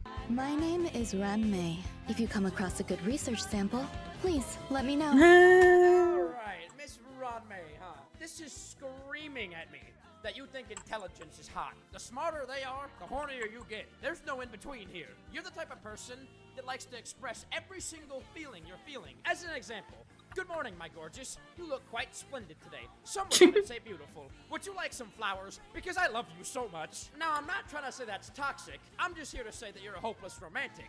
And it's fucking adorable. Because whenever you see someone that you like, or someone that's cute, you shut down and you're like, oh my god, I'm so nervous, I can't talk to them. They're so hot. Please, Ruan Mei, please, please, talk to me. I love you so much. And that outfit, and her aesthetic, you would say, she's quite the sophisticated woman, You're the type of person that will always say sorry after every single thing. Even if there's no need, you'll be like, oh hey, sorry. You're desperately looking for that one person that's so much smarter than you and can call you out on all your bullshit and take care of your every single need, just like the big pookie bear you are. And honestly, Ruan Mei's a good fucking choice. Congratulations. My name is March 7th. You're just in time. We haven't taken our selfie today. Oh, Lord, let me get yapping about March, huh? So, You fell for the popular girl, huh? Miss Cover Girl, Miss Pop Star, she got you, huh? You love those energetic crackhead energy type girls, huh? I see you. I get it. I understand. She's fucking cute. But wait a minute. Let me tell you a little something. Holy shit, does she not shut the fuck up? You have got to be that kind of person that sits there and says, oh, I love when you're yapping. I love when you talk my head off. Please, darling, talk to me all day. Blow my ears out. I know what you're Nipple finder. Love it. I love it. How relevant. Welcome, welcome. You want her to be your best friend and your lover at the same time. I completely understand. Nipple finder. Love it. The cute smile, the cute expressions, but holy shit, is she a pick-me bitch? And I did not know until now, because I'm still a little new to this game. Holy shit, she is so fucking popular. There is so many pictures and renders of her online. Yes, there is. So much more horny shit than there is Kafka. What the fuck is this? I mean, even the one I started with, when I first introduced this little segment. Holy fuck. I'm starting to think you people are a little less wholesome than you think, and a little less ooh-woo cute than you think, and a little bit more down bad. Riddle me that, motherfuckers. What is this shit?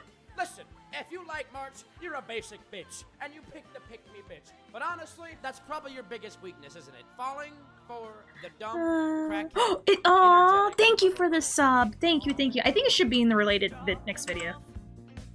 Yeah, it should be like down here, so. Oh, it comes up next anyway. Thank you, though. Thank you for keeping an eye out for me. But thank you for the sub, Aloha. Thank you, thank you. Was it, if it was a prime? Thank you even more. Please, take me with you. Okay, I did my research this time about you motherfuckers. So let me explain something to you here. Tingyun, right? What's the main thing we see right here, huh? Oh, that's right. Not the furry. Scratch the fucking furry part. I'm talking about how the motherfucking feet are in every single conversation about you fucks. Listen here, you sniffer motherfuckers. You can say whatever you want about the, oh, she's so sweet. She'd meet me with a smile every single day of the week. Oh my god, she's such a hard worker. I don't know who Nux is. Really is such a nice person and I care about her. And honestly, I agree. She really is. Props to her because she's got her priorities straight. And honestly, it's really cool and adorable. Sniff. That's, you know, hardworking, always got a smile on their face no matter what's happening, and it's just a bundle of joy to be around. But wait a minute. Oh, wait a minute. But we know, me and you, right here, let's look at each other real fucking quick. Me and you both know that, let's be honest here, you don't give a single shit about that fucking shit. You see boobs. You see exposed skin.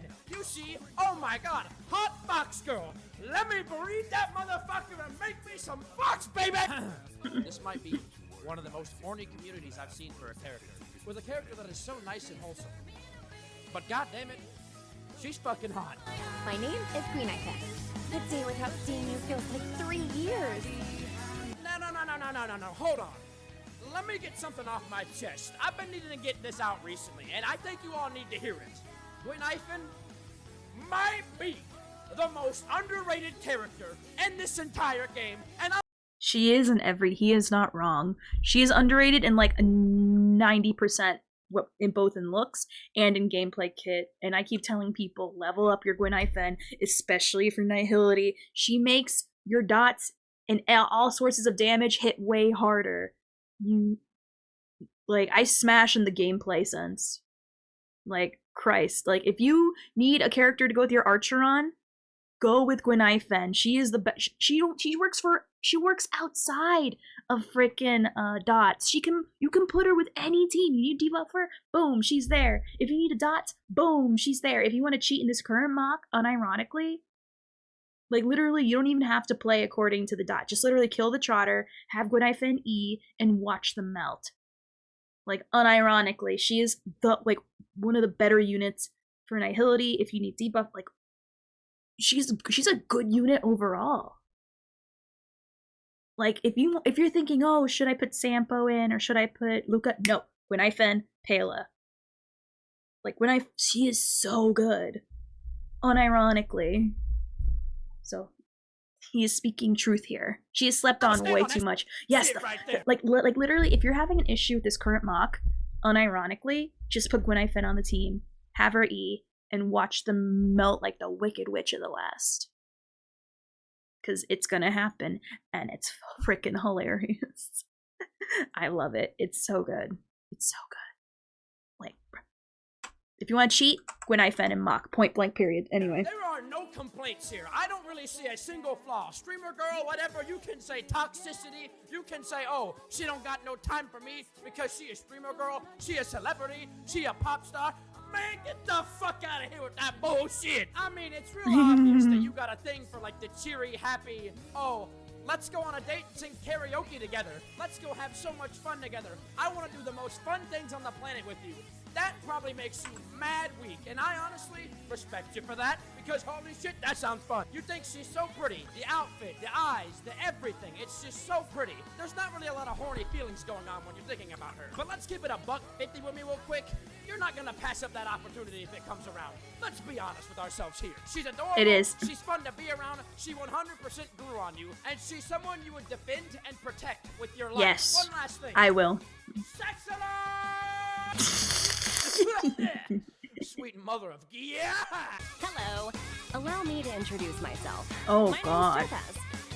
Now I just Oh, want to God. respectfully apologize. I was not familiar with your game, Topaz. Or might I say, Topaz. Cause oh my goodness gracious. Goose, tone it down. All of your viewers are not horny. Shut up. Now I meant to mention this with the Asta one on the last video, but I'll mention it now. Holy moneybags, you love you a good, hot businesswoman who's got her head screwed on straight. And let me just tell you something. This woman knows business. We talking tycoon level. We talking all kinds of business deals. She gonna be the sugar mama to you. You want you a girl who can take care of you and spoil you, don't you? I know. You want to be that I love the way he wife speaks. and a passenger princess. You want to be that person that's like, Yes. oh, let's split this relationship 50-50. I pay for you, you pay for me. But if we gonna be honest here, you the money bags. So it's on you, baby girl. Not only are you infatuated with her ass, which is the main point. Moving on, you also love the morals here and how good she can take care of a situation and is a manager and is just a grown-up adult. That makes you happy. The outfit, the red and white theme, the red streak going down her hair, her ass sets, no pun intended, you love them. They're great. They're all Oh kinds my of good things for God. you. Plus, on She the does. side, she comes with Wumpa Lumpa Gis, Wumper Dumper, Wumper No. Wumper Dumper. Let's forego the pleasantries. Okay. This is where I'm personally very interested how he's gonna go about this, because you can say so many things about Jingliu people, unironically. You can say so much about them, so I am very curious. I am very curious. If you wish to avoid trouble, pretend we never met.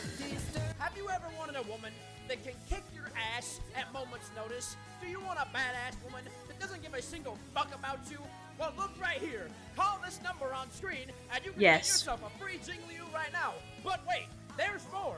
Call in the next 5 minutes, and you can get a free ass ticking with it too. Now, I will say, she's beautiful. The hair, the body, the eyes, the movements, the elegance, the fucking swordsmaster, oh my god. It's all you can really ask for. And a strong woman that's gonna carry your ass through every single motherfucking tragedy in life and every single issue you have in life. The amount of lengths you will go for this woman to min-max her stats and show off her build to other people. Even a 0.1% of crit rate or crit damage in your eyes goes, actually, my Jingliu build is better than yours, nerd. Get good, kid. You will not hesitate for a second to let everybody in the fucking world know, scream it from the mountaintops, that Jingliu is the best character in the game, and show off your build like it's a fucking Nobel Peace Prize. Not to mention, she's voiced by Amelie, who you're probably in love with. Also, let's just clear up the water real quick. You 100% have something for girls that absolutely hate you and are mean to you and can kill you in a second. You're probably sitting there like, oh my god, please kill me, please hurt me. Holy shit, it's so hot. You know, it's obvious. Like, this woman is a psychopath that could kill you in the drop of a fucking hat. And your thought process is her hair, her body, those eyes, that voice. If I can even get a little crumb of all of that, it's worth dying for. I am Bushwe, honored guest. Oh god, this is interesting. Oh god. Alrighty, listen here, girlie. I'll be honest, people who are horny for her are weird. If it is, I'll be then real. we've already figured out why you like her. If it's not, then I would like to move on now. Now I got a couple of words for the Zhongli of Honkai Star Rail. True. If you use her as a crutch, you're shit. I'm just gonna let you know. I think it's really responsible if you can admit that you're shit at the game. Now, if you're here for the real section and she's your waifu, then let me get to explaining. Let's break it down real quick. You think big words are impressive. Big, long, convoluted words. The bigger the five head, the bigger you're in love. If you know what I'm saying, she's smart. She's hardworking. You know, she's a tsundere. And let's be honest here, you are in love with those types. You love the tsundere type, and I'm gonna fucking say it. Something that would make you melt is, oh my god, I hate you, baka. Now hug me. I just want to go on record and say, I did not say that. The hair, you know, the pink aesthetic. Let's be honest here. Let's just be straight with ourselves. You love it. Even if it's not the main reason why you love her, it's still bonus points. You're always gonna go for the smart shy girl. She is, and though. And the one that, you know, doesn't always stand out in the crowd, but you're gonna find them and you're gonna love them for the rest of your life. You're the type of person that, you know, you skipped the whole fooling around stage. You skipped everything. You're someone that wants a one and done. The first person you date is the first person you're gonna marry. That's what you want. Right? But I will say, the Divination Commission. That sounds a little familiar from someone that I know. Except the difference with this person is she does a little bit of a I cast testicular torsion on your nuts.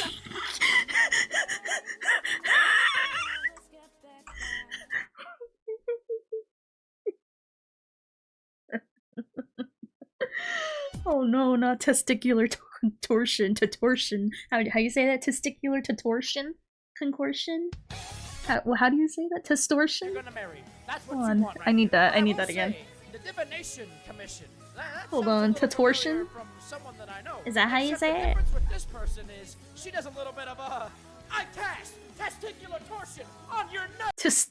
Testicular torsion?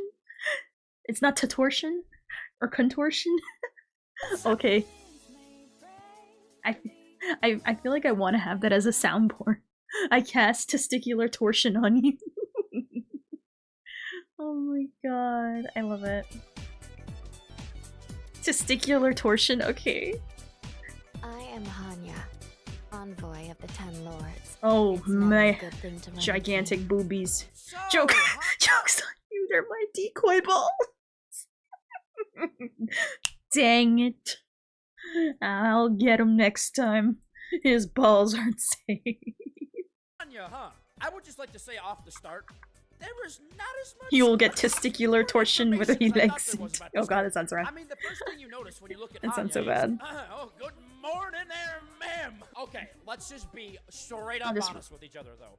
You are in love with the girls that look like they want to fucking die. I'd be willing to bet. I would be willing to fucking bet that you love this character too. You know why? Because she also looks like she wants to fucking die. You got something for that lifeless, you know, oh my god, monotone. I hate my life. I hate everyone. Cold look. Lifeless eyes. Oh, you were? I didn't know that, Silver. This gets you going. Now, she does have a soft spot for her sister. And you're probably thinking, oh, this is a great attribute. That's cool. You know, I can get in there and she'll care about me. You know, the whole I can fix her, but not the I can fix her. More or less the I can help her. I want to love her. I want to give her the entire world. You are attracted to women in a bad scenario, and all you want to do is get them out of it. She's got toxic traits. She's depressed. Something bad just happened in her life. Nah, I'd win. Yeah, I just called you out. You No, she's Shenhe but sleepy. Or, back to my first point, you're just a horny fucking bastard that wants to look at her body and boobs all fucking day. I'm Himiko, navigator of the Astral Express. Tired?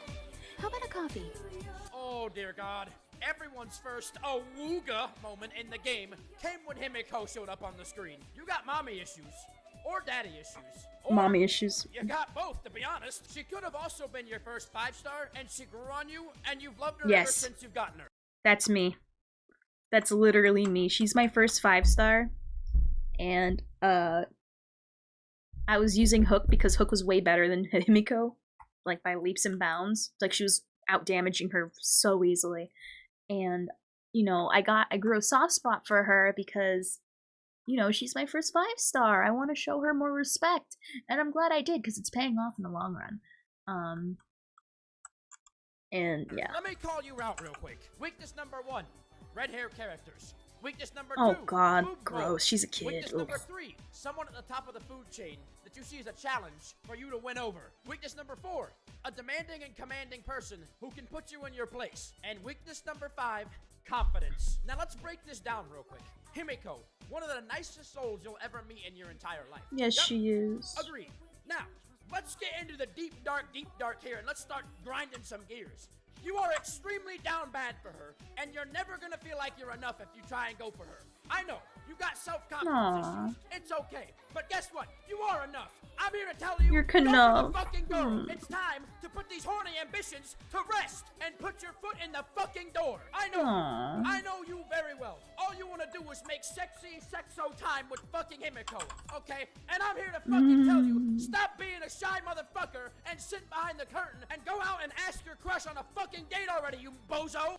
Anyways, I didn't mean to go that hard on you Himiko people, but can we talk about something? She's a very nice woman. She's beautiful. She's amazing. You love her. You're down bad for her. You want her to take care of you. You want her to ooh goo goo gaga you. You know what I mean? She's also dead.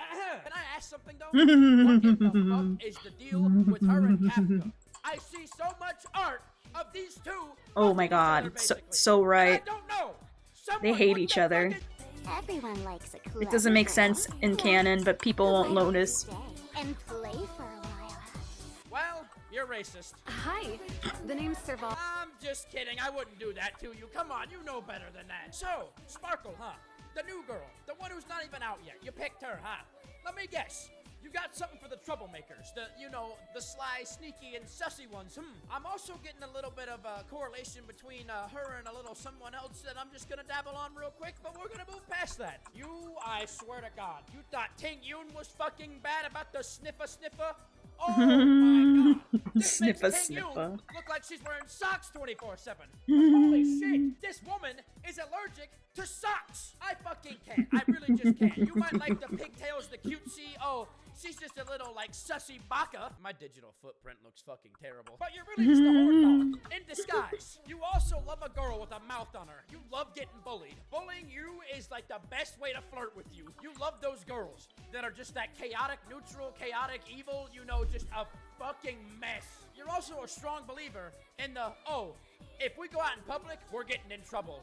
And the fuck it, we ball mentality. You hear, oh, small person, big attitude, and you're like, oh, that's so hot. If we're gonna keep it a buck, you should probably own one of these shirts right here. You're probably also what I like to call Don't a bully me, Bayard I'll fanatic come. Oh and my have god. about 15 folders of terabytes of fucking Sparkle already. And need I remind you, she's not even out yet. At the end of the day, whether you like her because she's hot or you're just attracted to the girls who cause chaos, just please tell me you don't have a foot fetish. Hi, the name's Serval Landau. I'm a Bellabog mechanic. Rock and roll is my main occupation. Can I just be the first person to say, based? Serval is a very, very good choice because let's explain something here. She's a good sister. She's a good family person. She's a good hard worker. She has a job. She almost has 2 jobs. And between me and you, you got something for them tomboy girls. Ooh boy, let me tell you something. One of those girls that's the homies, oh, that's golden fucking goose right there for you, no pun intended. You love a girl that's not afraid to get her hands dirty. I mean, former scientist, military background, brother's still in the military, rock band, all kinds of shit that she's done in her life. And you know what you love doing? Showing her off. You love telling every single person what she's done and accomplished, and also saying, Serval, she's mine. The type of girl that you know, rock band, punk girl, you know, the type of girl that punches you in the arm and says, oh, dude, don't even worry about it. You know exactly what type of girl I'm talking about. You're gonna do everything together. She's gonna be your closest homie, and you're gonna love her to fucking death. You also think her design, her hair, everything about her is just peak. You think that the colors mix well. You think the uniqueness on any other character. You think there's no other character that's like Serval. And you know what? You're kind of right. Oh, no, I'm not done with you yet. I'm not done with you. Don't you think you can get away with me without thinking that I didn't call out your horny thoughts, I know what you're thinking. You're trying to I see that. get her home, wife her up, and then butter them motherfucking biscuits, aren't you? But not like a horny way. Not a one and done. You're just genuinely, respectfully in love with her. I know. I'm calling you out. You are in love with Serval. And you're praying every single day that one day she'll be real. Hey, all of you watching this. What the fuck is this? Do I make these and scream my ass off for no reason? Fix it. Now. Press that button. Or you're gonna make me sad. Do you want to do that? I like him. I like him. I'm subbing. I love him. Now the moment that everyone I love him. I'm subbing. Definitely sub to him. has been waiting for. How's the journey been? Oh god, new challenger approaches. Holy Christ. Oh god, a new challenger approaches. Holy Christ. Rest assured, forgetting me is not an option. Let me do a little divination for you. Oh, Lord, I'm so not ready for this, but let's get into it. First thing is first. I would just like to extend my motherfucking hand in friendship for anybody that picked her, because god damn it, me motherfucking too. Now, let's get down to business, Jack. You love the fucking skin gaps. Yep, I'm talking about every single piece of her body that you can see. The boobs, the cleavage, the fucking arm gaps, the fucking, the midriff. I'm trying not to fucking lose my mind right now. You are someone that needs somebody to take care of you the same way that you take care of someone else. Do unto others as you would have do unto you. I'm pretty sure Jesus said that at one point. You have a really, really bad toxic trait of caring about others more than you care about yourself. Now, Black Swan, she's always smiling. You know, she's a kind woman. And you know, she doesn't always make that smile the most genuine. As in, sometimes she can put on a face for people when she needs to. Not necessarily that she's trying to deceive them, but let's just say, you know, right place, right time kind of situation. You love the hair color, the way it looks, her eyes, everything about her. You know you were mesmerized when that video came out and everyone found out that her hoo-ha has fucking jiggle physics. You're someone who has a lot of pride in what you do in life. And let me just tell you, I know you. I know damn well that you're a little bit of a switch, and I don't mean that in a bad way. I mean that in you won't have a problem with a woman taking control for a little bit, and then you flipping the narrative on them. As in, you want a girl that can be hot with you and have that voice, you know, that voice. And then all of a sudden, you're the one making the rules and not them. And these rules are not going to be broken. Thank you very much. I didn't know. You're a horny bastard, motherfucker. And you know why? Because you can't play the fucking video game with Black Swan on your team with two hands. Because one hand is a bit busy. She's someone that you can go to and vent and just talk to and, you know, lean on and have your back at all times. But you know what? Holy shit, what a fucking woman, I just gotta say. I don't know who in the hell was cooking so damn hard at Hoyoverse when they made her. But god damn it, give that motherfucker a raise. Oh, let me come back down to earth. I leave you with this. You're a little bit of a coomer. You're a little bit of a gremlin. And you're a little bit of a little fucking bitch, aren't you? You know you've got a thing for the crazy girls. You know you've got issues, and you're working on them. You know oh my god, thank you for the follow, VTuber Sneeze. Thank you, thank you. Stand proud. Oh my god. Oh my god, that is, I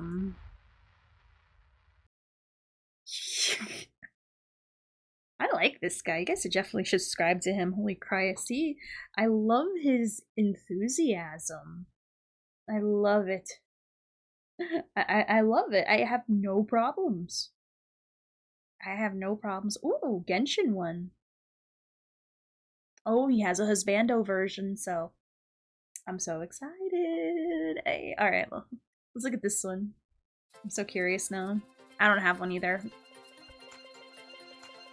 My favorite character is Kabe.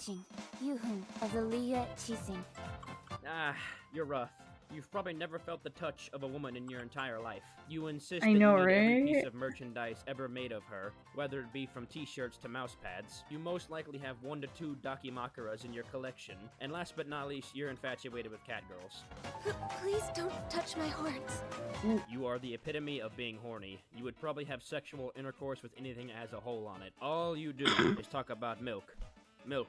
Milk, milk, milk. I don't have one milk, either. Milk, milk. Overall, you're a really Oh nice god, person. true. But Cocoa goat holy milk. shit. Go milk your goddamn self. I'm Beto. You've heard of my ship, Bruh. the Crux and its crew? I will go back. I know I keep saying it. I will go back one day. Cause I gotta play freaking whatchamacall. I gotta play I forget what it's called. You know, the one Fontaine. I gotta do it. My ass still in Sumeru. I mean, I beat Sumeru already. I'm literally right before you go into Fontaine. Like, the next quest I go play or go do the moment I get on is, hey, go to Fontaine. No, I don't wanna. Too busy trailblazing the stars. And that you have a thigh kink. Your parents probably think you're crazy and insane. But meanwhile, this entire time, you're thinking about planting your face in a giant pair of boobs. You also have a thing for women that can kick your fucking ass any time of the day. And let's just say you like to be thrown around the room like a sack of potatoes in a fucking sock. If you've got a problem, you can't. Oh God, Rosaria. I'm the one for the job. 10 out of 10, I fucking love you. Outrider Amber, reporting for duty. You're someone who's been dating the same person for as long as you can remember, and I respect the living fuck out of that. You're a heavy meme Oh, have a good one, Sam. Sam, thank you for being here. Have a wonderful night, and take care of yourself, and hopefully you get over your Zeke names. I'm sorry, your Zeke. Sewer, and you want to stand out from the crowd by making your waifu the worst fucking character in the game.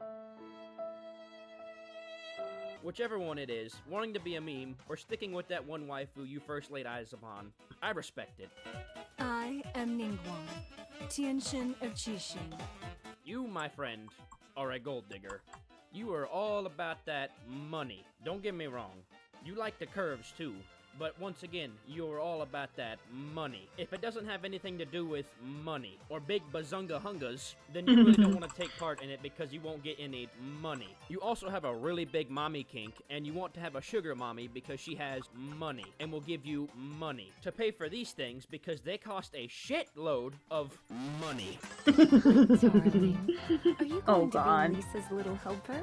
Oh God. Holy shit. Remember when I said this person had a mommy kink? Yeah, let me just take a second here. I'm gonna break this down into Greek mythology terms for you. It's real simple. Have you guys seen this movie right here? Good, good. Now, this person is Percy. You know, pretty strong. But this person is fucking Zeus. You guys are just built different when it comes to mommy kinks. Like a whole nother breed. Like, I don't know what the fuck to say to you anymore.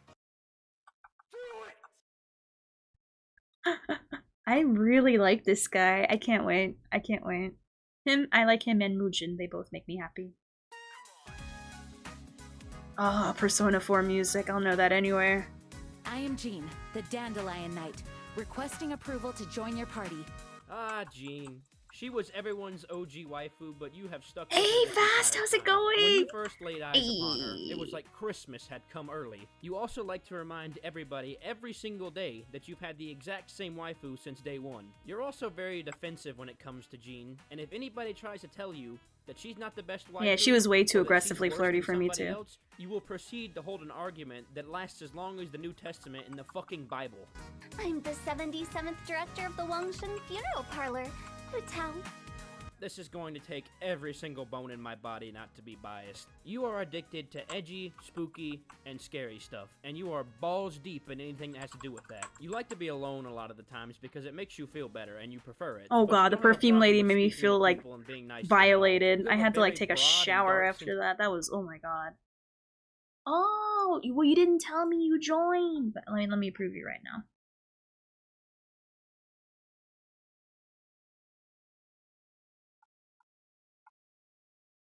What's your name in the Discord so I can approve you?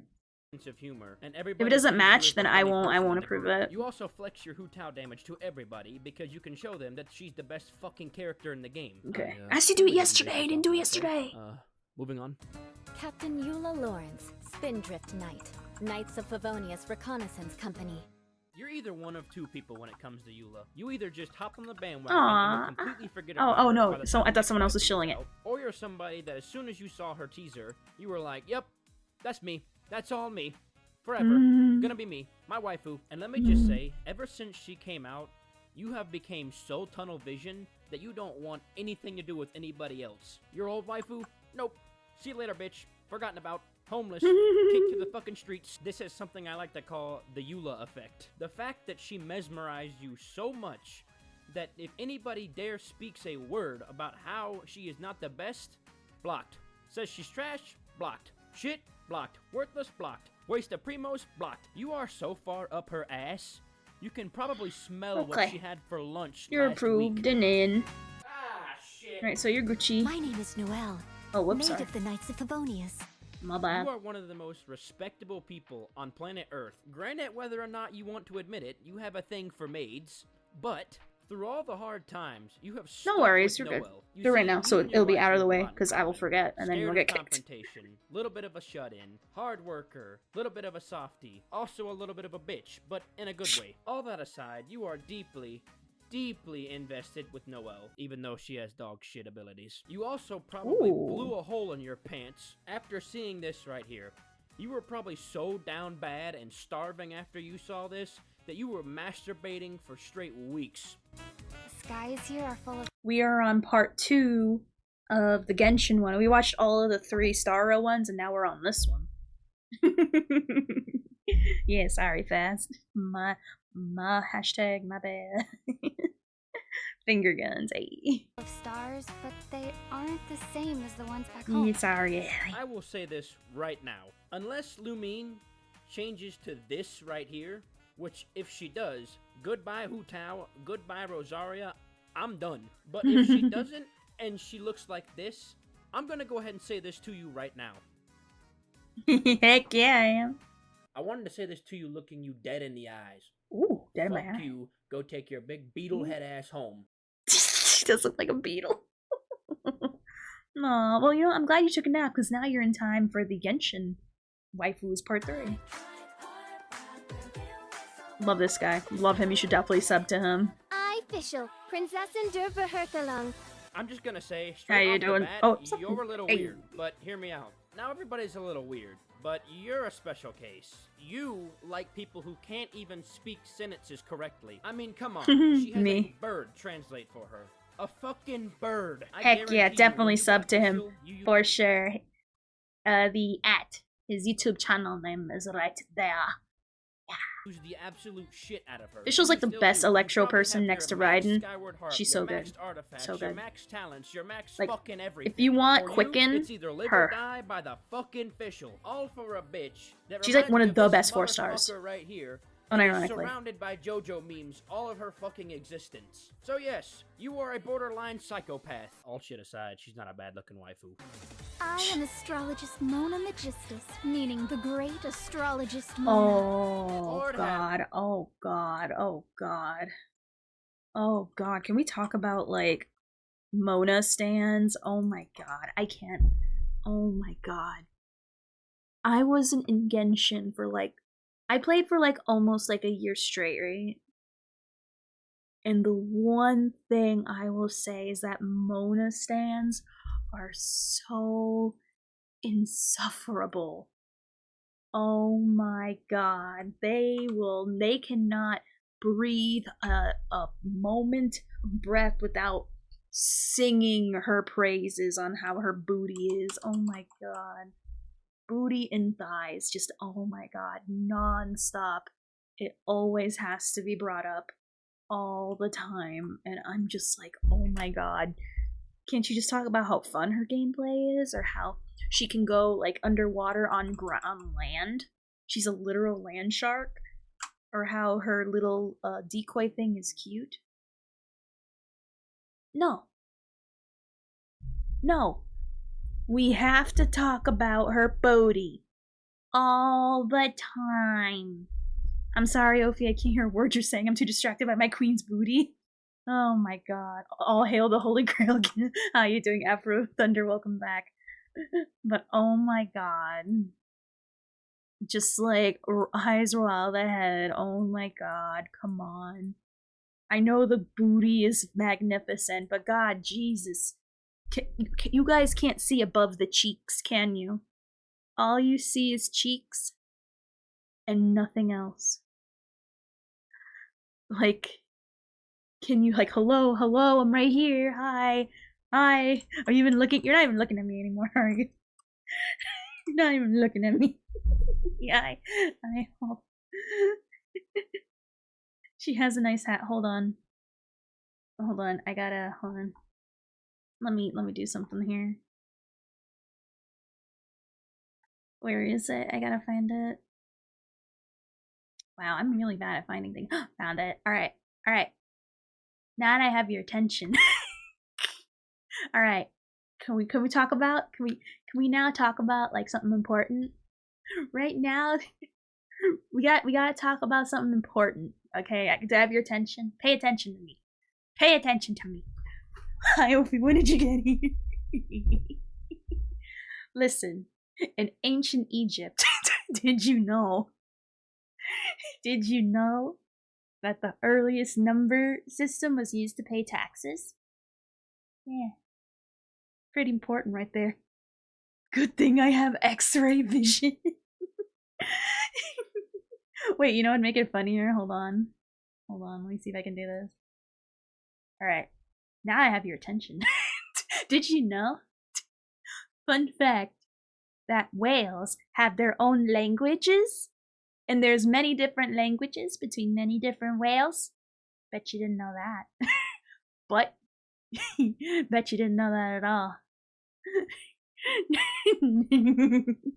Anyway, now you've been edumacated. You're welcome. We interrupt this moment of horny for some fun facts about whales and not the Genshin ones. Anyway, I gotta continue doing the challenge for Golden Gears. I got like almost 2,000. I almost reached like 2 million in damage for my ratio, but I don't think you guys care. I think all you guys saw were bobes. You didn't see how high my numbers got last run, did ya? You didn't even know I was running GG, did you? I was running it at difficulty 5, doing the different, You guys don't even know. I'm doing the challenges where you beat, difficulty 5 with every path. And last I did an elation run. Nice ad break, now back to the booty. Yeah, whale language is fun. Some like to say, nah bro, if to be in Genshin, this R5 staff of Homa was in 110 pull pretty lucky. That sounds like whales. Wait, are you gaming? Yes, I'm gaming. Yes. God, Jesus. Anyway. Let's hear what he has to say about Mona, people. Is the streamer speaking? You can't see it. But I'm giving you a middle finger. Anyway. Lord have mercy. Remember when everybody was on Mona's ass in the very They still beginning? are. There wasn't a single They haven't left. talking about Mona at one point. And honestly, go ahead and pat yourself on the back for sticking with her this entire time. You survived the time where she was the most hyped up and talked about character in the entire fucking game. All that bullshit aside, you're an ass person. The thicker, the better. The bigger, the better. You are like Moto fucking Moto when it comes to asses. You don't like to go outside. Unless you're going outside to go look at some ass. You also have a little fantasy about Mona being broke. About her wanting to do anything for you to give her some money. Xinyan's the name and rock and roll's the game. Xinyan has one of the best Y'all disappoint me. in the game. Y'all disappoint me. Damn, her English voice sucks. You are 100% somebody who does not look at the front side, does not look at the back side, but cares what's within. You probably also have this tag favorited on you know what. Now you know Xinyan's not the most popular waifu out there, but you don't give two fucks about. I know you guys don't care because you're too busy looking at your dumb waifus. I got gossip very early in my company dice run. For the record, I think people care now because, you know, the least popular one is there, but still. Mona's special to me. She was the first character I ever got. I didn't even know what 5-star meant. Shouldn't everyone's first 5-star be Noelle? Who cares about us showing us the dumpy? Oh my god. Oh no, it's a curio from it's a curio from the whatchamacallit, the my GG run that I'm doing right now. Yeah, that's the thing. I got her in the Noelle banner before Noelle. Oh, I see. About what the people say. You like your waifu for who she is. And that's some good shit right there. That is some good fucking qualities. Like, I'm gonna fucking kiss you for that. And you have your friend group. And you fuck with your friend group, and that's the only people that you ever fuck with. Also, can we talk about this for a second, please? Now, overall, you like waifus that try to act like boys. But hey, fuck it, am I right? Come on! Paimon will teach you how to fly! Listen, there's no way. If Paimon is really your fucking waifu, please do this for me. Go to the bottom left of your screen, type in Genshin, press fucking uninstall. I'm Sucrose.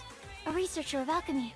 Yes. Sucrose needs to be protected at all Yes. costs, and you stand by Yes. that. You would go out of your way to make sure that anything that tried to harm her was dead. You would just wipe it Aw. off the map. You absolutely True. despise this person. And when you saw this, you probably wanted to jump through your screen and slap his goddamn dick Apparently off that was a yourself. choice. I didn't even know that was a Anyways, you're really choice. Ophelia, I did actually. I played a little bit of it. It was weird. It was very strange, but I liked it. It was fun. I like anything that's like rhythm games though, so I'm kind of biased. into the shy girls, and you think they're so fucking cute, and you just want to protect all of them. You don't like big crowds, and you just try to avoid human interaction as much as you can in general. But hey, you know, that's alright. You learn from the best. My name is Yanfei, top legal expert in Liyue. You're all about the stomach. And by the stomach, I mean this. The more skin showing, the better for you. We all know you haven't been with Yanfei the entire time, as she just came out. But I can guarantee you, when you first saw her, and you saw this, your eyes lit up like a pack of piranhas that just saw a fat man fall in the Amazon. There's about half of you that will say Yanfei's better than Klee, and half of you that admit that Klee's better. But we all know Klee's better. True. Barbara's here. Alright, listen. Barbara is an interesting one. While she is, like, really cute and really sweet, I cannot see her as a waifu. I basically see her as a little sister. What I can say about you, though, is that you're probably a borderline lolicon, and that you really, really love when she did that little dance. You know, that one. Because that one's cute as fuck. I'm sure you remember Aw. when that Christmas skin was coming out. I bet Christmas skin? She is a what? I do bet specialists on all night difficulty get a king crazy where I send it to you. I don't know what that is, so I'll be honest. All I can say is it's cool.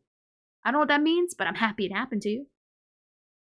I got Klee around the Eula ban at the time of the Eula banner when her skin came out, and I don't regret it for a second.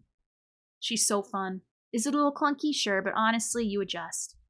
Out. You remember that Oh, one? nah, Yes. I'm fine. I'm sure you But were I'm proud like, of you. when the fuck can I get this? But look, now we have another skin coming out. Also, props to you for staying with Barbara this entire time, because there's a lot of other good waifus out there. So, I mean, if that's your waifu, you do you. I'm sure you're a great person, but I just can't judge off of that. Hello, nice to meet you. My name is Xiangling. I'm a chef from Liyue. I actually don't know Nice. a single person that has Zhongling as their waifu. So please, people in the comments, let me know. Because when I was playing and I first saw her, I thought she was the cutest, sweetest little girl ever. Like, holy shit, she's cute. Because in my opinion, she needs some respect. We people have had enough. Fuck the Eula simps. Fuck the Ganyu simps. It's Zhongling time. So I need all you people in the True. comments to stand the fuck up. Zhongling supremacy rise up. True. Listen, I was just joking about the Eula and Ganyu part. I like the both of them. I'm not trying to piss off the Ganyu and Eula army. I know you got a lot of members. Please don't come after me. It was a joke. I am kidding. Please don't crucify me.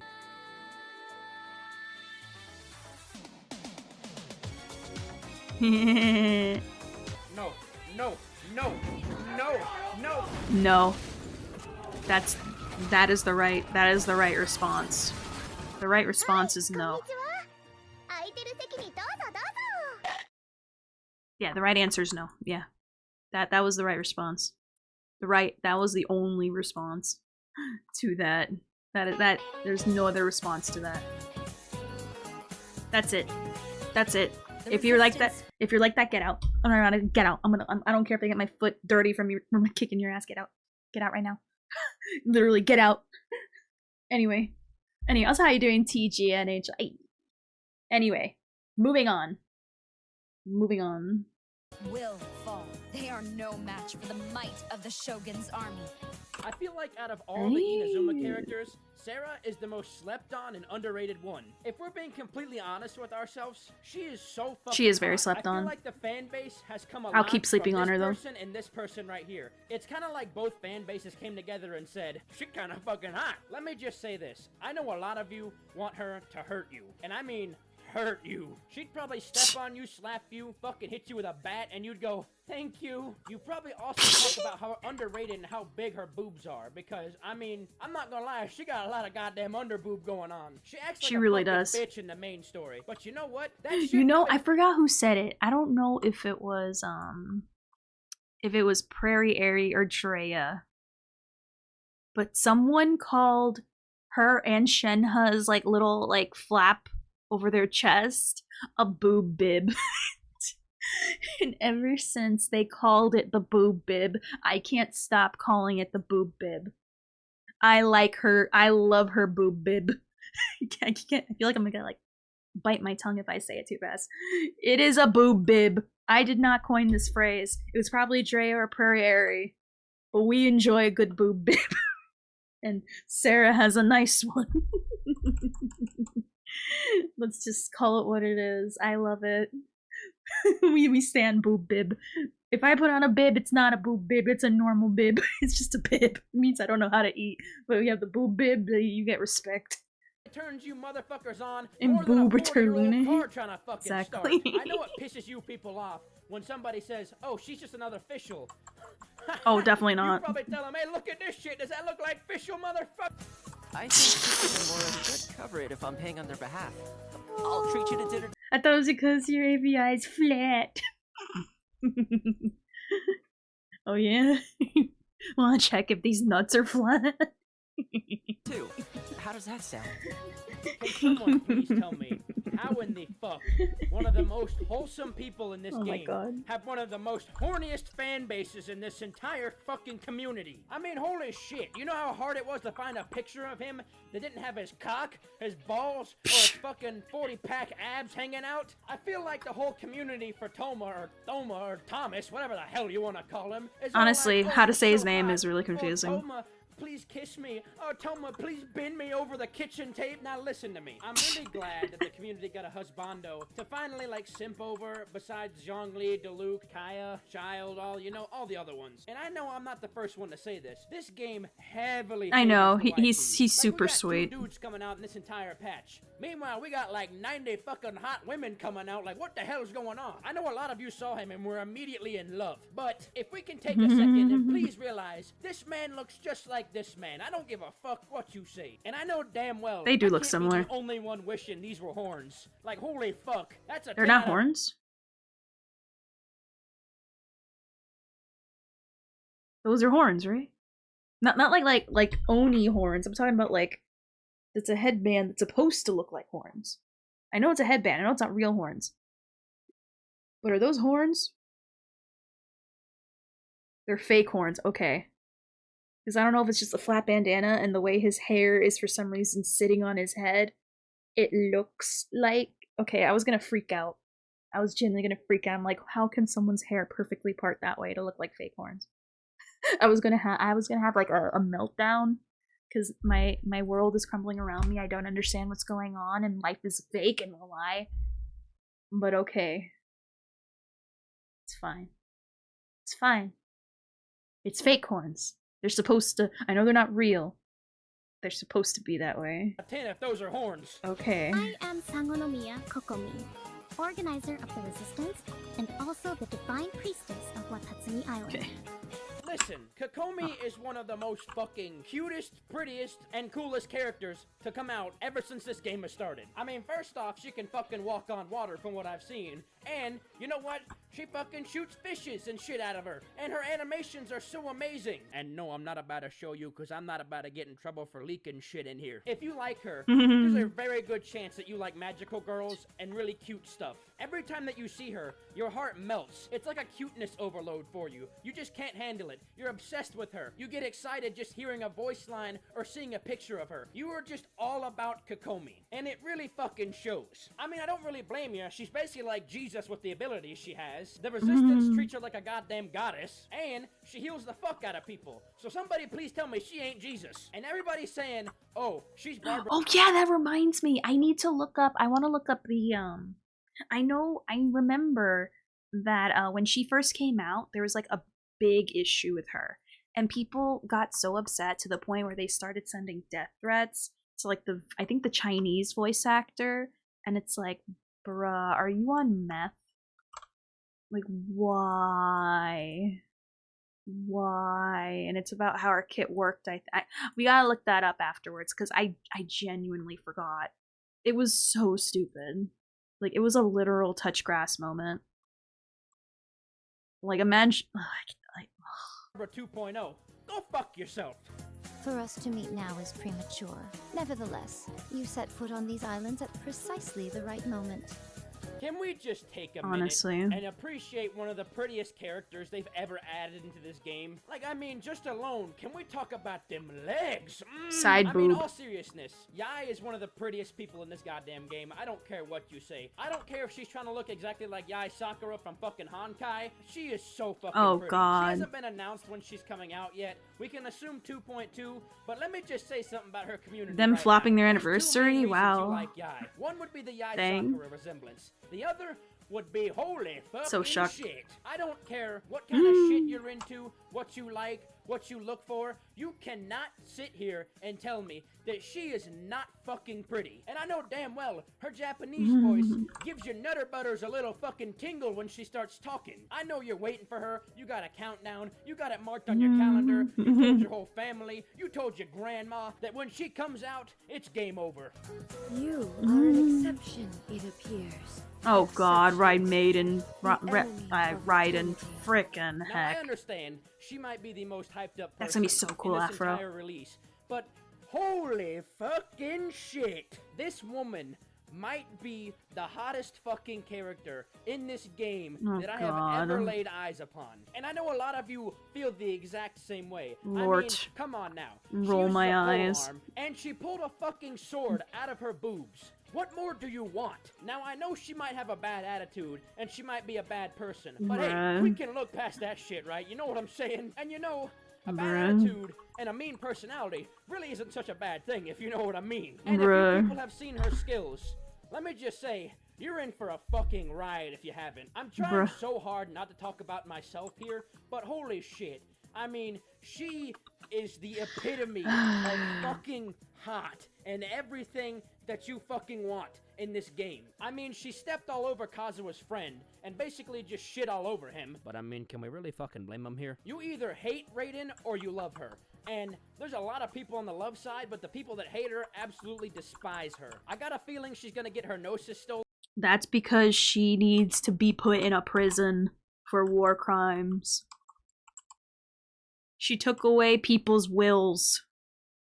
I don't care. F character. The only reason why they haven't put her in jail is because, one, story, but two, because she's a god.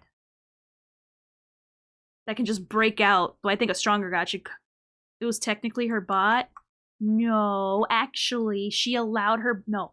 You know what makes it... No. What makes it worse is that she allows her bot to run rampant only because... Her story's really poor, by the way. It's a stupid reason. A stupid reason why she went on an emo phase, a perpetual menstrual cycle mood swing on her period for for a long time. And she shut herself off in her room, having her emo moment, poorly programming a robot to carry her duties because she can't handle it's a very poor reason why she did it. Very badly written. I'm sorry. Badly written. I'm sorry. The boo-hoo me. No. I understand. I'm gonna be honest. I have more respect for the puppet because at least she enjoyed it. Well, she didn't enjoy it. She was just doing what she was supposed to. What's this bitch's excuse? Boo-hoo, I'm sad. She wouldn't last in the Honkai Impact universe. Just saying. And become a good person. But one more time, can we just talk Bruh. about how goddamn hot she is? Like, No. holy shit! No. Listen, if you want to... No, she has a bad personality. She should be put in forever jail or banished somewhere. Go away. Have Yamiko become the new Archon of electricity. If anything, she makes a better Archon already. Like, unironically, she makes a better Archon, Yamiko. And you know what? People would be happy about that. They would be like, "Oh, hail the Fox lady person." Because she's hotter. She's way hotter than Ride Maiden. I don't know why I call her Ride Maiden now. Raiden, whatever her frickin' name is. Emo weeb. Oh yeah, and then her story is that, oh, I'm a weeb, so I'm very cute and relatable now, despite all my war crimes that I've done and allowed to happen. Bruh. No. Now let's look up Kakami. Kokomi. drama. I finished the story. It's very poorly written. It's very poorly written. Very badly written. If you can like her design, that's fine. She is nicely designed, I won't lie. Alright. I think it's this one.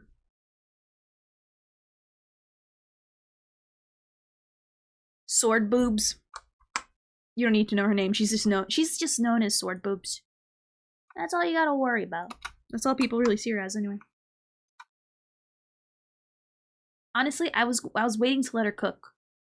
And what she cooks stank. Oh boy, this is gonna be fun. Today's video is probably the most heavily requested All right. topic on this channel for a We're long gonna learn time. about And what not in the happened with usual, Kakami. "Oh, this would be a cool thing to talk about" way. More of a "you owe us an apology" attitude, as if I said some kind of morally reprehensible statement that's offensive enough to warrant an apology video. You know what, might as well kill two birds with one stone. The landscape of Genshin's meta has undergone a drastic upheaval with the inclusion of Denjo's new reactions, affecting many Hydro, Electro, Pyro, and by extension Animal units, given that it can assimilate all three of them. Since version 3 mainly features systems being added, not changed or removed, it basically means those four elements received an indirect buff in some capacity, allowing once underperforming characters like Keqing and Toma, or niche playstyles like Shinobu to find their second wind. Likewise, it's also taken already powerful characters like Fischl and Kokomi and made them even stronger. I want to go over the latter in particular because of the change in public perception of her since her debut last year. From her unsuccessful first banner to the gradual increase in her recognition, Kokomi has started out mediocre in the eyes of the majority, but in the span of a year without any balance adjustments to her internal kit, more and more reasons to use her began to surface, to where she's now a highly practical inclusion to several team compositions, no small feat on account of Hydro's incredibly stacked roster. For today's video, we'll be diving into a retrospective look on Kokomi, Genshin's most heavily misunderstood character. Before we continue on, I just want to give a shout out to today's sponsor, Private Internet Access. They're the world's most transparent Subscribe to him. There. Moving on. as well. Thanks again to Private Internet Access for sponsoring the video, but for now, let's get back to it.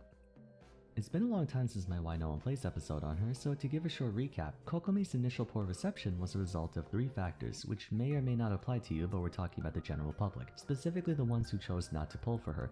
Reason 1, at the time, the player base's understanding of Genshin's mechanics, the full potential of characters, and various reactions at large was still underdeveloped. Shogun was released 3 weeks prior to Kokomi, and believe it or not, everyone thought she was bad at first, even though she currently stands as one of the best units of all time with no caveat or asterisk. The reigning 5 stars at the time were primarily focused on damage output, and by that point, everyone more or less settled on 1 or 2 characters to run through just about everything Genshin had to offer. You had Ganyu, Hu Tao, Shao, Child, Ayaka, and Eula. Despite the buffs to transformative reactions following Zhongli's return, the widespread adoption of party compositions didn't start to take off until early to mid-2022. Let me put it higher. I'm sorry, it's so pixely. I don't know why. Let's fix that. Oh, no, not 4K, just that one. Alright. There we go. Prior to that, the average player was only really concerned about dealing lots of damage, and any 5-star who didn't explicitly do just that was considered unworthy of Primo Gems. Kokomi's outward theme, consisting of regeneration, in a similar fashion to Barbara, gave off the impression that she wouldn't contribute enough to your success to warrant spending money on her. Reason 2, Prevailing Wisdom believed delegating a party slot to a character who's ostensibly only there to heal and deal some Hydro damage was a waste of space. Considering everyone had access to a 4-star Hydro support already in the form of Xingqiu, and healing or defense was already taken care of by the likes of Bennett, Zhongli, or others that may have already been invested in, such as Jean, Diona, or even Qiqi, the redundancy in Kokomi's function led to most players writing her off without so much as a second thought. To them, it didn't matter that Kokomi was a healer who could actually deal damage because it made more sense to opt for more damage so as to avoid the need to regen altogether. Though in hindsight, there was some serious double standard going on, as Zhongli was gloriously praised for his shield easy moding the game when Kokomi was able to accomplish the same thing. Oh, really? But since he came first, and carried more public appeal being the Geo Archon and all, those who went after him didn't really think too much about a second easy mode character. Reason 3, adding on to the aforementioned underutilization of characters, the dominant narrative at the time when it came to damage was to get the character to have as much individual output as humanly possible, and the universal way everyone sought to accomplish that was through crit rate and crit damage, you know, outside of other ancillary stuff like elemental damage. So upon finding out it was virtually impossible for Kokomi to critically strike, the knee-jerk reaction was that she would forever be hamstrung by her inability to crit, and therefore it wasn't worth the time or investment because we were still in a damage per screenshot meta at the time. All in all, Kokomi's value as a Hydro unit and character in general has always existed, but only players who were well read on Genshin's mechanics and numbers could ascertain just how good she really was. The average player wasn't in a position to appreciate what she had to offer yet. That's not necessarily her fault either. While I agree that everyone calling Kokomi trash was inflammatory sensationalism, circumstances at the time were actively suppressing her capacity to stand out. Assuming we evaluate her strictly on the basis of her own damage output being a Catalyst user, the least enjoyed weapon type possessing hybrid scaling on stats that weren't inherently conducive to DPS like healing bonus, and being unable to crit paints a bleak outlook. While it's not unusual for previously bad characters quote-unquote to see a resurgence, especially in gacha games, first impressions are lasting impressions. She was always good, it just took a while for everyone to realize it, and there were several pivots through 2022 that made her get a lot more recognition, thus opening up the possibility for more of her potential to be discovered. Sometime after Kokomi's debut, version 2.3 saw the release of Slumbering Court in Seidai Island, an artifact domain that supplied 2 new artifact sets, the Husk of Opulent Dreams, a defense-oriented That's set, right, she and wasn't the Ocean released Deep with her Clan own set. At first glance, it appeared to be a side grade to Maiden's Beloved, seeing as they both offered a similar 2-part set bonus of increased healing. The 4-piece bonus was significantly different, however. Upon healing someone in your party, a seed-dyed foam would appear for 3 seconds, accumulating subsequent healing amounts before exploding to deal damage equal to 90% of the store healing, which I believe is a cap of 27k per bubble. It may not seem very substantial given that it's physical damage, but that extra bit of DPS meant that you wouldn't be taking as bad of a DPS loss either if you were using a healer.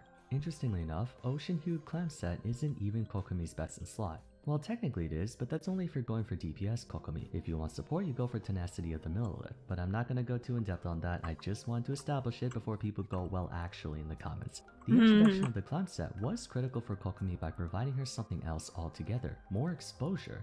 When everyone was evaluating who it would be most effective on, units like Chichi and Kokomi naturally came to mind. This caused more players to give her a second thought, which meant there was a higher likelihood that someone or several people will find a place for her to be relevant. Additionally, alongside Kokomi's release, a new enemy type was founded, the Rift Hounds, monsters that are capable of inflicting shield bypassing damage over time, so characters like Zhongli couldn't protect against it. Granted, that wasn't sufficient enough pressure to incentivize players to go after her, but as time went on, more and more systems or things would be added or discovered that were sort of giving players a subtle hint, nudge towards going after Kokomi. The first major influence that propelled her into relevant status was due in part to information on effective team building being more readily available and distributed to casual players. To reiterate, parties like Soup, Taser, Overvape, and whatnot were present long before Kokomi, but the majority of players didn't care enough to see them as anything more than an alternative strategy. The advent of the Raiden national team and the inclusion of more team support characters bore the idea that there could be more efficient and cost-effective ways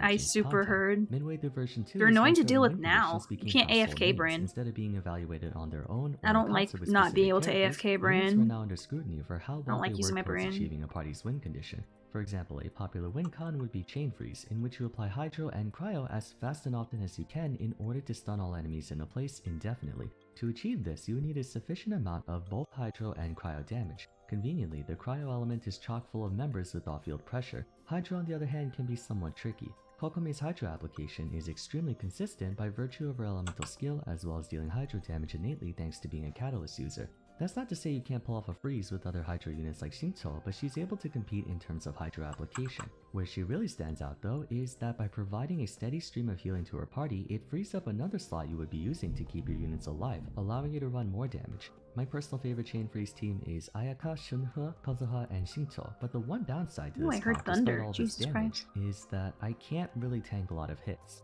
By swapping a Shinto over Kokomi, I do lose out on raw force to some extent, but I can pretty much turn my brain off, and in certain conditions, the absence of a need to avoid enemy attacks can be an indirect increase in damage. The same general concept applies to every other composition you would need Hydro in. Taser's another prime example, with essentially all of your damage being sourced from electrocharged, swirl, and whatnot. All you need to do is apply Hydro consistently, and once again, Kokomi can handle that with ease, while making you borderline invincible. That's scary. Even in amplifying reactions like Vaporize, most of the time the Pyro character is the one proccing the reactions, so whoever the Hydro character is just has to apply Hydro and wait to do it again. Once more, it's a tough choice to make since Kokomi has to fight Shinto or Yelan for a spot, but the bottom line is, she has many options. Something to make note of is her versatile wherewithal in meta compositions inadvertently corrected one of the main issues that prevented her from being popular in the first place. Earlier I said that the dominant narrative surrounding damage back in version 1 and the first half of version 2 was that crit was the be-all end-all. There was this metaphorical arms race to build every unit to stack up all the crit rate and damage they could get. Kokomi's inability to crit was and still is a hindrance for her since it means her damage ceiling won't climb as high as other units, but so many people, including myself, completely forgot the other side of the coin. Kokomi's damage floor is quite impressive. Sure, you won't be able to deal crits, but with how she scales off of max HP and healing bonus, that means her baseline is very consistent. And there's still one other way she can boost her efficiency, Elemental Mastery, albeit only by a small margin. On the subject of EM, it's beginning to acquire a greater market share over the meta now that transformative reactions are on par with amplifying ones. So while crit is still sought after, there's now a viable side grade to it. For Kokomi, this matters a lot. It's obvious that building either crit stat is pointless on her, but that means she's almost as cheap to itemize as Bennett. All you really need on her is HP, energy recharge, and maybe some attack in EM if you get lucky. Point being, she's not as frustrating to gear up. If you're looking to find the perfect balance of efficiency and comfort, Kokomi achieves that for just about any team. So Kokomi is a ballad of players being stupid, is what I'm understanding. Of players trying to actually so hard. And bruh.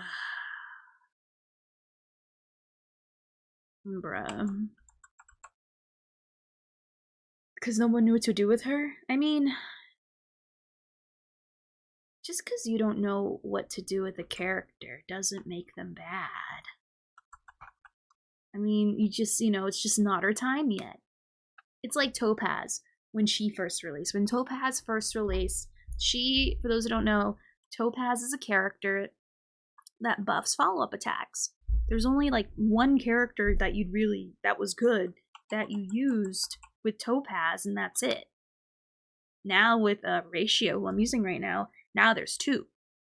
But with Topaz, she's a little too ahead of her time. And that's the problem with Kokomi. Now granted, Topaz didn't have the same reaction as Kokomi, thank goodness, but like, like I can't imagine. And then there's Black Swan. Follow-ups? No, she doesn't do follow-ups. We're talking about like purely follow-ups. There's nothing wrong with Swan. Swan's fine. Like, Swan's perfectly fine. Unless you're talking about people saying Black Swan does not work without Kafka, which one, untrue. And two, if you can only be good with Black Swan only with Kafka, skill issue. That's it. Is bad at game. Point blank period. So that's how I'm understanding that. Oh, no, I'm talking about purely follow-up. That's what I'm talking about. Yeah. Yeah. But yeah, no, a lot of people were calling Black Swan a 5-star Luca. And it's like, bruh. Black Swan is not a 5-star Luca. She is her own dang person. She is a whole person, a whole character. So let me go like back to the other video now because I just wanted to see that. Next one, back to the waifus. Where are they? Here they are. Where's the next one? Ooh, husbandos, heck yeah. I want it. I need him. I can't wait till he comes up with the Star Rail one. You smell nice. Let's hunt. When you hear the saying, a dog is a man's best friend, this is what they're talking about. You see Razor as that good old boy that you could just come home to and give head pats to, right? Until reality kicks in and you look like one of these. Now, there's nothing wrong with that, but you definitely have a stereotype. And by stereotype, I'm talking about... No, it's not out yet, from what I've seen. Razor is one of the most likable and sweetest characters in the game, and as your husbando, I feel like it rubs off on you just a little bit. In the sense of, you don't like to... Oh wait, hold on, let me give proper credit before we continue. I give credit to the wrong person. Love this man. So far, I've been falling in love with this man and his opinions that are very correct and valid. People mad and you want to see people happy all the time, but at the same time, you're not afraid to get in an argument. Now, you're either one or two people when it comes to Razor. You either like cute and cuddly stuff and love animals, or you like him because he's a little bit of a badass. Whichever one you are, can you please help the man speak some goddamn English? I have a great many names, though when on leave I tend to go by Zhongli.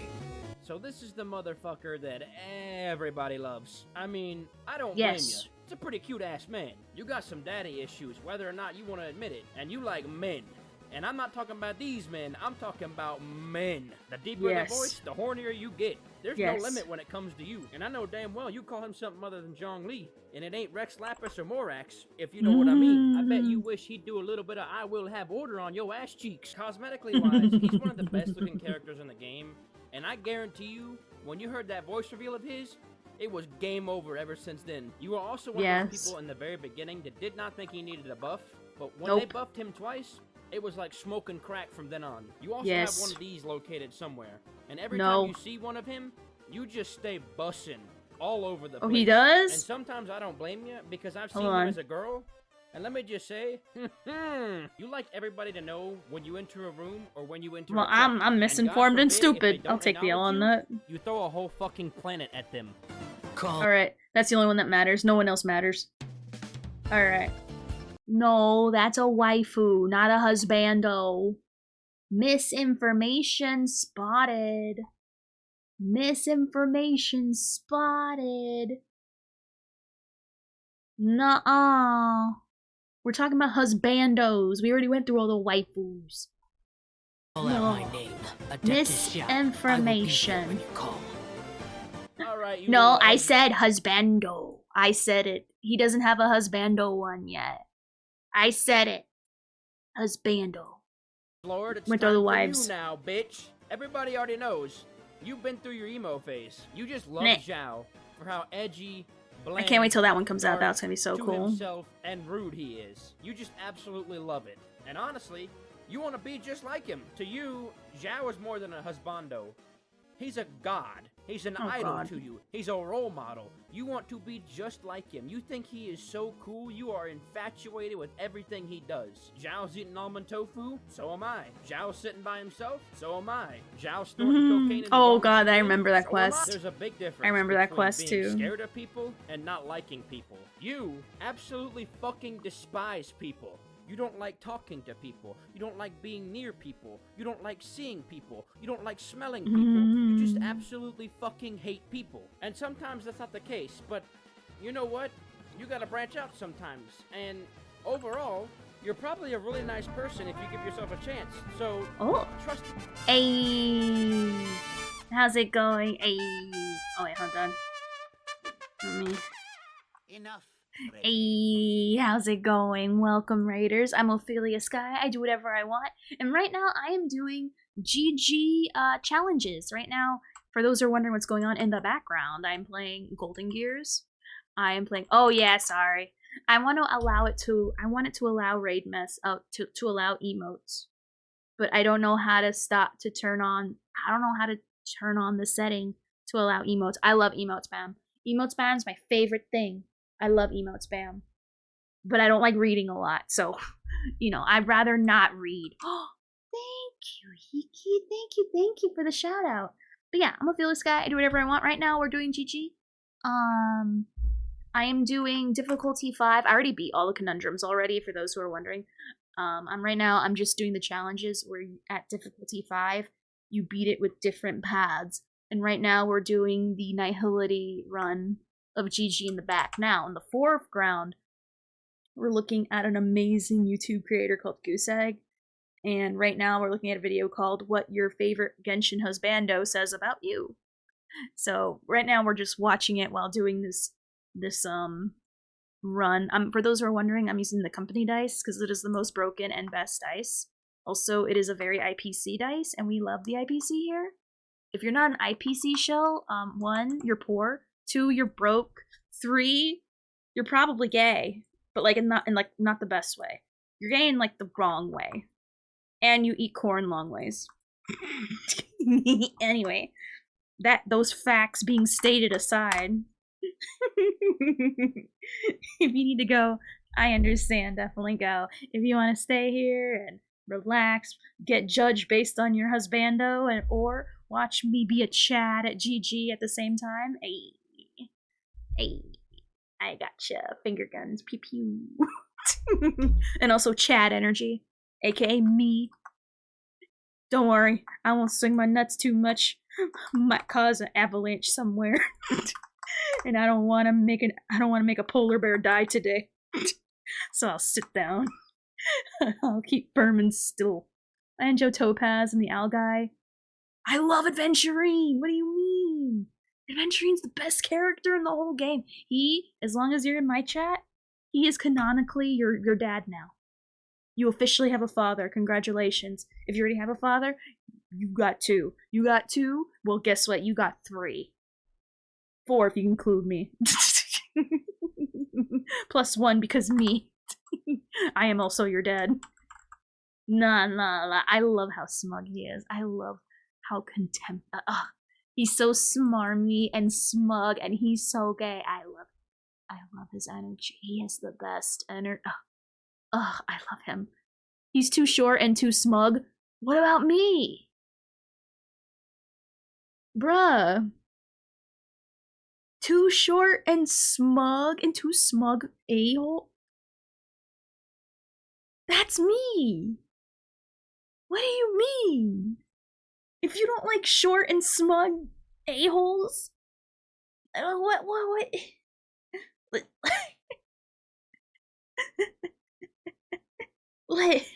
Come on, Afro. I can wait for Archeron to slash. No. First of all, how can you not like him but you like me? Wait a minute. Make that make sense. I had some math ain't mathin'. I am a husbando, officially now. Check out my Twitter. I'm such a husbando trust. Nah, I just post random memes and stupid thoughts, but still, I could. You're tolerable. You know what? Tolerable for the win. I will happily be very tolerable. That's a lot more than what other people say about me. And I'm proud of that. Me on this one. Anyway. Talk to some fucking people. My name is Chong Yu. My Oh family God. has practiced the art. I'm assuming you're basic. I don't know, this scream, oops, I meant to alt, and then it moved via, oh god, Chan Yoon. This is nobody's. People. Oh my name god. is Chong Yu. My family has This is practiced the art nobody's. of exorcism in Liyue for many generations. I don't think anybody else in all of Genshin Impact gets shit on harder than Chong Yun does. And it's completely uncalled for. Whether it's his abilities, or him as a character, or even him as a husbando. People stay shitting on my boy. I have a feature in my Discord where you can choose a husbando and a waifu. Guess how many people have picked Chong Yun? Not a single motherfucker! Like, goddamn people, is he really that fucking bad? Come on now! Like, what can I say? Does anybody out there know somebody that has Chong Yun as their husbando? Like, what do I say? You like popsicles? I honestly have to say, the people out there supporting Chong Yun, you're probably the best motherfuckers in this whole community. Because you are so under the radar, and you don't actually talk shit. You don't do anything. You're just... Unironically, you should be worried about the kind of person that can be that under the radar. Because if they can be that under the radar, they cannot be trusted. They cannot. There's no way you can be that under the radar and be like, yeah, you're fine. I can totally trust you. No. Never trust the guy that can be that incognito and get away with it. It is too suspicious. It is too sus. I am not here for that. I am not. No. Poke the nose. No.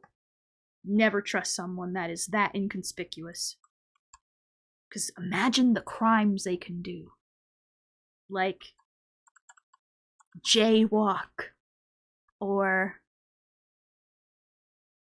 say Game of Thrones, the last season was good. Like, things you should go in jail for. Lovely people. Like, Can't trust he's so cool. He has cool clothes, cool hair. He's cool, literally. He eats popsicles and he's cryo. And he's a fucking exorcist. What more do you want? now that we've got that out the way, if there's anybody out there that has Chong Yun as their husbando, please reach out to me. I want to. Hell no, that's easily BS. I know, right? That's why you never trust that. Oh my god. Like, imagine retroactively ruining an entire series. Like, I was thinking about rewatching from the beginning just to see how we got to that point, and then what happened at the wall, I'll die mad about that. And then what they did to Jon Snow, I'll die mad about that. What they did to Daenerys and Jon Snow together with that, no, I'll die mad about that. No.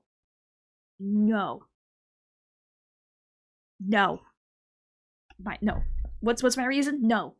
And when you watch it, that'll be the only thing you can say too. Because when you try to form words, they turn into no. I honestly watched the last season and got.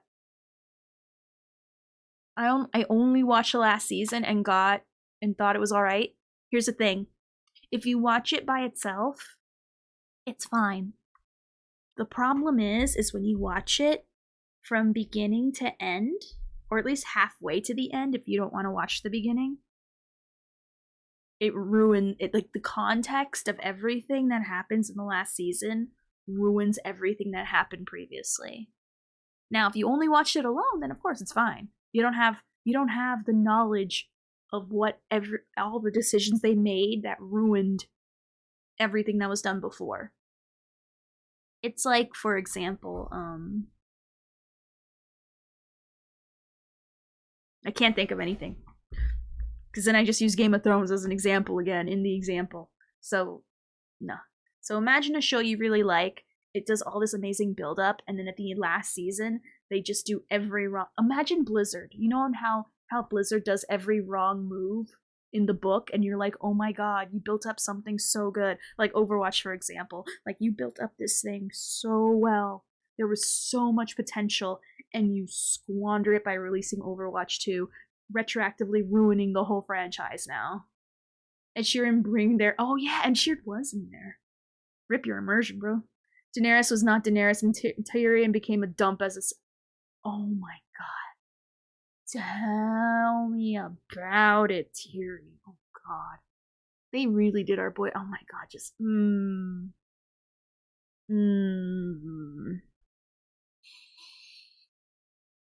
don't want to talk about it. The living an absolute fuck out of you. So you as a person are amazing. This is not like a spoiler, spoiler alert in case you bother to care watching crap.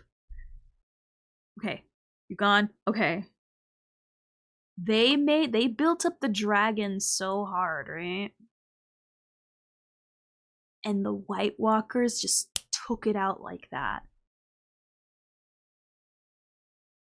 Like, the dragons were made to look like a bitch. Like, the dragons looked like the biggest wusses. All that build up. Let's take the dragons to fight the White Walkers. And what happens? Less than 2 seconds on them showing up on the battlefield, one of them dies. And then they turn into a dragon White Walker, and thanks a lot. Now you gave the White Walkers a flying tank that shoots fire. So what I'm getting is that Star Wars 6, 7, 8. Oh, yes. Yes, that's a good way to put it, yeah. I mean, I'm gonna be honest, the prequels aren't that bad. I don't think the prequels retroactively ruin the older movies. They're fine. But, I'm gonna be honest, I watched the prequels first. Because I wasn't really into Star Wars at the time. I'm gonna be real, I never even watched the movies from beginning to end. You wanna know how he's gonna get so mad at me right now, but how I watched the Star Wars movies wasn't directly watching the movies themselves. It was through playing the Lego movie game. Lego Star Wars is how I watched the Lego movie. Or how I watched the Star Wars movies. The older ones. The White Walkers can raise the dead 5 minutes into the episode. Let's hide into the crypt. What could go wrong? I know. But yeah, I never watched the Star Wars older movies. I played the Lego game that was about the movie. And got everything I needed about what happened in that movie in the Lego games. It was so good though. I liked it better honestly than the original movies because it held my attention better. I also watched the prequels first, but that was because I was a kid and really enjoyed. Same. Exactly. I love Jar Jar Binks now. I love Jar Jar Binks. He is so good. I am not ashamed to say that. As an adult, I know people say, "Oh, you're so annoying now." No, I loved him now, and I loved him then, and nothing's changed. I stand with Jar Jar. Have him become a Jedi now. I demandeth him. He deserves to be a Jedi, dang it. I think he earned the right. Anyway, back to But this. please, can we get some goddamn justice for Chong Yun in the chat? No. Oh god. What was this anime popping at me? I am Albedo, chief alchemist of the Knights of Favonius. Getting this out the way first, you're rather quiet, but trust me, there is a lot more to this, and you know exactly what I'm talking about. Meaning you're quiet as in your voice. Have you seen the video that tries to prove Jar Jar as a Sith Lord? I think Yiki might have linked something to me about that. Oh my god, true. I liked the little taste of story that we got in his. I loved his side story. And they hinted that there's more to come. I think it was at the end of the Windbloom, I believe that's what it's called, where they hinted on going over more story with what's Klee's mom's name? I forget what the mom's name is, but they hinted more at that, and I was like, yes, that shit's been on on a hold, and like they've been stringing us along with that, and I'm like, bro, when are we gonna get to that? Death Jar Jar is real, and you should know it's true. Okay. Okay. Alright, Iki, have the video ready by the time this one's done. I'll do one more. I'll do one more run, because honestly, I'm gonna be real, I kind of, for those who don't know, the Five Nights at Freddy's movie's on Prime, and I really want to watch it with Iki. Usually I'd go on longer on Fridays, because I don't have work tomorrow. Normally, like during the week, I would end at this point just because of work. But now I want to watch. That's not very. I am a super citizen, and the fact that the Helldivers will not serve a super citizen is not very democracy. No, that's very it's very communist, but bugs. Very communist, but bugs. Disappointed. And you're scared to talk. Disappointed. They just let anyone into the freaking army these days. Huh? And I just don't know why. It goes like this. In places that you're really uncomfortable. I'm fine. I'm looking at myself after. You get all shy and quiet, and you're scared. Oh, I gotta look up what but next challenge we gotta do. When you get in a place that you're comfortable with, you turn. Oh, Destiny 2, Afro. Get into Helldivers, because Destiny's in a hot mess. It's in a hot mess. Sony's going to slash a lot of the management. To be fair, Destiny 2 has been so poorly mismanaged, it's not even funny. Like, unironically, it's getting sad. I'm shocked that I don't know how Destiny 2 pulled you back. I'm assuming it's a friend. Because honestly, there's no other way. There's no other way otherwise. Because, oh my god. It's bad. The situation there looks depressing. Like, if you think Genshin looks depressing right now, oh my god, Destiny's that, and worse. Like, it's bad. Like, Sony recently went to visit, like, Bungie, and they said, in, like, the most corporate way, you are mismanaging our funds. And they are not pleased. We're pissed. They are so pissed. Like, if you know how to read corporate, oh god. Like, you wanna know what the funniest emails to read? Whenever you see someone in a corporate email setting say, oh my god. Okay, I remember now. As per my last email. Oh my god. If you want to know that someone is mad with you in, like, the most professional way, and you are CC'd in the email chain, and you see someone going, as per my last email, They are mad. Oh my god. Now, I'm used to sending like professional emails, so I can read between the lines, and ooh, Sony was pissed. Yes, the passive aggressiveness, yes. Yes, it is. Yeah. I'm gonna be honest. When you're used to it, that goes from being passive aggressive to aggressive aggressive. What pulled me back was the hoverboards. Warframe. There you go. Warframe. Warframe is sitting way better, and Bungie's gonna have some really bad cuts. And I hear they're on the verge of their next expansion. I heard is a make or break expansion. Like, I heard there's a lot riding in the new Destiny expansion, and I am very scared for them. Like we're talking about, like, we're not like doom posting here. We're talking like legit. Like, we're not talking like earlier how the Genshin, like, for those who were here earlier, we talked about the Genshin drama, the Hoyoverse drama, quote quote. It's not really Hoyoverse drama. It's just Genshin creators belly aching that they have to follow rules to do their job. Wow, so shocked. I know. You have to follow rules to do your job. Who would have thought? Novel. But that's an actual nothing burger. Now, but Destiny 2, that's an actual grim situation.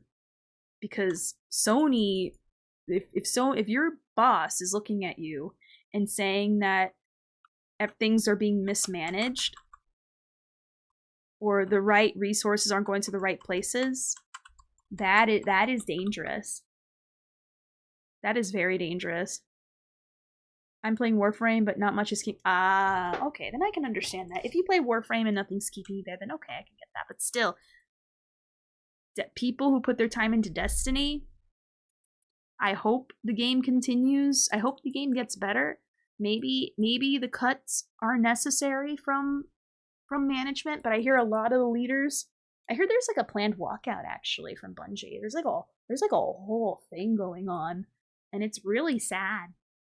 I know right now gaming is in like a really precarious spot because, let's be honest, it got really overbloated during the pandemic, and now the bubbles burst, and now people are starting to suffer from the consequences of it.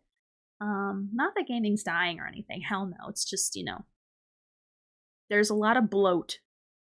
That's why you're seeing a lot of layoffs, and you're seeing the effects of bloat. AKA, look at Destiny 2 right now. It is... Ugh. Not good. It's not good. Like, playing that game's depressing.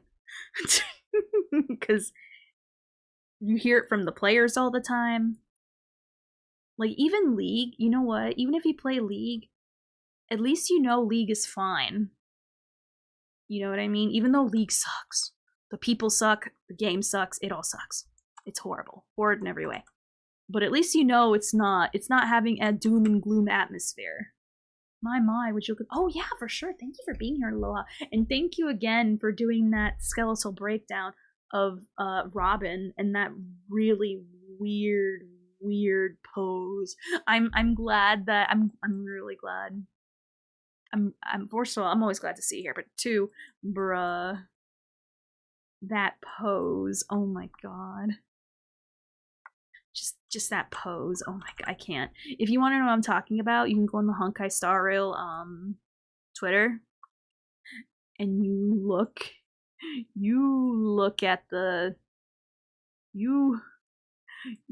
at Robin's drip marketing, and you tell me that's normal. And then I'm gonna look at you and go, you're not normal.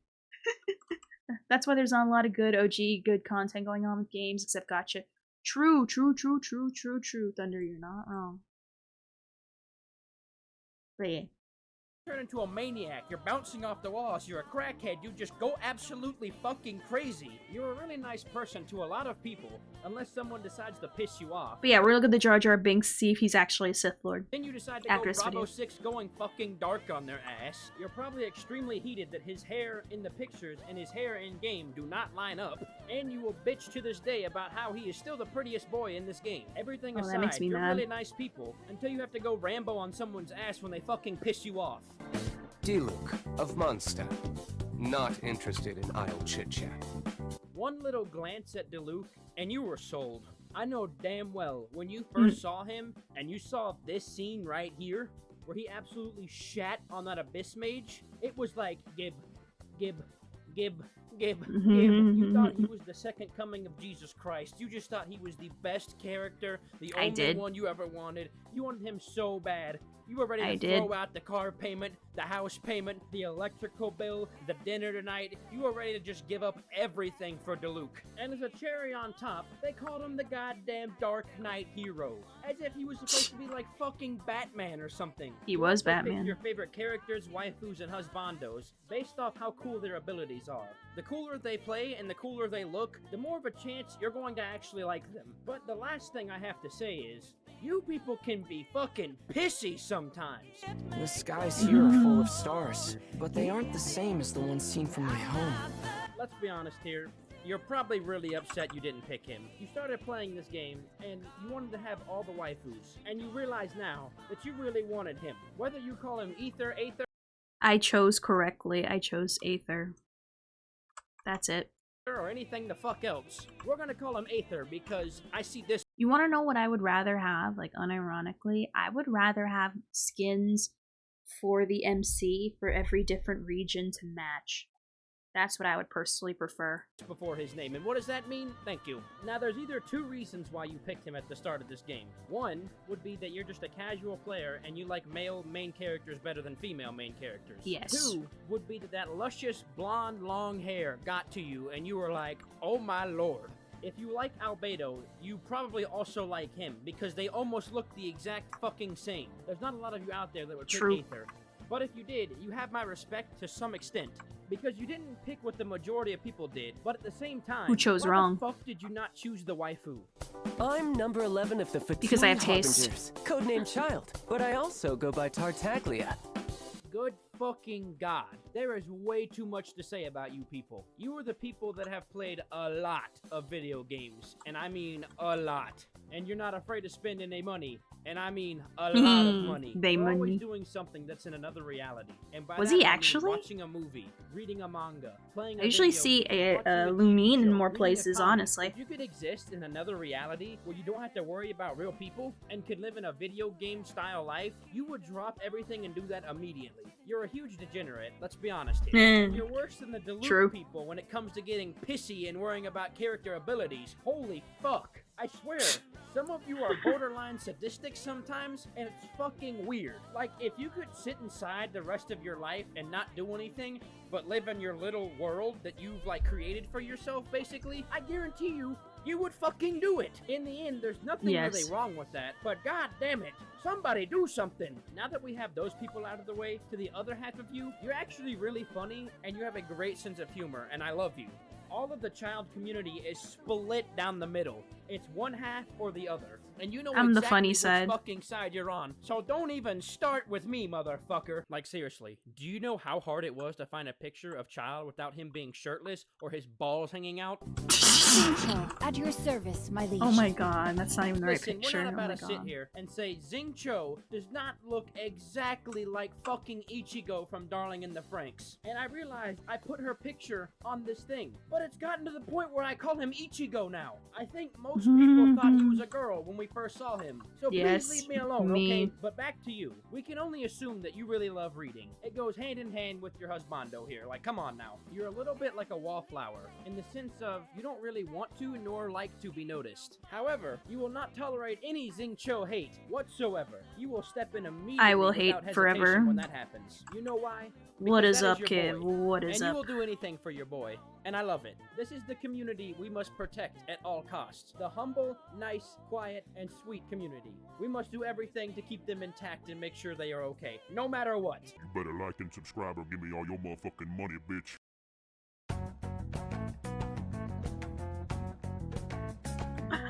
Nice. Kaya, no. Alright, I only want to look at this one because Docs played Genshin for 2 seconds because of Kaya. But then he realized that he hates weeb shit, and then he uninstalled saying it's stupid and it's weeb shit and it's all degenerate, which, fair. But still, I want to see how it's gonna roast Docs, and then we're gonna look at the Jar Jar Binks video. Knight of Favonius. Please allow me to join you on your journey. Who's Doxy's my best friend. Ah, the motherfucker that tricked us all from the start with that stupid fucking quest. You either hate him or you love him. And the same can be said about you. People either think you're really, really cool and like you, or you're fucking annoying and they don't like you. Now everybody knows Kaya is borderline dog shit. If you have the right stuff on him, he's really good. But if you don't, he's dog shit. And guess what? The same thing can be said about you. If you get yourself in the right environment around the right people that you like, you're really fun and you're really good. If you get yourself in the wrong environment around people you don't like, you're dog shit. Dox. You don't know how to handle it. Nobody Dox. wants to be a fucking around you. Now, Dox. some people wouldn't think this is a bad thing, and sometimes it's not. But let me ask you, are you okay with being a loner? Because those friends that you see when you're in a good mood are gonna see you when you're in a bad mood and be like, who the fuck is that guy? I mean, for fuck's sake, people, look at the person you like in the game. He's an asshat. This is your team? Dox. I like Alright, Dox got roasted. I'm happy. Dox got called out. Is roasted. I am happy. I don't know which video it is, so I'm guessing it's this one with 9 million views. Alright, we're gonna see why Jar Jar Binks is a Sith. Let me give the right, whatchamacallit to the guy. I'm not gonna type out that name. That's a lot of words. That's not a lot of words. That's a lot of letters. I'm scared. Anything with more letters than Apple, I'm intimidated. I don't like a lot of letters. Makes me feel like I'm gonna read at like something higher than a 2nd grade reading level. I don't want it. I wanna read a picture book. I don't wanna read a book. Book's scary. Theory that's blowing up around the internet right now about how Jar Jar Binks may actually be a Sith Master. So I decided to make this video to explain every single detail for you. So here it is. This is the completely airtight, absolutely foolproof case for why Jar Jar Binks is the most powerful Sith Master in the universe. First of all, Jar Jar executes a 20-foot twisting somersault through the air that if performed by any other character, you would assume they were either a Jedi or a Sith. As we know, the Jedi themselves are inspired by Shaolin monks, and a convincing theory is that Jar Jar is based off of another traditional martial arts discipline called Zi Quan. Jar Jar almost single-handedly takes out half a droid army using moves clearly taught in Zi Quan. Zi Quan, or Drunken Fist, uses stumbling and staggering as body momentum to be deceptive, unpredictable, and to confuse. To be honest, after watching this theory, I was hoping he was gonna be the big bad for the sequels. I can see people wanting that. Opponents. I don't want it And though. Jar Jar That means he had to die. I don't want him to mysteriously die. He's is cool. extremely efficient He needs to in live killing forever, thank every you. single time that he is in danger. And as Obi-Wan told us, there is no such thing as luck.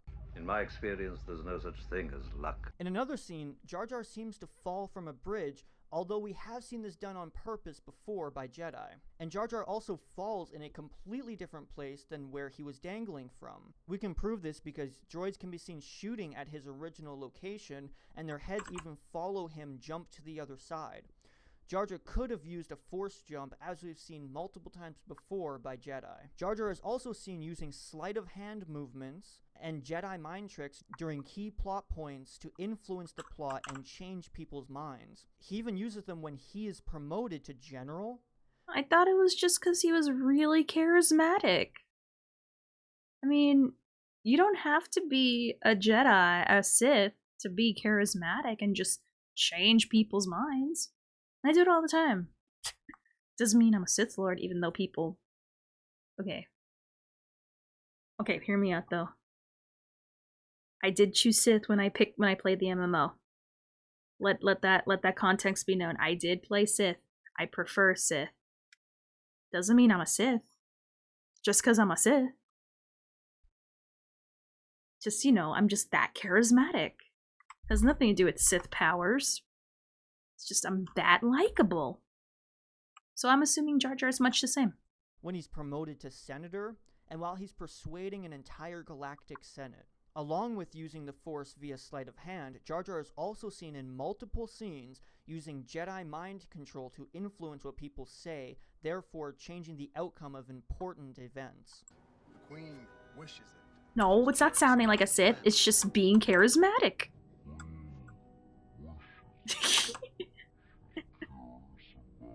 Nothing wrong with having some charisma. I put points in that stat for a very important reason. It's not my fault. Own species are deathly afraid of him. Seems like less of a reaction to seeing the village idiot and more of a reaction to seeing somebody that you should be very afraid of. Jar Jar mocks Qui-Gon's ability to use the Force, perhaps because Qui-Gon's Force ability... LOL, I played Counselor because I'm a kid who went to Catholic... Understandable. ...pale in comparison of his own. The Force will guide us. Oh, Maxie bit the Force. If you were wondering why a Sith Master would act like an idiot like Jar Jar does, it's clear that he is just fooling the Jedi so he can manipulate them into trusting him. You hear that? Yeah? Clumsy. You were banished because you were clumsy. He even pretends to be scared in a deleted scene where his ship is going to fall over a waterfall, even though he can jump 20 feet through the air and he can swim and breathe underwater. Jar Jar also mocks Qui-Gon behind his back and in front of Anakin, teaching Anakin early to disrespect Jedi authority. Jar Jar tells Anakin, an 8-year-old boy, that Padme is hot, fanning the flames for Anakin's infatuation for Padme. Oh wow, come on. Later. Jar Jar also talks to and is very interested in Padme, even before it is revealed that Padme is the real queen. Jar Jar also influences Padme's decision-making when she's at her most uncertain. We got a grand army. I've decided to go back to Naboo. Jar Jar senses that the Jedi are coming without any warnings. He could not have known in any way that they were coming, and he even walks up to the elevator seconds before the Jedi arrive, then pretends to be surprised to see them. When they're escaping Naboo, Jar Jar is the one who sabotages the hyperdrive, which forces them to land on Tatooine in the first place where they meet Anakin. Not to mention Jar Jar is the reason they keep running into Anakin. Jar Jar is seen suspiciously fiddling around in the back of the ship moments before the hyperdrive mysteriously breaks. R2-D2 even notices he was doing something suspicious, so he gives him a well-deserved smack before he is forced to leave in the elevator to fix the ship's shield generator. In fact, every droid Jar Jar encounters seems to hate him and find him suspicious, and for good reason, because Jar Jar's mind control doesn't work on droids. You know, I find that Jar Jar creature to be a little odd. He's very odd indeed. So why did George Lucas create this devious Gungan character? Well, stupid kids like us talking about Yoda in a documentary. Yoda really comes from a tradition in mythological storytelling where the hero finds a creature on the side of the road that seems very insignificant and not very important, but who turns out to be the master wizard. And as we know, Lucas's big deal with the prequels was that they were supposed to rhyme and mirror the original trilogy in terms of narrative themes. So there should be a seemingly innocent creature found at the side of the road that later reveals himself to be the master wizard in the prequels. Don't forget, Yoda was also strangely annoying and dumb until he was revealed to be the most powerful Jedi in the universe. So Jar Jar was supposed to reveal himself as the most powerful Sith in the universe, and Yoda was supposed to duel with his literal dark side nemesis and mythological equivalent at the end of Attack of the Clones, not the meaningless, boring human Count Dooku who is randomly he's cool though. Written in to cover plot holes when Lucas chickened out and decided not to reveal Jar Jar's powers because of the horrible backlash by the Star Wars community. Lucas even said Jar Jar is the key to all of this. Jar Jar is the key to all this. If we get Jar Jar working.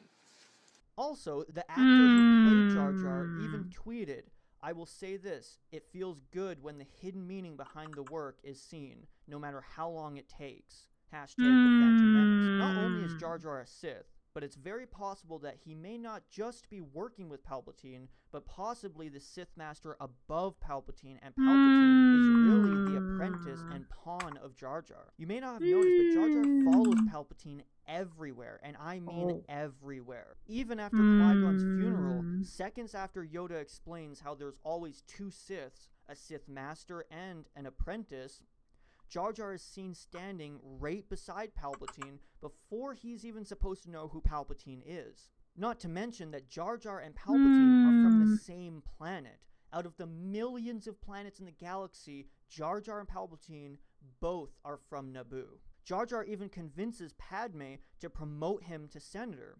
And Jar Jar is the one who convinces the entire Galactic Senate to abandon democracy and give Emperor Palpatine full control. If it wasn't for Jar Jar, Palpatine would have never risen to power in the first place.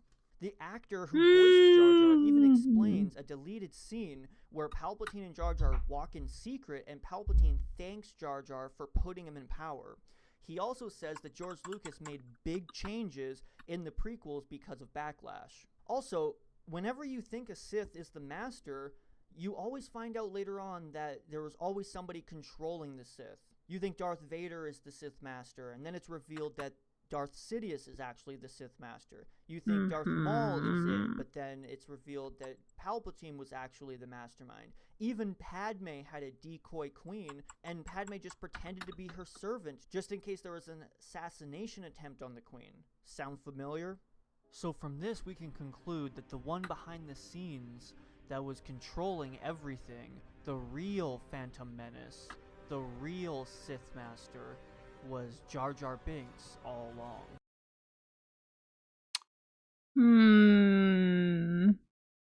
You know, when it's all stacked up, I can take some stuff, sure, but holy crap, I stand. I work. Slay. Literally. Slay queen. I love Jar Jar too. He's so good. He is fantastic. I got no complaints. I got no complaints here. Well, okay then. Well then. I don't think there's any other news to look at, right? Or any other random things that I forgot to look up. Oh yeah, no, I'm not going to bed just yet. I gotta finish this run. This run is a god run so far. Right now, I guess we can just finish up this run and then we're gonna raid out. Let me just For those who are wondering what percentage we're at, we are, I think, at hold on, let me turn the sound back on. Because I almost did 2 million damage just off the back to Japard. Like, he was, like, annihilated. Let's see, what's gonna... I have 2,000 cosmic fragments to spend. We're, like, not as long as we can chat. I mean, it's not that hard to chat me into watching a video, I'll be honest. That's why usually I have to be in the mood for it, and right now I'm in the mood to watch YouTube videos. If I'm not, I refuse, because I know me. I'm gonna go into, like, a whole, like, rabbit hole, and I'm gonna be like, nah.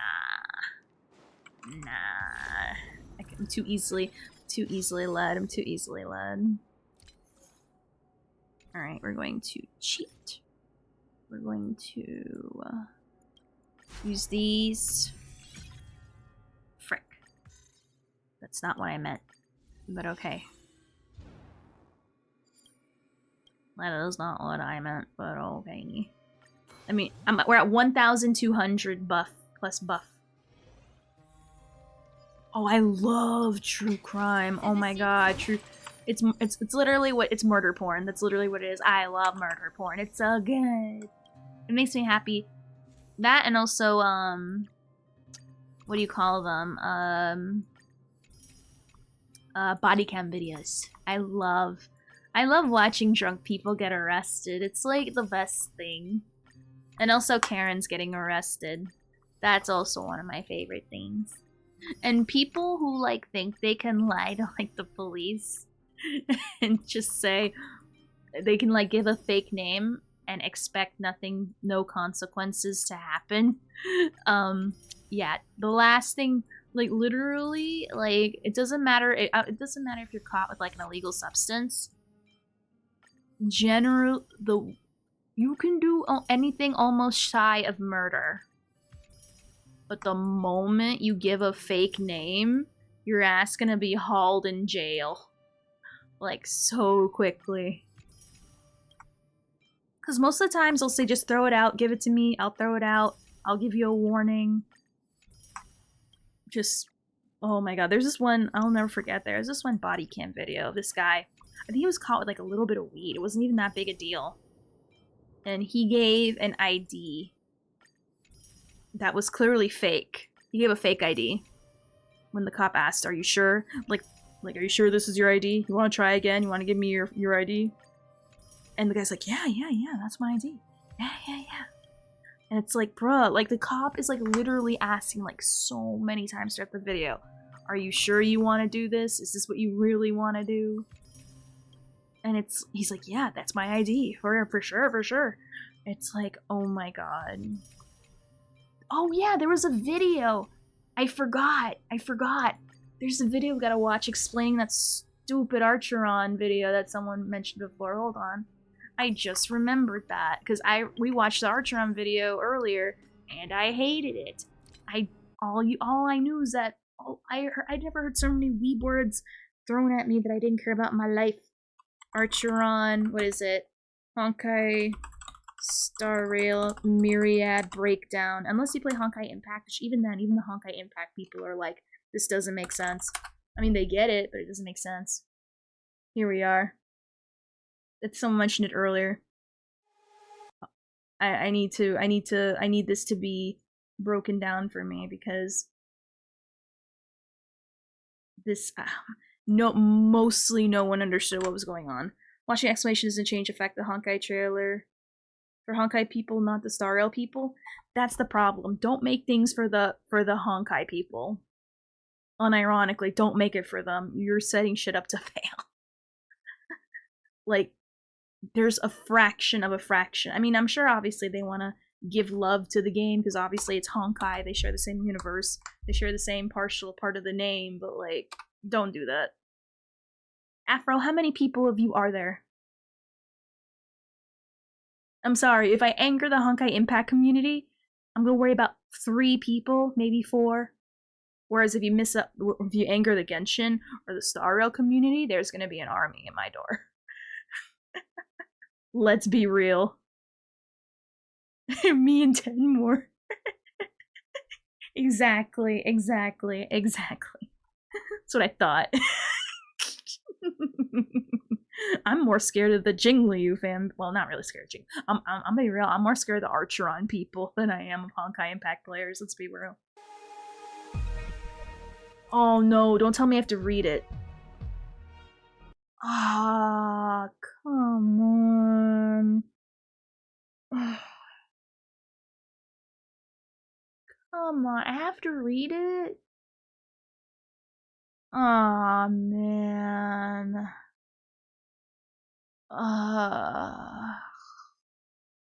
Right, this creator doesn't voice anything. I don't care. I don't care anymore. You're making me read. I don't want to read.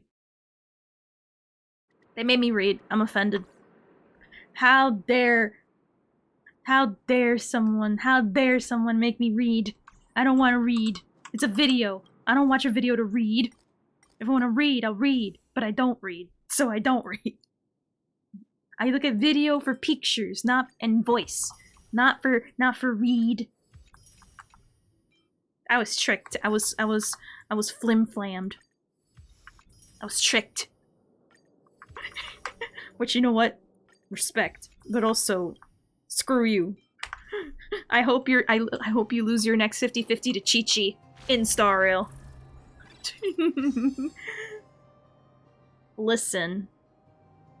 That read matters to me. That other read doesn't matter to me. It's fake and lies. Like that video. I'm not in the mood to read. I'm too busy trying to get 2,000 before we hit the boss battle in buffs. I do not have time. Well, I do, but I refuse. No. Besides, I don't want to. It's my Friday.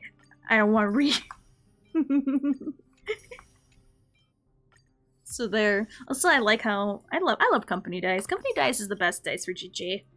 It really is. It really, really is.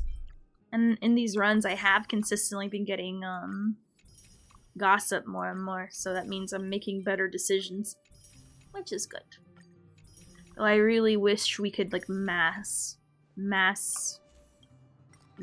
forget the term, mass level up these frickin' blessings instead of doing them one at a time for us high rollers. See, non-poors don't have to worry about leveling up stuff en masse, because brokies don't have to worry about that, but us rich people and our hard lives that we deal with, having to go one by one, buying up all these little buffs is just disgusting. Disgusting. Alright. Luckily we got just enough cheats to like get even more. Oh, well that's fine. It's fine if we don't hit 2,000, it's not a big deal. We did last run though, it was really sick. I was happy with it. Heck yeah, today's Friday, but I'm gonna be real, I will get off after this run because I want to watch Five Nights at Freddy's with Yiki. Because for those who don't know, the Five Nights at Freddy's movie's on Prime, and I really want to watch it with Yiki while eating my dinner. And I also want to work on my WWE entrance. No one make fun of me for that. It takes a long time because I am literally like I am being very specific with my wrestler entrance. Okay. I'm literally going in the timeline. I'm choosing the pyro. There's a lot of pyrotechnics. I gotta coordinate the lighting to the music. I gotta choose the right animation, where there's a butt ton of. And I have to go through every single one to see if I like to find the perfect one. It's perfect. Also, I looked up who Ric Flair is. And you guys are right. My wrestler does look like Ric Flair. And if you want to know what my wrestler looks like in WWE 2K24, if you look in the past VODs, you'll see my wrestler in the thumbnail of like 2 of them. So yeah, I went and chose all my moves. Hey, and I'm gonna do that too. I'm gonna do that too when the time comes. And I heard that takes longer, so I ain't sorry. I'm ready. I'm ready for that. For those who are wondering, I'm almost halfway done. Almost. It's just, I haven't had enough time to work on it during the week because, I do stuff during the week. This is the first run I've actually was able to, like, get everything maxed out. It's kind of cool. The day your wrestler debut, your profile oh my god, yes! I will change my profile picture on Discord to be my wrestler the day he debuted. Oh, we're just 100 shy of 2,000. Oh well, that's fine. I'll live. This is still gonna be a boss run, though. Like, this stuff done. It's gonna be done. Kind of annoyed I'm beating these so quickly because I don't want to beat, I don't know, I want Aventurine to play the preservation path. Oh, whoops, I messed up. Oh! Oh, I misunderstood the assignment. Hardcore.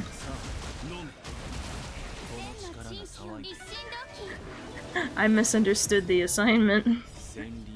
Oops.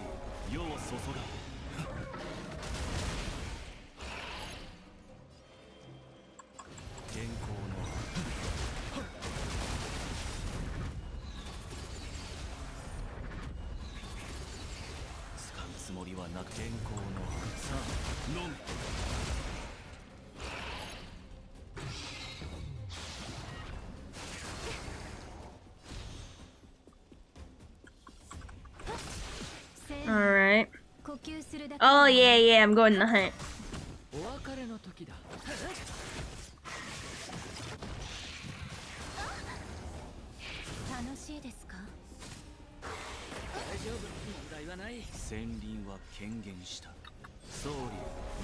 Yeah, I'm going to hunt.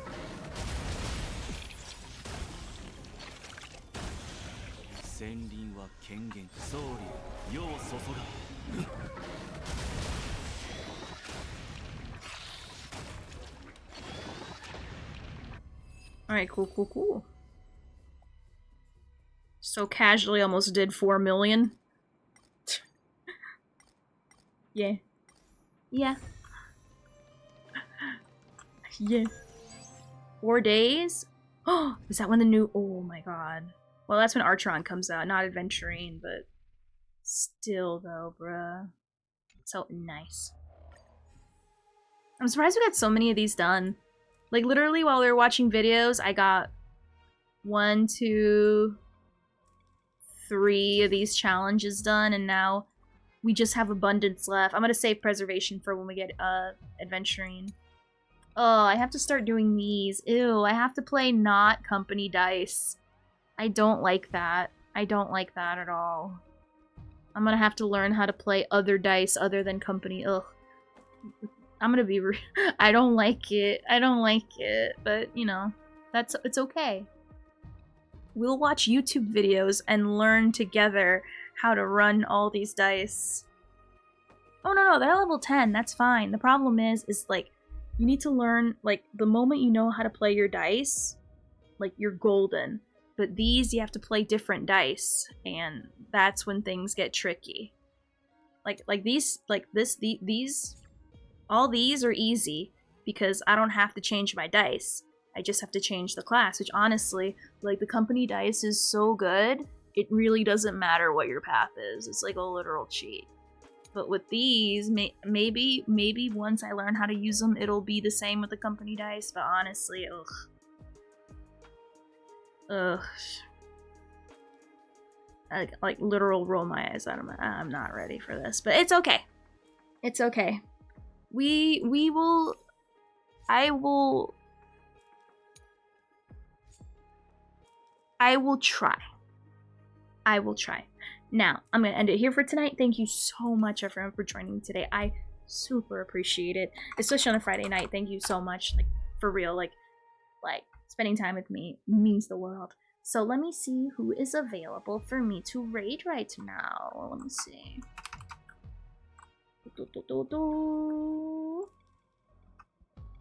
Let me see here. Oh my god, Allie and Leah, you guys were like both here the entire time. Freaking chat. Like, unironically, chats. The lot of you. Oh, Matt is playing Phasma. Oh, there's 2 people I know playing Phasmophobia. Hey. Well, we're gonna raid Mr. Matt then. Hey. He is a friend of the channel, a wonderful husband to Prairie Airy. We love him here. He is awesome. I cannot say nothing but good things. He condones my shenanigans. And anyone that condones my shenanigans deserves a medal. Now, anyway, I'll be personally back on. I don't stream over the weekends, but I'll be back on Monday, 6 p.m. EST for more Star Rail stuff. We're going to continue more of these challenges.